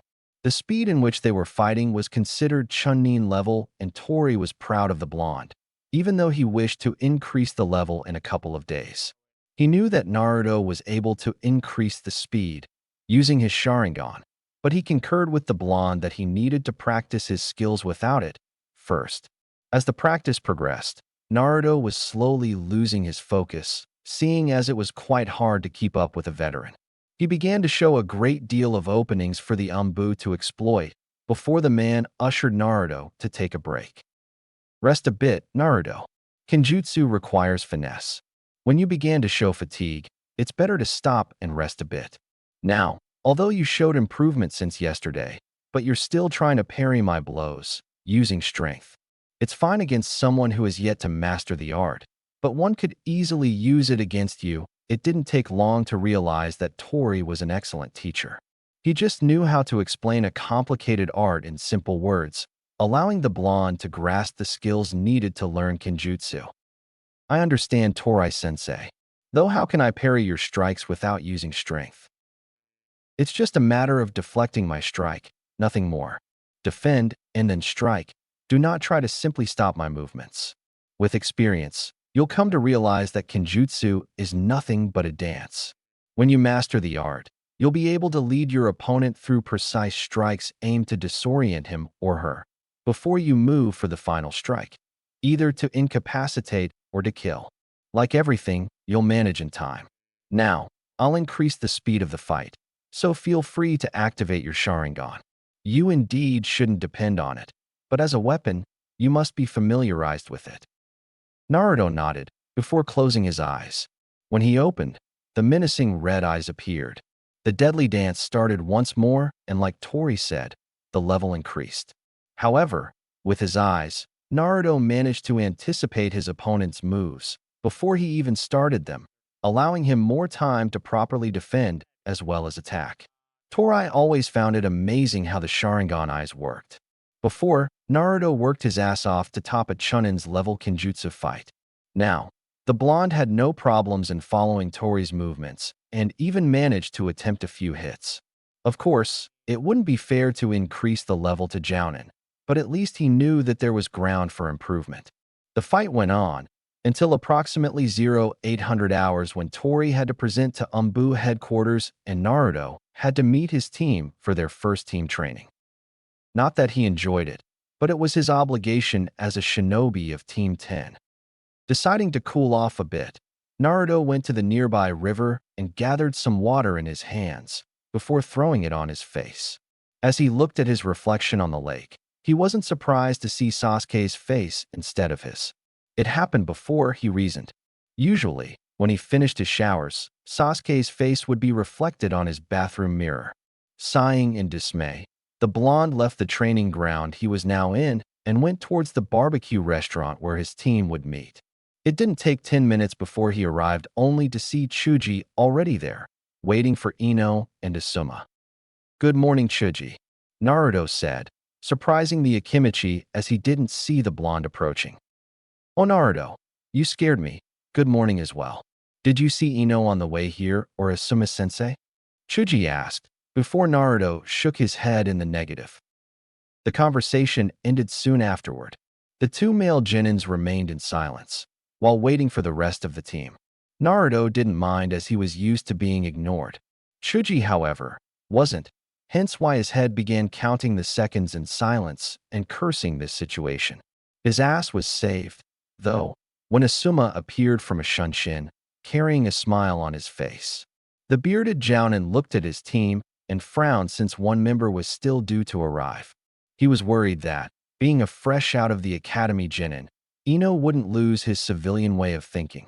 Excuses like, "I took some time choosing what to wear" of brushing her hair was heavily frowned upon. Not to mention the fact that it would ruin the images of Kunoichi's. Ino appeared 20 minutes late to the meeting with an excuse that she had to wait for her hair to dry before going outside. Chuji sighed at the girl's antics, so did Asuma. Naruto, though, kept it to himself, not bothered one bit at such a sad and pathetic behavior. Training ground 10 . Afterward, the group went towards one of the training grounds. Asuma ushered everyone to sit around him as he explained the team's routine from now on. He spent all day last night wondering about what to teach these kids, and he managed to conjure a training regimen that could benefit them greatly. "Okay, team. First of all, I'd like to run by you our timetable until one of you becomes a Chunin or something happens that would force this team to be separated. We will start our meetings here every day at 0800 hours, and I mean everyone you know. For each delay, there will be a suitable punishment waiting for you. Now, we'll train until 10, and then we'll go to the Hokage to get missions. It would be nice to settle a routine of 2 or 3 missions a day. Experience is everything in the ninja world, and I want all of you to be as ready as possible. Now, regarding training, I'll set each one of you against one another in taijutsu battle. in order to see your skills and see where you need improvement. First, it's Naruto against Chuji. The two boys of the team nodded before falling into battle positions. Chuji, assuming that he had the advantage in strength, quickly attacked Naruto with a straight side punch, aiming for Naruto's face. However, his speed didn't compare to Naruto's, and the blonde dodged the strike before Chuji could blink and landed a fierce punch on his stomach. Asuma noticed that the punch was laced with chakra, hence why Chuji lost his air instantly. He was on the ground, holding his stomach. Getting pissed off, Chuji used his partial expansion jutsu before trying his luck once more against the stoic Naruto. However, like before, Naruto just twisted his body before landing a reverse kick on Chuji's chest. Ino was pissed upon seeing Naruto treating her friend like a punching bag and demanded that Asuma punish Naruto. Naruto, this is just a spar. You shouldn't have used such force against your teammates. Ino showed her arrogant smirk towards the blonde, but Naruto instead went to his teammate. My apologies, Asuma-sensei. Are you alright, Chuji? Naruto apologized, surprising Chuji a bit, hence why he nodded and smiled at the blonde. Asuma was surprised at the concern before telling Naruto to face Ino in combat while Chuji rested. Ino showed her arrogant smirk once more as in her head. She would pound Naruto into the ground for what he did against her friend. Without wasting time, Ino charged like Chuji did. This time, though, Naruto just used his effort in dodging and blocking the weak attacks. Asuma sighed in dismay at the lack of effort required in dodging Ino's attacks. He now had firm knowledge on what to focus on regarding their taijutsu. Ninjutsu wouldn't be much of an issue, seeing as Ino and Chuji had their clan techniques. Naruto was the only one he could teach elemental jutsu, but he figured that increasing the blonde's taijutsu would be more beneficial. Okay, that's enough. I can see that all three of you needs work in perfecting your skills in taijutsu. Chuji, you have the strength needed, but you lack speed. Ino, I'm afraid, lacks speed and strength. Naruto, your taijutsu is the best amongst the three, hence why I'll be your sparring partner. However, you'll be required to fight against your teammates from time to time. Now, would each of you put these bracelets on your wrists, please? The team nodded before doing as instructed. Chuji managed to hold his arms still, seeing as he had strong arms.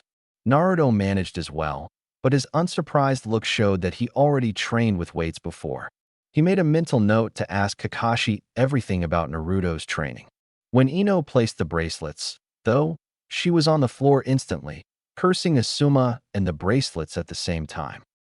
Asuma only smirked at the girl and continued with the explanation. These bracelets will serve to increase your strength and speed in taijutsu. It's the best way I know to help you guys.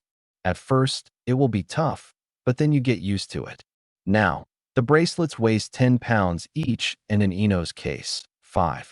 I'll be increasing it from time to time, so don't get too comfortable. Now, let's begin the fun, training. Everyone, give me 50 push-ups and sit-ups.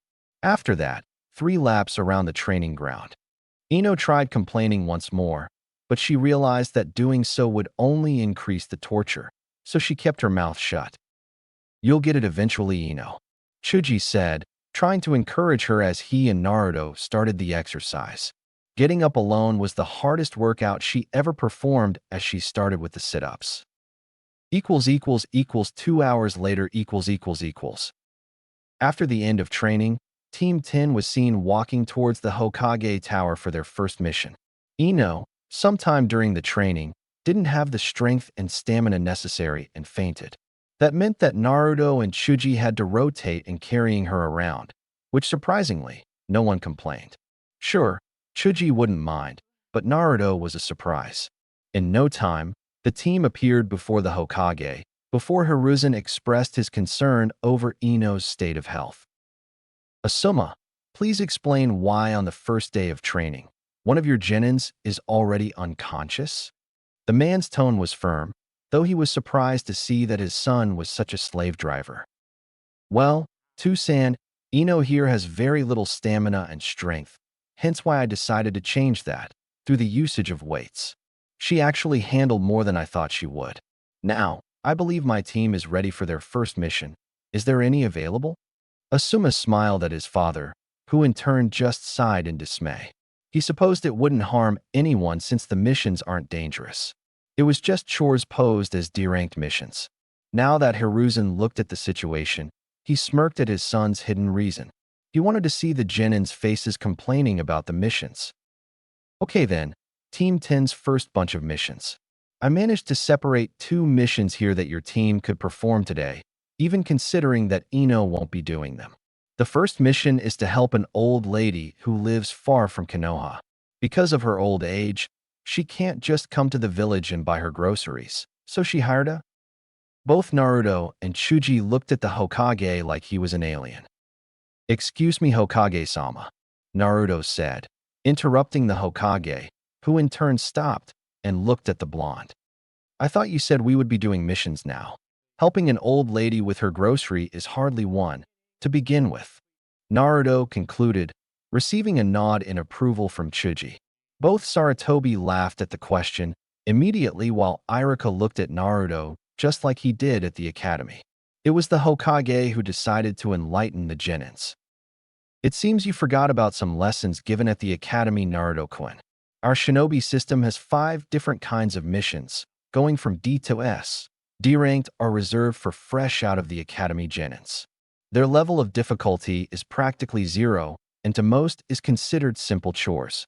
C-ranked missions are reserved to experienced Genins and low-level Chunins to perform. Most of them are out of the village.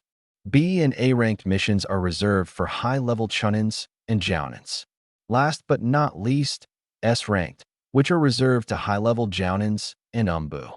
Since your team is composed of fresh out of the academy Genins, only D-ranked missions for a while, at least until your sensei deems you guys ready for a C-ranked." Both Genins looked down at the information, but nodded anyway. To Naruto, it only served to inspire him into doing more D-ranked, so that he could ask for a C-ranked later on. Chuji, though, wished that he had a bag of chips right now. "Okay team, let's perform these D-ranked mission, then. Tusan, what's the second mission about?" Asuma asked, before the Hokage grabbed another scroll. "Training ground number 42 is littered with kunais and shurikens used by the Umbu. Your team will have to gather them all and deliver to an Umbu member, which will be in front of the Umbu headquarters. She'll be wearing an eagle mask. I trust that Team 10 already knows how to use storage scrolls." Hiruzen asked. He knew, from Kakashi, that Naruto already learned how, and he was positive that every important clan member in Konoha taught their offspring how to use them. The team nodded, before leaving the Hokage's office. Chuji, getting tired from carrying Ino, passed her to Naruto, who positioned her without any complaint. The team slowly walked throughout the populated streets of Konoha towards the market to buy the groceries for their first D-ranked mission. Unsurprisingly, almost everyone looked at the blonde with disdain.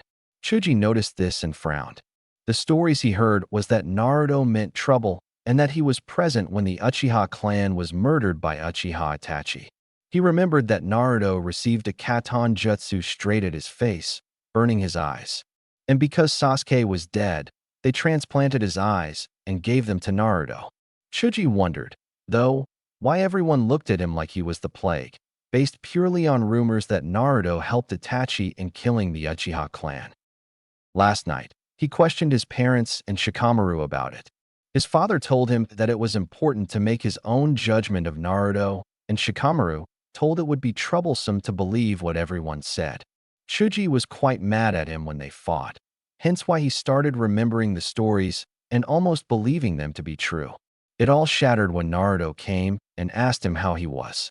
Perhaps Naruto wasn't all that bad. Asuma watched everything from the sideline, and he saw that Chuji was in deep thought about everything. He smiled, realizing that at least one had the decency to make his own observations, instead of believing in others. Ino, though, he wasn't sure if she would ever change. As the team arrived inside the market, Naruto immediately received glares from the owner and people inside, so he looked at Asuma. The man in question just laid one hand on his shoulder, ushering him and Chuji to pick up the groceries from the list. As soon as the boys disappeared from view with their shopping carts, Asuma approached the owners, deciding to set things straight before something bad happened. "Okay, I noticed how you looked at my student, and I won't have any of that," said Asuma, surprising the couple behind the counter. "He is a human being just like everyone, and he'll be treated fairly.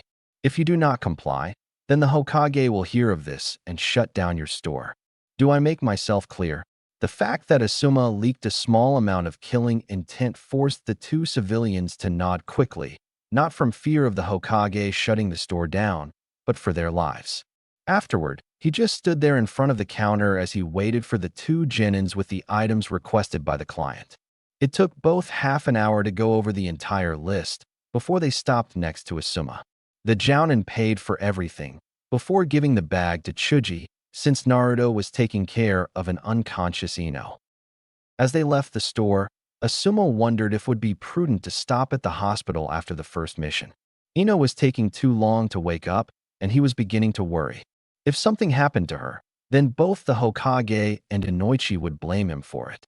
Thankfully, the blonde Kunoichi stirred on Naruto's back before opening her eyes. The last thing she remembered was running the laps with the weights and almost closing her eyes. When she noticed that she was being carried by Naruto, she immediately jumped from his back. "What are you doing to me, you pervert?" Ino shouted, while pointing an accusing finger at Naruto. Before Naruto could explain, though, Asuma interrupted him. "You passed out, Ino. Therefore, both Chuji and Naruto took turns in carrying you around. After the training, we went to the Hokage and received 2 D-ranked missions. The first is almost over, and you can help your teammates with the second one." The girl was at first embarrassed at screaming at Naruto, calling him a pervert, but then she remembered the boy's reputation and just marched closer to Chuji. The fact that she didn't even say thanks to Naruto for carrying her around was appalling to Asuma, and he would definitely talk to her about it when the missions were finished. Naruto just ignored her and followed behind Asuma as they arrived at the old lady's house to deliver the groceries. When the door opened up, the old lady appeared. She wore a black and red kimono and had the warmest smile. However, when she saw Naruto, she narrowed her eyes before grabbing the groceries from Chuji's hand and shutting the door with as much force as possible.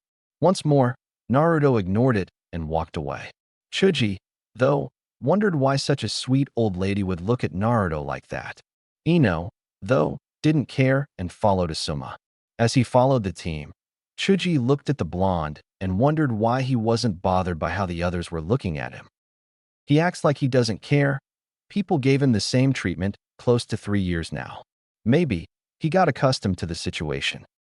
Chuji compared said treatment to everyone calling him fat and was pissed immediately. All of this based on what? A mere rumor, and that he now carries Sasuke's eyes? There was something wrong in this picture, and he somehow knew it. Training ground 42 . When the team arrived at the training ground, they looked at the mess created by the Umbu.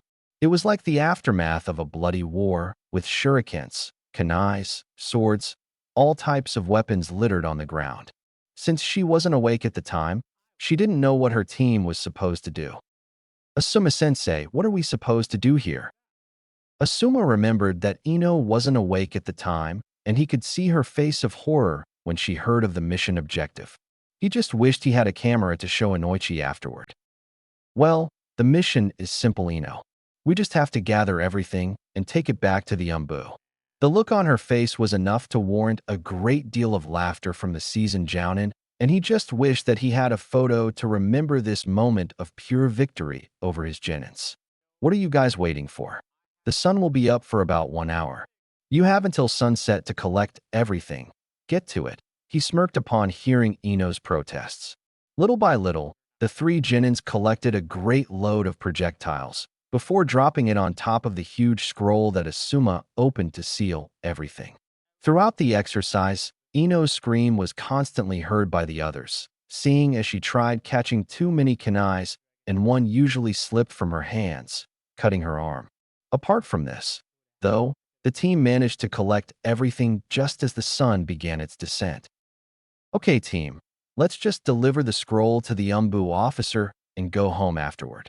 Asuma said, as he strapped the scroll on his back and walked casually towards the Hokage tower, while the Genins followed suit.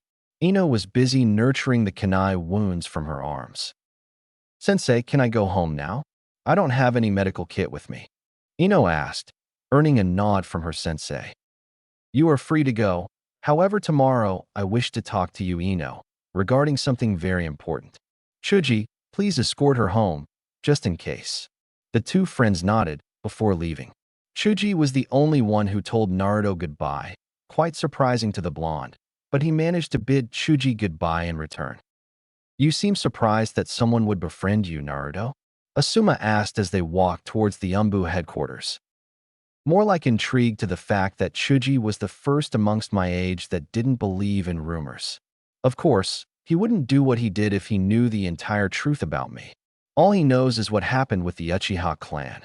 Asuma knew what Naruto was talking about and frowned in realization. He saw hope in Chuji's actions, but now that Naruto reminded him, none of them knew about the Kyubi no Yoko inside the blonde. He didn't know how Chuji would react, since the fox killed a great deal of clan members from the Akimichi clan. Now, I assume you had a reason for sending Chuji along with Ino? Her wounds weren't life-threatening. Huh, this kid, he's like a miniature Kakashi. I just wanted to see how you're handling your interaction with your teammates. From what Kakashi told me, this is the first time you interacted with anyone your age, and Ino's behavior was beyond disappointing. Asuma wanted to assure Naruto that he would be there for him in that regard. Naruto must know that he could count on him, and even Chuji in the future. Who knows, maybe the fact that Naruto was a Jinchuriki wouldn't bother the Akimichi so much. Naruto, though, remained neutral to the question. It didn't bother him that Ino couldn't see beyond what was told to her. There's nothing to worry about, Asuma-sensei. I'm perfectly fine. Asuma frowned at the lack of will to talk about the subject, but figured that just pressuring his student would be counterproductive to his goal. Therefore, the two walked in silence and arrived in front of the Umbu headquarters as soon as the sky changed its color to black. Alone Umbu was there, with the eagle mask just like the Hokage said. It was clearly a woman by the size of her long dark blue hair. Naruto was quite surprised at the size of it. It went all the way to her thighs. Not to mention that Naruto saw great development while sizing her out on a subconscious level. Asuma only smiled at the blonde after seeing the boy staring at the Kunoichi Umbu. The boy may be a bit reserved for his age, but at least he had hormones like any normal member of the species. He now knew that what he could talk to him about. The Umbu, for her part, looked at the brat in front of her and didn't enjoy that he was drooling at her. Hey little brat, either you stop staring at me, or I'll make you. Her tone was harsh, and the blonde complied instantly, although he didn't know what he did wrong. How could he? The majority of his interaction with other women was carrying an unconscious Ino around. Okay, Eagle, here is the scroll with your weapons. I'm sure my student here won't do it again, right, Naruto? He didn't know much about things in general, but he knew when it was time to simply nod and play dumb. The Kunoichi Umbu nodded and vanished soon afterward with the scroll. Asuma smirked at his first day as a Jounin sensei. He had some mental shots taken of his genins doing D-ranked missions. He already scared one of them with his method of training, and now he saw his incredibly skilled genin drool at an Umbu Kunoichi. If this day were any better, Kurenai would appear, asking for a date. Looking at the blonde, he just dismissed the blonde for tomorrow before he turned and left. The blonde kept thinking about what happened and wondering what he had done wrong. One thing that I would agree with that Shikamaru person, women are troublesome. First Ino, now this Umbu Kunoichi. As soon as he turned to go home, he saw both Kakashi and Kasumi walking towards him while holding hands. As soon as Naruto saw the pair, he greeted them and, immediately, engaged in a conversation. Naruto started talking about his day and the joy of D-ranked missions. He cursed both for not warning him ahead of time, while Kakashi and Kasumi smiled. Naruto also told him about his teammates and how, surprisingly, Chuji bid him goodbye, genuinely. The Jounins, like Asuma, were happy that at least one was able to look past the rumors. It certainly was a work in progress, but perhaps Naruto may end up with at least someone he could call a friend. I'm glad that not everyone your age believes in rumors. So what about the other teammate, the Yamanaka? Kasumi asked, practically knowing the answer to her own question. She is the same as the others, though I'm not bothered by her actions. So, are you two on a date? Both Kakashi and Kasumi acknowledged the blonde's attempt of changing the subject, but none of them pressured him. They both knew that when it came to personal questions, Naruto preferred avoiding them all the time. Still, if he wanted to improve as a shinobi, Naruto would have to learn how to socialize a little better, seeing as he would be tagged with other ninjas for missions in the future. Kakashi promised to take me out for some sushi. The blonde smiled, which was a rare feat in itself. In fact, Kakashi and Kasumi were the only ones to whom Naruto had intimacy with. Well, don't let me keep you then. Both Jounins nodded and said their goodbyes to Naruto, who in turn went to his small apartment. He had a scroll full of earth techniques and a bucket of instant ramen waiting for him back home. The next day Naruto woke up at the same time as yesterday for his kenjutsu practice. However, upon arriving at the training ground, he saw a kunai on a tree nearby, holding a note. Upon close inspection, Naruto sighed, seeing as it was a note from Tori. Apparently, his team was busy all day and he wouldn't have time to spar with Naruto. Naruto shrugged it off and placed his sword inside a scroll he took that was inside his kunai holster. Seeing as his plan had changed, Naruto decided to practice the earth techniques he studied last night. Until now, Naruto learned to use Doton ninjutsu only for defensive purposes. The inner decapitation jutsu wasn't exactly offensive, as the only thing he did was trapping the enemy below the ground.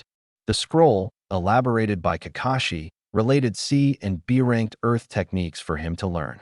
Last night, he focused his attention on two. Doton Doryusu, Earth Release, Earth Rising Spears Technique. Doton Ganban Q, Earth Release, Rock Plate Coffin Technique. Both techniques required expanding his chakra throughout the ground towards a specific area, meaning he couldn't do both techniques in midair or on top of a lake, for instance. He could either slam both hands on the ground or use his feet, though he figured that using his feet would be faster in the middle of the battlefield. He just needed to use the tree walking exercise in conjunction to molding earth chakra. Another problem was the enemy's distance and how to use the technique accordingly. Immediately going over the hand seals, Naruto tried the first one. However, and much to his frustration, only one single spike erupted from the ground and right in front of him.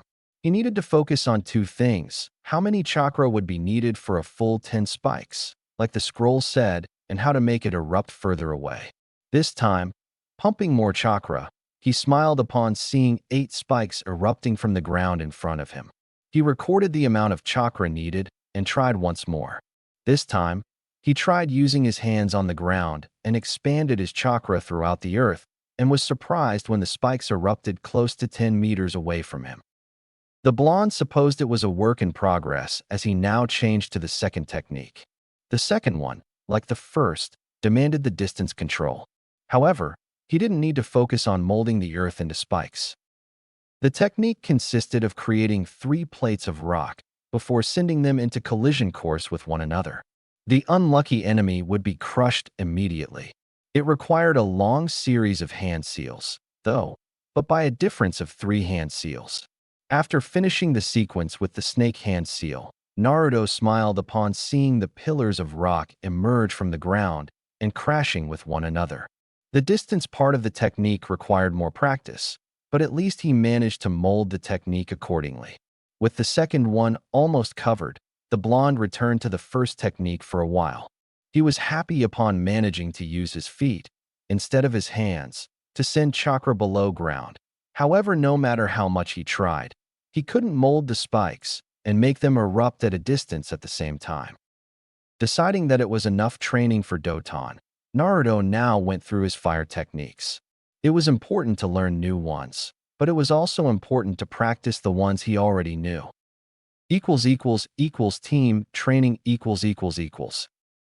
2 hours later, Naruto went to the training ground where he met his team for training.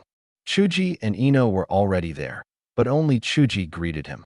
Naruto, however, greeted both, but Ino only snorted in annoyance. Naruto wondered if perhaps questioning her about the reason behind her behavior would change anything, but shrugged it off once Asuma arrived. "Good morning, my sweet little Genins. It's nice that you graced us with your presence early this time, Ino."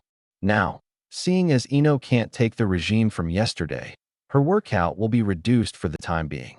Therefore, Chuji and Naruto will do the full circuit while Ino will do half. Afterward, we are going to do an interesting new exercise. Naruto, Chuji, and Ino started their exercises without complaining this time. Ino finished hers faster, since Asuma reduced her workout. He did this for two reasons. First, he didn't want her to faint once more, and second, he wanted to talk to her about Naruto. "Nice work, Ino. Now I'd like to have a word with you while the boys finish their exercises." Ino nodded, though a part of her knew that she wouldn't like the subject. "What did you want to talk about, Asuma-sensei?" "Ino, your behavior towards your teammate reached my attention, and I'd like to know why you treat Naruto the way you do." Ino knew that this time would come. After all, she never tried hiding her feelings against her teammate. Asuma was looking at her, and the look of disappointment was evident. She just smiled, though, and innocently asked, "What about my behavior towards Naruto, Asuma-sensei?" The bearded shinobi hardened his gaze towards the blonde kunoichi, causing her to back off slightly. "As sensei of Team 10, it's my duty to prepare you three to the best of my ability, so that if any need arise, you guys would be able to trust each other, thus protect each other. This is the base of Konoha's strength, and it won't change anytime soon. Why do you treat him like he's just a plague that walks among us, when he never did anything to you?" "Of course, he did nothing to me, sensei. But he was there when the Uchiha clan was slaughtered. He was there and killed everyone, along with Uchiha Itachi. I can't believe that people are allowing him to roam among us after what he has done. I also can't believe that you're even asking why I treat him like this." The way she spoke carried such confidence that it looked like she knew the truth. Asuma's respect for the Yamanaka clan just lowered a couple notches. "Ino, how do you know what really happened that night?" The first question caused her to wonder, but Asuma continued, "Did you witness the events?" To the second question, Ino only responded with a timid head shake, saying no. "So how can you be so sure that Naruto was the one who killed the Uchiha clan? He was the same age as you at that time. He was but an academy student with dead last grades, and pretty much half the village wasn't sure if he would ever manage to pass the academy. Therefore, how could he defeat not one member, but the entire Uchiha clan?" Now that Ino thought about it, she never once bothered to learn the real truth of what happened. She just trusted what perhaps the entire village talked about. And surprisingly, everyone had the same opinion of what happened. Asuma saw that he managed to show his point to the young Yamanaka. So now it was time to soften the blow and close his argument.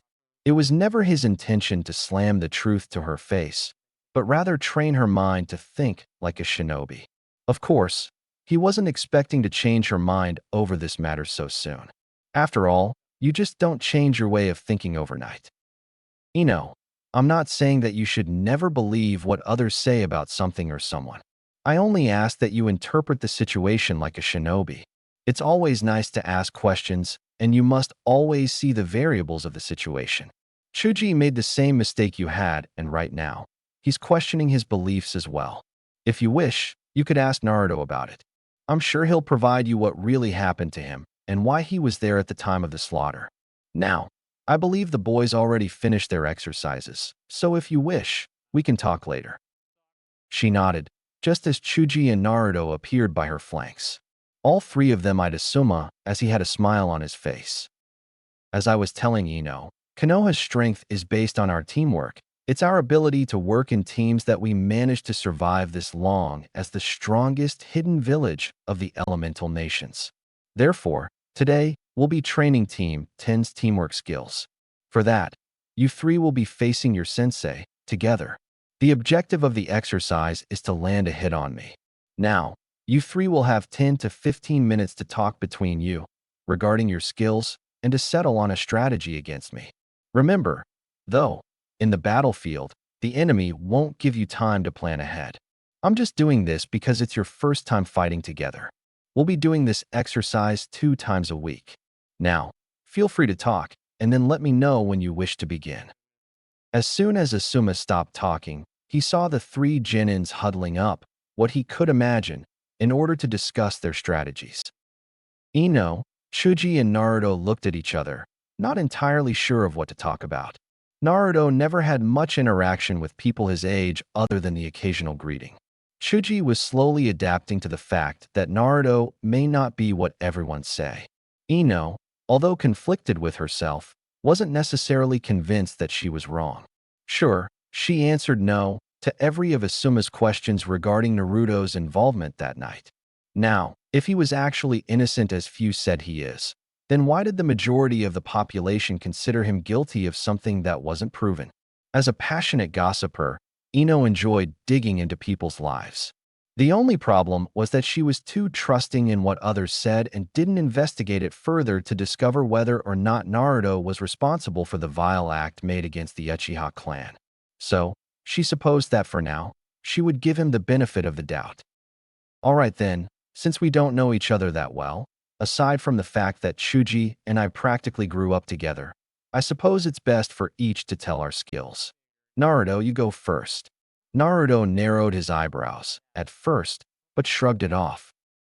I have knowledge of fire and earth jutsu, and a limited knowledge on jinjutsu. Taijutsu against Asuma-sensei would be irrelevant.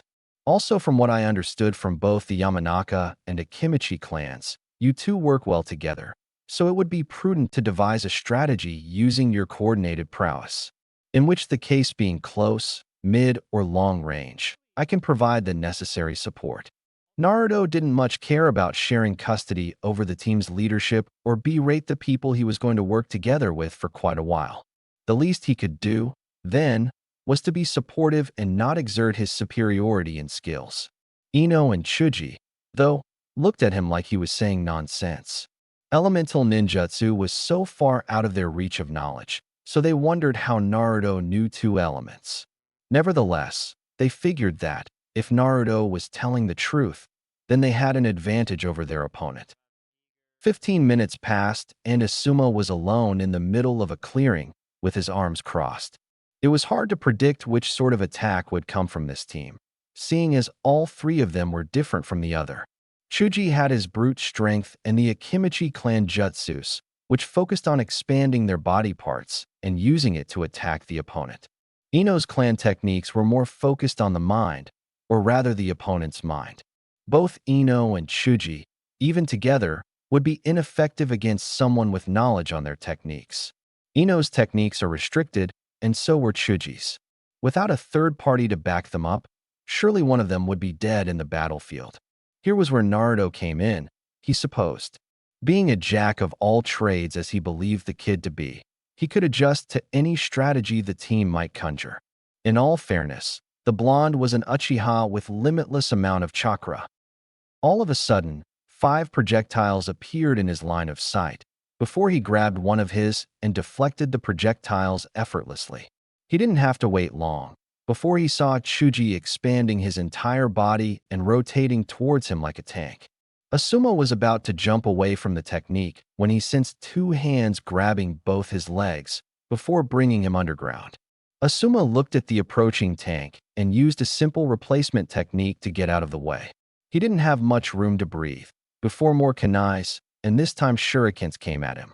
Focusing on a simple wind technique, Asuma focused a small draft of wind in front of him that blew the projectiles away, just as he saw Ino from the corner of his eyes, forming the sign for the Shintenshin no Jutsu and dodged slightly with a smirk, while charging straight at the frightened Ino, who saw her attack being dodged so easily. Before he even began to reach within striking distance, Naruto suddenly appeared in front of her doing hand seals, before transforming the air gathered inside his lungs into fire. Katon Daienden, fire release, great fireball technique. Asuma winded his eyes as soon as he was enveloped by the technique, since Naruto couldn't have known such a strong fire technique. He made a mental note to have a serious conversation with Kakashi once this was over. All the man said was that Naruto only began learning elemental ninjutsu. Asuma wasn't able to ponder further when a giant fist came straight at him. He managed to dodge the attack before he charged Chuji with plain taijutsu once more. However, once more Naruto proved that Kakashi was just screwing with him. Asuma was about to attack Chuji when three earth pillars circled Asuma. The seasoned Jounin knew which technique this was from previous fights against rock Nines. He knew what usually happened right after the pillars surrounded the enemy, and he didn't want Naruto to have any ideas. The man found it reasonable to end the exercise, unless the blonde wanted to test more dangerous techniques against him. Okay, that's it for now, guys. Great job, all of you. Managing to fight as a team is hard work, and you three managed to impress me. However, if this was a real fight, then I wouldn't be as passive as I was just now. Next time, I'll increase the stakes a bit. However, you three are on the right track. Ino and Chuji work well together, and for what I've seen, you acted as their support from afar, right, Naruto? The question was more like an affirmation, but Naruto nodded anyway. Now, let's go and take some missions with the Hoka. Asuma stopped when he heard Chuji's stomach growling like a beast. Well, I believe it's best if we had some lunch first. To the barbecue place. Then, Naruto and Ino weren't as enthused as Chuji upon hearing that they would have some lunch, which earned a warm laughter from Asuma. The team started out rough, but they were on the right track now. Even though Ino and Chuji had their reservations concerning the events that surrounded the Uchiha massacre, both managed to set that aside and work together with someone they always believed as being a criminal.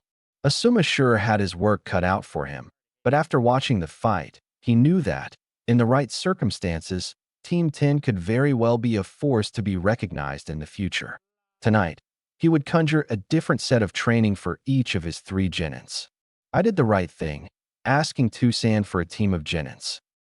It had been a couple months since Team 10's first D-ranked missions, and Sarutobi Asuma couldn't be more proud of his little genins. Akimichi Chuji managed to increase his speed because of the bracelets. The boy even learned new jutsus from his clan that, if used accordingly, would give a lot of trouble to his opponents. Chuji went as far as to follow Naruto's speed for a couple of minutes, and even managed to dodge a few hits from the non-Uchiha Sharingan user. Granted that Naruto never used his eyes against his teammates, but it was an improvement nonetheless. Chuji's weights increased more, but Asuma was confident that he would get accustomed to it in no time. Yamanaka Ino evolved as well, regarding her taijutsu. After constant pressure from Asuma and her father, she focused more on increasing her strength and speed. What generated her interest the most was the fact that Naruto managed to dodge all her attempts with a bored expression on his face. It was infuriating, and she used this energy to increase her stamina and speed. Still, she couldn't land a hit on him, but at least she was faster than before.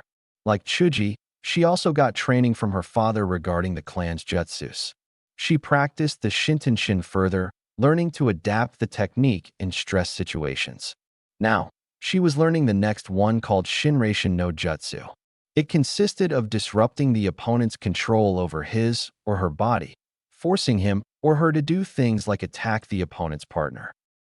Naruto's growth wasn't so surprising, considering that according to Kakashi, the Genin already had mastery over two elements, which would only be vital once he became a Jounin. Kakashi didn't focus much on the Sharingan or the fact that Naruto's were already evolved to 3 toms. He managed that after one heated spar against Kakashi 2 weeks ago. His taijutsu was more refined due to his constant spars against Asuma. Also, as the boy sensei later found out, Naruto had been practicing the hidden art of Kenjutsu with an Umbu member codenamed Tori every day before the team practices. It somewhat surprised him that his stamina made up for both practices. One time, he decided to wake up early and see Naruto's skills with the sword, and what he saw just wasn't right. He rephrased it, it couldn't be right. Tori, he knew, was an accomplished swordsman inside the Umbu. However, upon seeing him sparring with Asuma's student, he was surprised to see that Naruto was keeping up with the man. Of course, Naruto's Sharingan was activated, but that alone didn't diminish his skills. As far as teamwork was concerned, Asuma deemed acceptable, for the time, the strategy created by the team. Even if Naruto was by far the strongest, he would always be the support of the team, leaving Ino and Chuji to the front lines.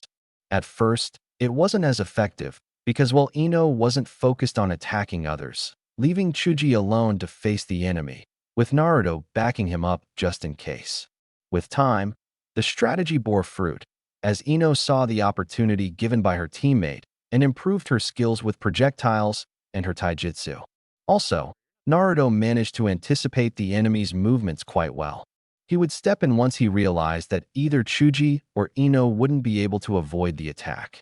Still, Asuma gave his insight from time to time, placing Naruto and Chuji on the offensive with Ino as support with her projectiles. Chuji was the only one of the team with no knowledge, or even familiarity, of fighting in long range, hence why he was always placed up front as far as teamwork was concerned. It was his clan's specialty after all, so he never complained. The last thing that changed between the team was their interaction. 2 months served to dim Ino and Chuji's misconceptions of their teammate, and now the only thing they didn't approve of was Naruto's distant attitude towards them. He always asked them questions, he never took action alone, even though he could very well cover for the entire team. However, he didn't hang out with either of them after team training or missions. Both Asuma and Kakashi tried talking to him, but the genin always gave them the same answer. Naruto's theory was that both Ino and Chuji didn't know about the other truth about him. It was quite frustrating how Naruto used the Kyuubi as an excuse, but neither could ascertain whether or not Naruto's hypothesis would come true. The Kyuubi was responsible for many deaths, and that included both Akimichi and Yamanaka shinobi. So, as the jounin responsible, Asuma decided to increase the amount of missions of the team, so that they could participate in tougher missions and possibly develop a much deeper bond. His attempt wasn't unheard of, as ninjas, with similar sufferings, could better relate with one another. Right now, after returning from their 4th D-ranked mission of the day, Asuma saw it fit to see if there was another mission for his team. Since their formation, Team 10 performed close to 3 missions a day, finishing the impressive amount of 40 by the end of the last month. They would break the village's record if the Hokage's warm heart wasn't in the way. The old man, seeing Team 10's impressive records, gave them all a 10-day vacation. Right now, they were finishing their 55th mission, which actually was for the Hyuga clan. An important member of the main branch required a team to deliver a scroll to a weaponsmith, whose office was located a few miles outside of the village gates. It wasn't considered C-ranked, because it was still within the village's perimeter.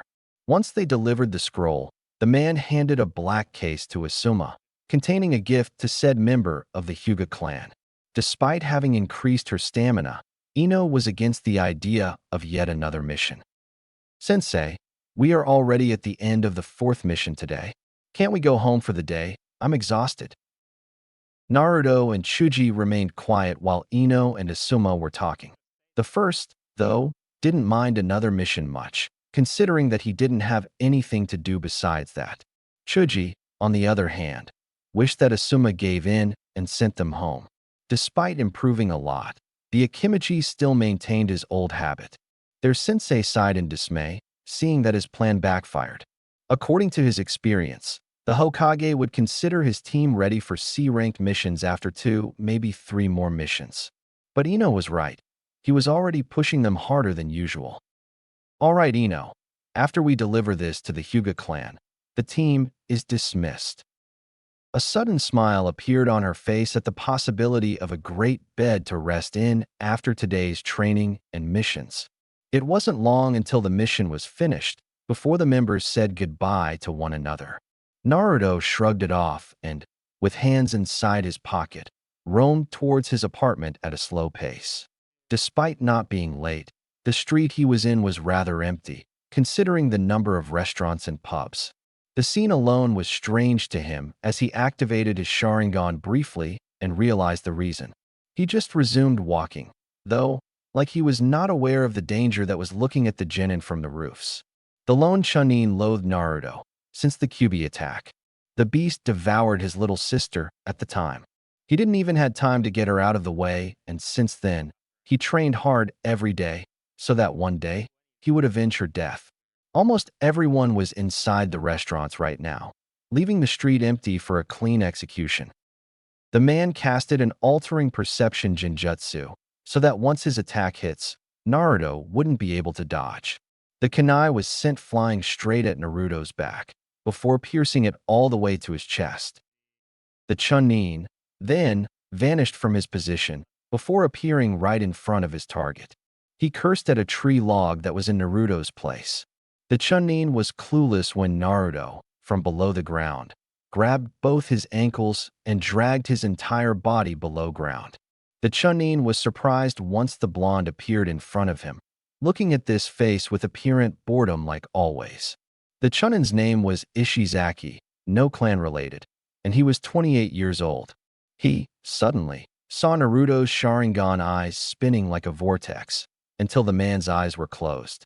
Naruto had seen the Genjutsu with his Sharingan and immediately dispelled it. Upon opening his eyes, the Chunin was surprised to see a bunch of kids pointing at him while laughing hysterically. He didn't know how he ended up there, in the first place. Naruto watched this from the top of the roof and turned to leave.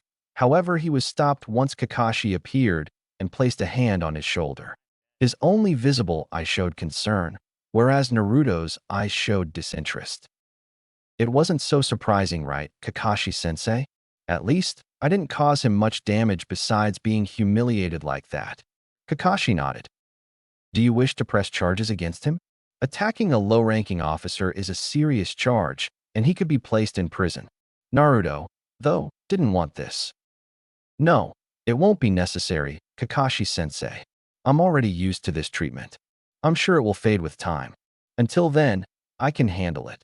It wasn't the best answer he could give as it further increased Kakashi's concern for Naruto. Just because you can, doesn't mean you should, Naruto. You know that. The boy only shrugged and turned his back towards his sensei. As witness of what happened, you could take action, Kakashi-sensei. I won't, though. After that, he vanished using a shunshin. The Jounin sighed in dismay and vanished as well. Naruto was right. He could tell the Hokage that one of his Chunins attacked a Genin, not just as witness, but because he was a Jounin as well. However, he supposed that Naruto did the right thing by erasing the man's memory of what really happened. This way, he wouldn't remember what happened. He supposed it was best to have to talk to Asuma about it, though. He is Naruto's sensei after all. Next day. It became routine between Naruto and Tori to meet early in the morning and practice Kenjutsu together. To the man, it was considered good practice, considering that he was up against a Sharingan user. Despite his superior skill, Naruto's eyes could follow his movements, due to the fact that he managed to reach the final stage of the Sharingan.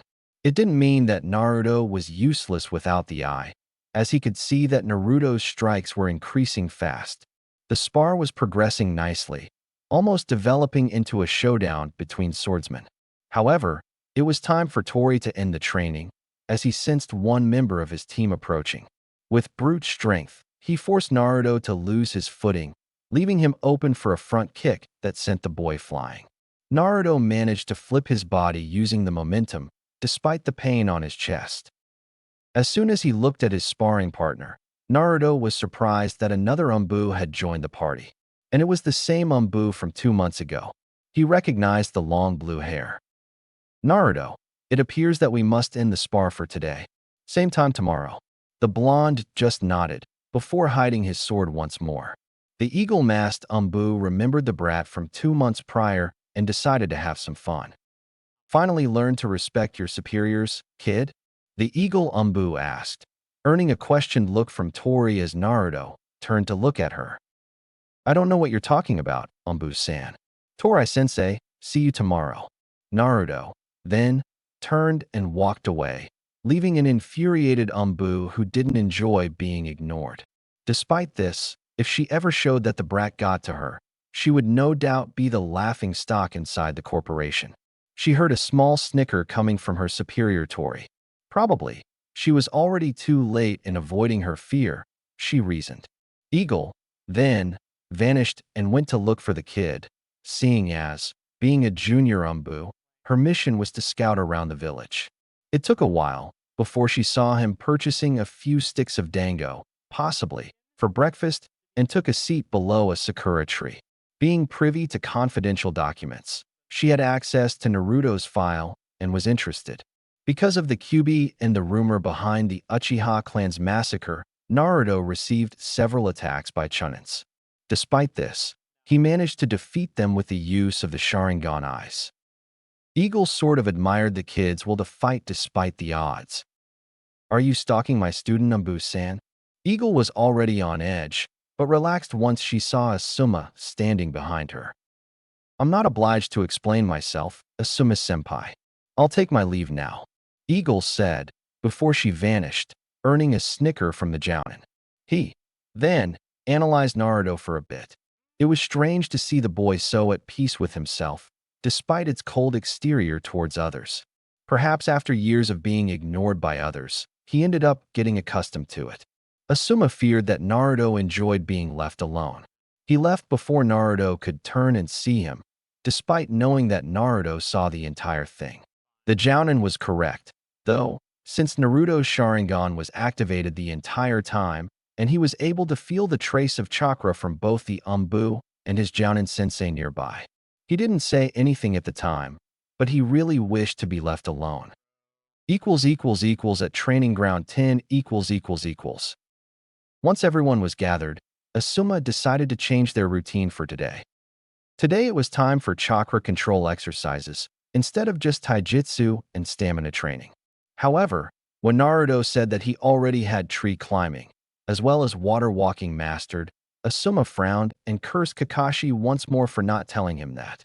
He knew that Ino and Shuji had been training in chakra control with their families a bit, but not the tree climbing exercise. He decided that Naruto would practice a much advanced form of chakra control, consisted of suspending a kunai on top of his hand, using just his chakra. While he was doing this, he taught Ino and Shuji the tree climbing exercise. The team spent the majority of the morning practicing chakra control. Ino's chakra capacity was much higher than before, hence why it took quite a while for her to run out of chakra. Still, Ino managed to master the exercise after 5 attempts. Shuji took longer, but by the end of the exercise, he managed to cover a large distance. Naruto managed to keep the kunai suspended for about 10 minutes, before he couldn't any longer. This exercise involved continuous bursts of chakra, and strong ones at that, to carry the heavy metal over his hand. As such, the strain on the chakra coils was too much for a genin, even one of Naruto's skill. Asuma knew that, though. He wanted to test how far Naruto's skills progressed, and to see that he managed up to 10 minutes, before tiring, was impressive. After a small break, the team went to the Hokage's office and picked up a mission. Unfortunately, for Asuma, most of the D-ranked missions were already taken, meaning that his team would finish their day early. He figured that after the mission, they could focus on some teamwork exercises. After his team left from the Hokage's office, his father asked him to stay for a while. "Asuma, starting tomorrow, Team 10 will be assigned to C-ranked missions. It still baffles me why neither of them contested much from doing them, but they've earned it." Asuma smiled at his father before leaving the office. He met his team outside the Hokage's office building and quickly relayed the mission to them. It was quite surprising the contents of the mission, because it was considered D-ranked. They were supposed to hunt a group of low-level thugs that were causing havoc on the village's poorest neighborhood. This job was normally meant for Umbus, but the Hokage figured that sending high-level shinobi to beat low-level thugs were a bit of overkill. They could very well be dealt with by Genin-level shinobi. It was the first mission that involved actual fighting, and all 3 members were quite eager about it, especially Naruto for some reason. Little did everyone know that the blonde was on the verge of exploding in front of the Hokage because of these so-called D-ranked missions. He smiled upon hearing from his sensei that starting tomorrow, his team would receive C-ranked missions. That meant that his hard work paid off in the end. Traveling towards the neighborhood took little time as the team settled to observe the area a bit. Normally, this place was reserved for bandits and rapists. It represented the dark side of Konoha, and the aura around the vicinity was rather cold for comfort. It was like the team had entered a cold cave and Ino was already shivering. Asuma knew this much because he passed by here on occasions, once he was a Chunin. This area hadn't changed much since then, and he doubted that it would change anytime soon.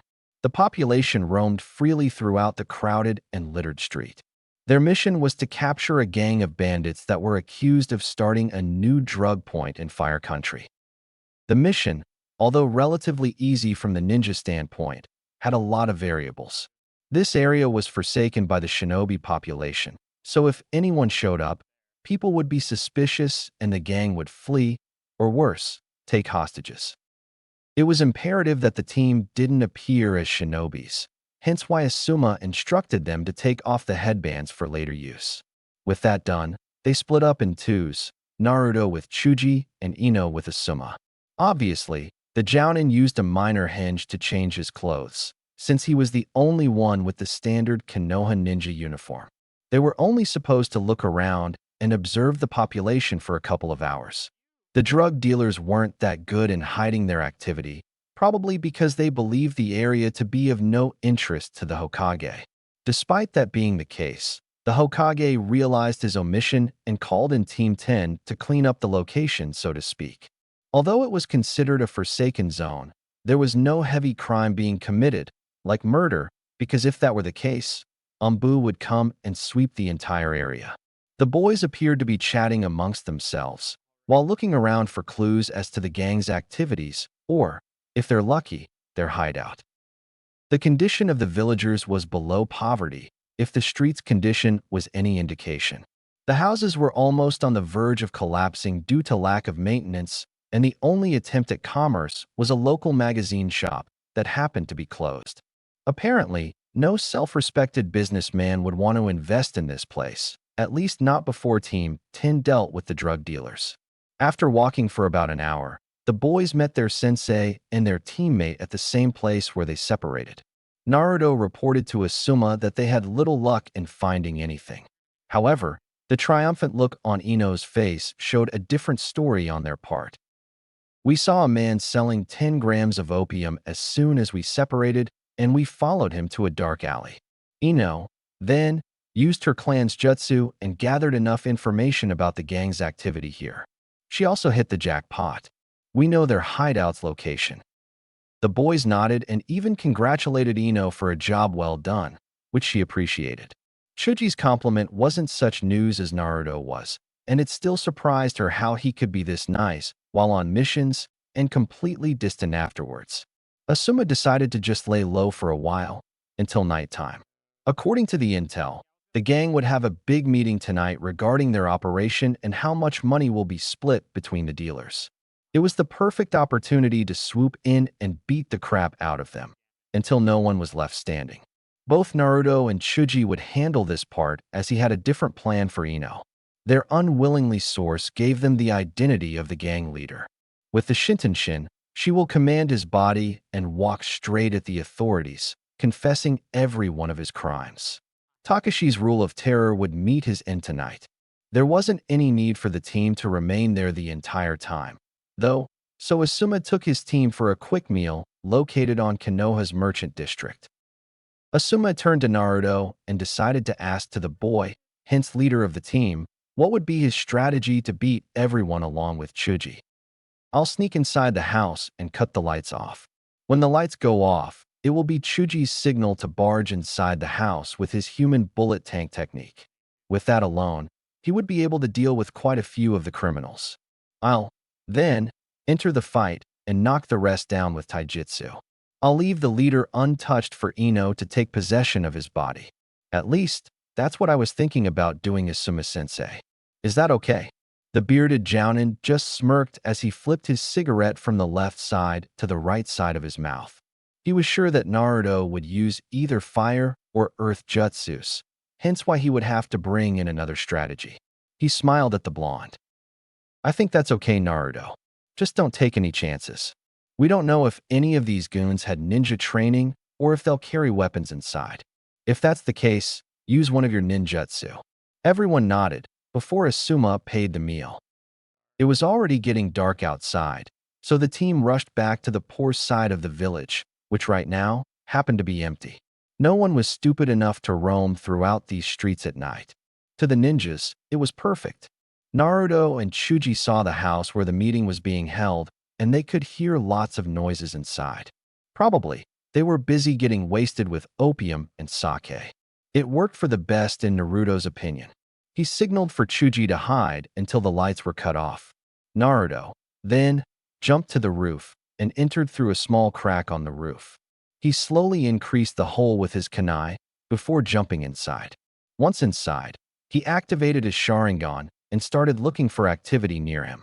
The room wasn't much spacious, and Naruto only saw one guard, who, instead of doing his job, was drooling on top of a naked geisha. The room reeked of alcohol, but his young mind couldn't understand what happened here. He didn't feel the need to understand, though, as he located his target. Dropping slowly, he reached the electric box located on the far wall of the room and opened, before cutting every wire he could see with a kunai.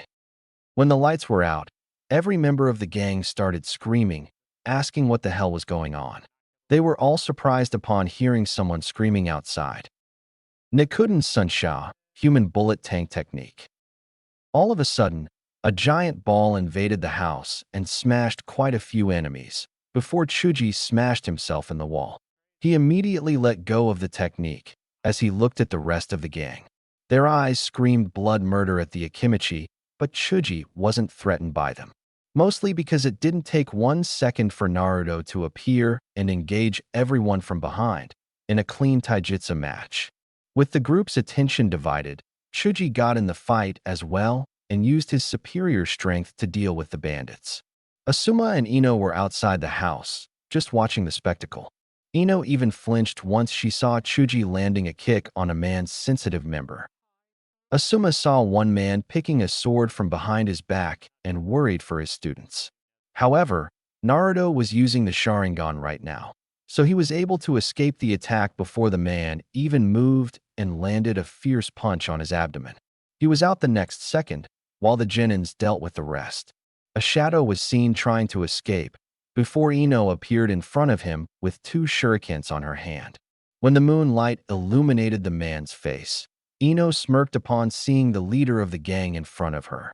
She placed both hands in front of her and used her clan technique, the Shinten-shin. Asuma caught her body while she was in possession of the leader's body. Chuji and Naruto came out of the house before joining their team.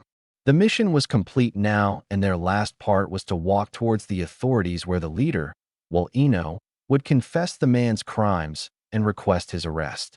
With the gang dealt with, the area would be cleaned of crimes and, quite possibly, resurrect once more. The Hokage had a business plan for the neighborhood. With the gang gone, the next day, contractors would come, with security of course, and build some shops and even a neighborhood hospital.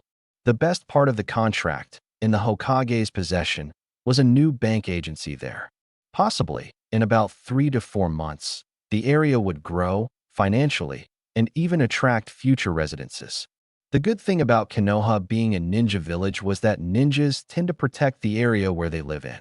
So, if anything happened, a shinobi would deal with the situation or at least report it to the Hokage. With the mission accomplished, Asuma relieved his team for the day. Ino and Chuji nodded to each other and approached Naruto, inviting him for dinner. The blonde looked at them for one instant, and everyone already expected a no for an answer. Surprisingly so, Naruto nodded his head and asked them where they wanted to go. He was surprised, though, when they asked him where he wanted to go. Asuma smiled at the change in interaction before leaving the area. The team bid him goodbye before Chuji and Ino turned to Naruto once more. He was still due to give them his answer. "Well, Naruto, where do you want to go?" Ino questioned him. "I do enjoy some ramen, if you're both okay with it." Both Ino and Chuji wondered why the sudden reluctance in his tone, but none of them said anything. It was the first time Naruto said yes to anything, and they would seize the opportunity. They followed the blonde towards the ramen stand, both with a smile on their faces. The talk with Ino and Chuji's parents were still fresh in their minds, as after that, they saw Naruto in a new light. so to speak. They still didn't see the bigger picture, but at least concerning the Uchiha incident, Naruto's reputation was cleared. At the time, both Ino and Shuji heard from their parents what really happened at the time of the Uchiha massacre, and Ino even remembered how she flinched upon hearing that Naruto was there that night, because he was searching for food. Until then, neither Ino nor Shuji knew that Naruto was an orphan. It was Ino's father, Inoichi, who told that Naruto received a direct Katon Jutsu to his face, and his eyes were scorched because of it. And seeing that Sasuke was declared deceased due to a strong Jinjutsu on his mind, the Sandaime decided to implant his eyes into Naruto, hence why he was the first non-Uchiha with the Sharingan. Upon arriving at the ramen stand, Naruto greeted Old Man Teuchi and his daughter Ayame, before introducing them to Chuji and Ino. The team talked about a lot of things and the majority of them concerned Naruto. He ended up revealing what happened after the massacre. He said to them that he received training from a jounin called Hatake Kakashi and how to use the Sharingan. He ended up saying that his eyes was fully matured and even showed them to his teammates. Wow, it's so cool. Chuji spoke, earning a nod from Ino. So, that means that you can predict the enemy's movements before they even occur, as well as copy any ninjutsu and jinjutsu? The Yamanaka asked, earning a nod from Naruto, before he deactivated his eyes. His teammates' enthusiasm wasn't so much shared by the blonde, seeing as, despite getting his sight back, he considered the eyes to be cursed. On occasions, he would look at the mirror and see Sasuke instead of him, and 2 times a week, he dreamed of memories from Sasuke's life inside the Uchiha compound. He chose not to tell them that, and decided to ask some questions this time. One thing he was curious about was their clan's ability to work together so fluently. Ino and Chuji nodded, but it was Ino who explained. Our fathers formed a team about 20 years ago and became insanely famous. They were called the Ino Shikacho team. Since their creation, the 3 of them devised teamwork attacks that were unbeatable. The 3 of them passed their knowledge to me, Chuji and Shikamaru. Only problem was that, for some reason, Hokage-sama placed you in Shikamaru's place, but our fathers still train us 3 on occasion. Naruto, suddenly, found himself questioning the same thing. Why he was placed in this team for. He knew about their parents' reputation and wondered if it would have been more prudent to form a second generation of the team. Not that I'm complaining or anything, but I could ask the Hokage to switch places with Shikamaru. Naruto's idea surprised them, and suddenly Ino felt ashamed at explaining about the 3 clans' bond. Naruto was stronger than Shikamaru, and while he wasn't as intelligent, he came up with good strategies for them. No, you don't have to. I mean, Shikamaru is nice and he's been with us since we were born, but he is far too lazy at times, right, Shuji? Ino asked, calling for help. Shikamaru is my best friend, but even I know that his laziness gets in the way. Both Ino and I got stronger because of you, Naruto. Upon seeing Naruto's questioned look, Chuji elaborated. You are way better than the both of us combined, and, besides that, not once did you belittle us for it. Every time we sparred, I felt the need to improve, and I think Ino feels the same. Even our parents commented on our increase in drive. Shikamaru may be our destined teammate, but looking at it today, his methods of work would piss both me and Ino. Shikamaru may be our friend, but he's not our teammate, and our leader, you are. Ino nodded at each word as she felt the same, strangely enough. What was even stranger was that after Choji finished talking, they all saw Naruto's mouth bending lightly towards a smile. The strange part wasn't the smile itself, but the fact that it somehow showed them a different Naruto than he portrayed. It didn't suit him, she concluded, to be bitter all the time.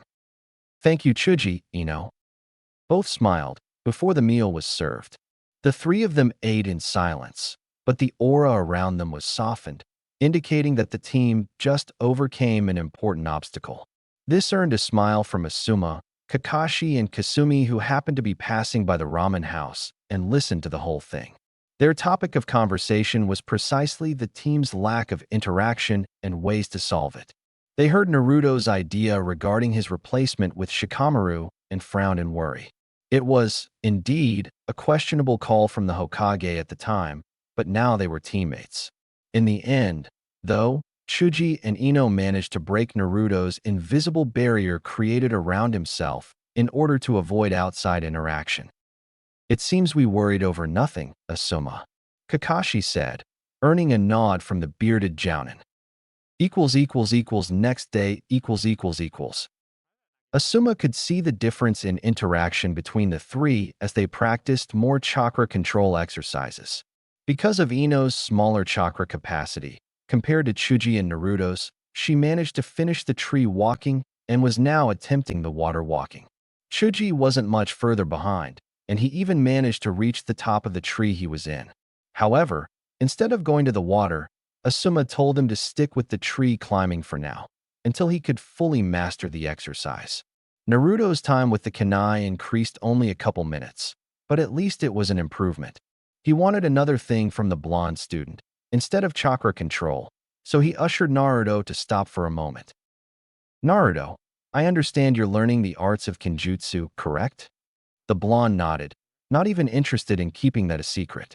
I wanted to practice my skills with these little babies against you, if that's okay? Asuma took out of his kunai holster 2 trench knives before falling into attack position. The blonde smiled and unsealed his tiger sword, a kodashi. Activating the Sharingan, Naruto charged Asuma, who for his part, smiled at the speed of his student. He used to use his weapon laced with wind chakra, but by doing so, he would damage Naruto's sword. The blonde was onto him in an instant. However, Asuma was quick enough to parry it with one of his trench knives, before he used his free hand to strike at Naruto. The genin evaded quickly to the right and flipped his sword, so that the cutting side was aimed at Asuma. He, then, performed a vertical strike, as if he wanted to slice Asuma in two. The Jounin placed both trench knives in front of the sword, stopping its path. The stalemate was momentary, seeing as Asuma had much more strength than Naruto. The blonde let loose of the sword for an instant and Asuma lost his balance. Because he was holding his weapon still and without a force to stop him, he stumbled.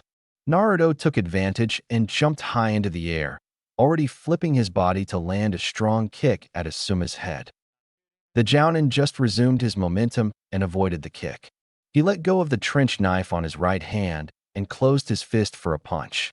Despite the fact that Naruto's body couldn't react as fast as his eyes could, he managed to dodge. He aimed his kodashi at Asuma's torso, but Asuma defended it with one of the knives. He used the other to attack, but Naruto parried with his sword as quickly as expected from the Sharingan.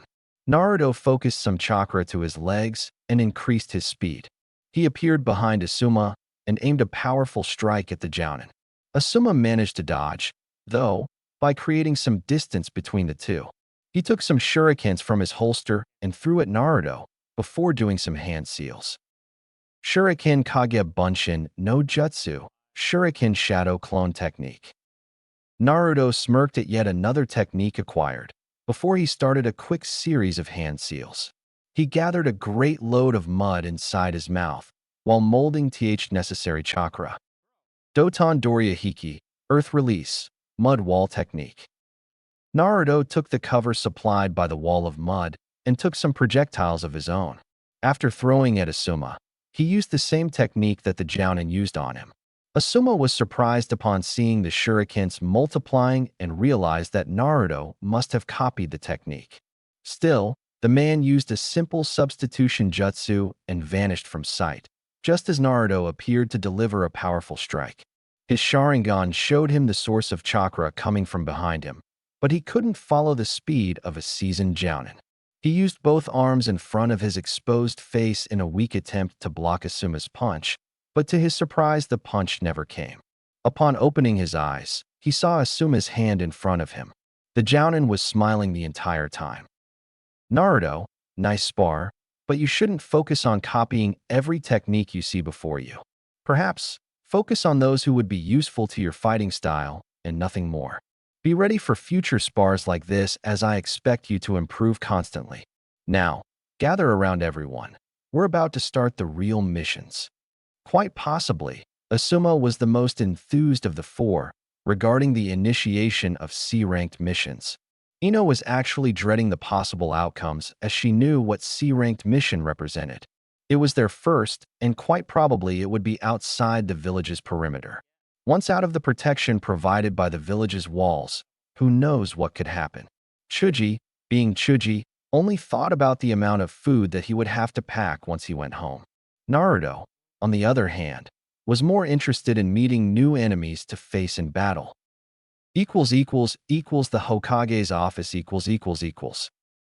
And so the team marched towards the Hokage's office, where the Sandaime Hokage was busy smoking his pipe. He was expecting his son's team to show up any time now. Meanwhile, he was busy analyzing the team's charts with a smile on his face. His decision to prevent the Inoshikacho team's second generation allowed for a much more balanced team. At the same time, he formed a team with plain condition for tougher missions in the future. Asuma was considered an elite jounin, and Naruto, with his Sharingan, had the potential to surpass his sensei. Chuji and Ino were well on their way to surpass their fathers. Shikamaru, for his part, was mostly brains and very little effort, hence why the Hokage believed that he would be better in another team where he could be tested. Plus, there wasn't one situation that Kakashi couldn't fix if needed. All in all, his team decision ended up being the correct one in his decision. A knock on the door was heard and his son entered, followed by his genins. Team 10 presenting for duty, Hokage-sama. The old man Hokage looked at the team with pride as he threw a scroll to Asuma with the letter C engraved on it. As I said yesterday, this will be Team 10's first C-ranked mission. It will be a simple escort mission towards Wave Country. Please come in, Tazuna-san. The door opened to reveal the client. He was pretty old, as they could see from the gray hair and gray beard.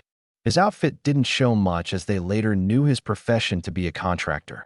He wore reading glasses, and he was holding a bottle of empty sake on his right hand. The rotten smell that exuded from the man was quite evident, and Ino was forced to cover her nose. Tazuna-san, here is the team that will protect you until you reach your home. The client snorted at the Hokage before attempting a sip of his sake, not even aware that the bottle was already empty. I paid a lot of money to be protected by ninjas, but not by a team of brats, especially the blonde midget and the fatso over there. At this, both Chuji and Naruto saw red. However, neither of them could hit the client, and in front of the Hokage no less. It didn't mean that they couldn't respond in kind. Yeah, well, I'm not too thrilled to be protecting a drunken old fart either, so I guess we're even, Naruto replied, earning a silent snicker from Chuji. Ino and Asuma enjoyed it as well, but none of them said anything for a while. Tazuna just snorted once more and complained about lack of respect from youngsters. Do not worry, Tazuna-san. These three represents one of the best teams Konoha has to offer. And besides, if something happens that they can't handle it, I'll be there as well. You don't have anything to worry about. Tazuna snorted before leaving the office. Probably, he would go to a bar of something. Asuma, then, turned to his students and gave their orders. The mission will officially start tomorrow morning at 0800 hours.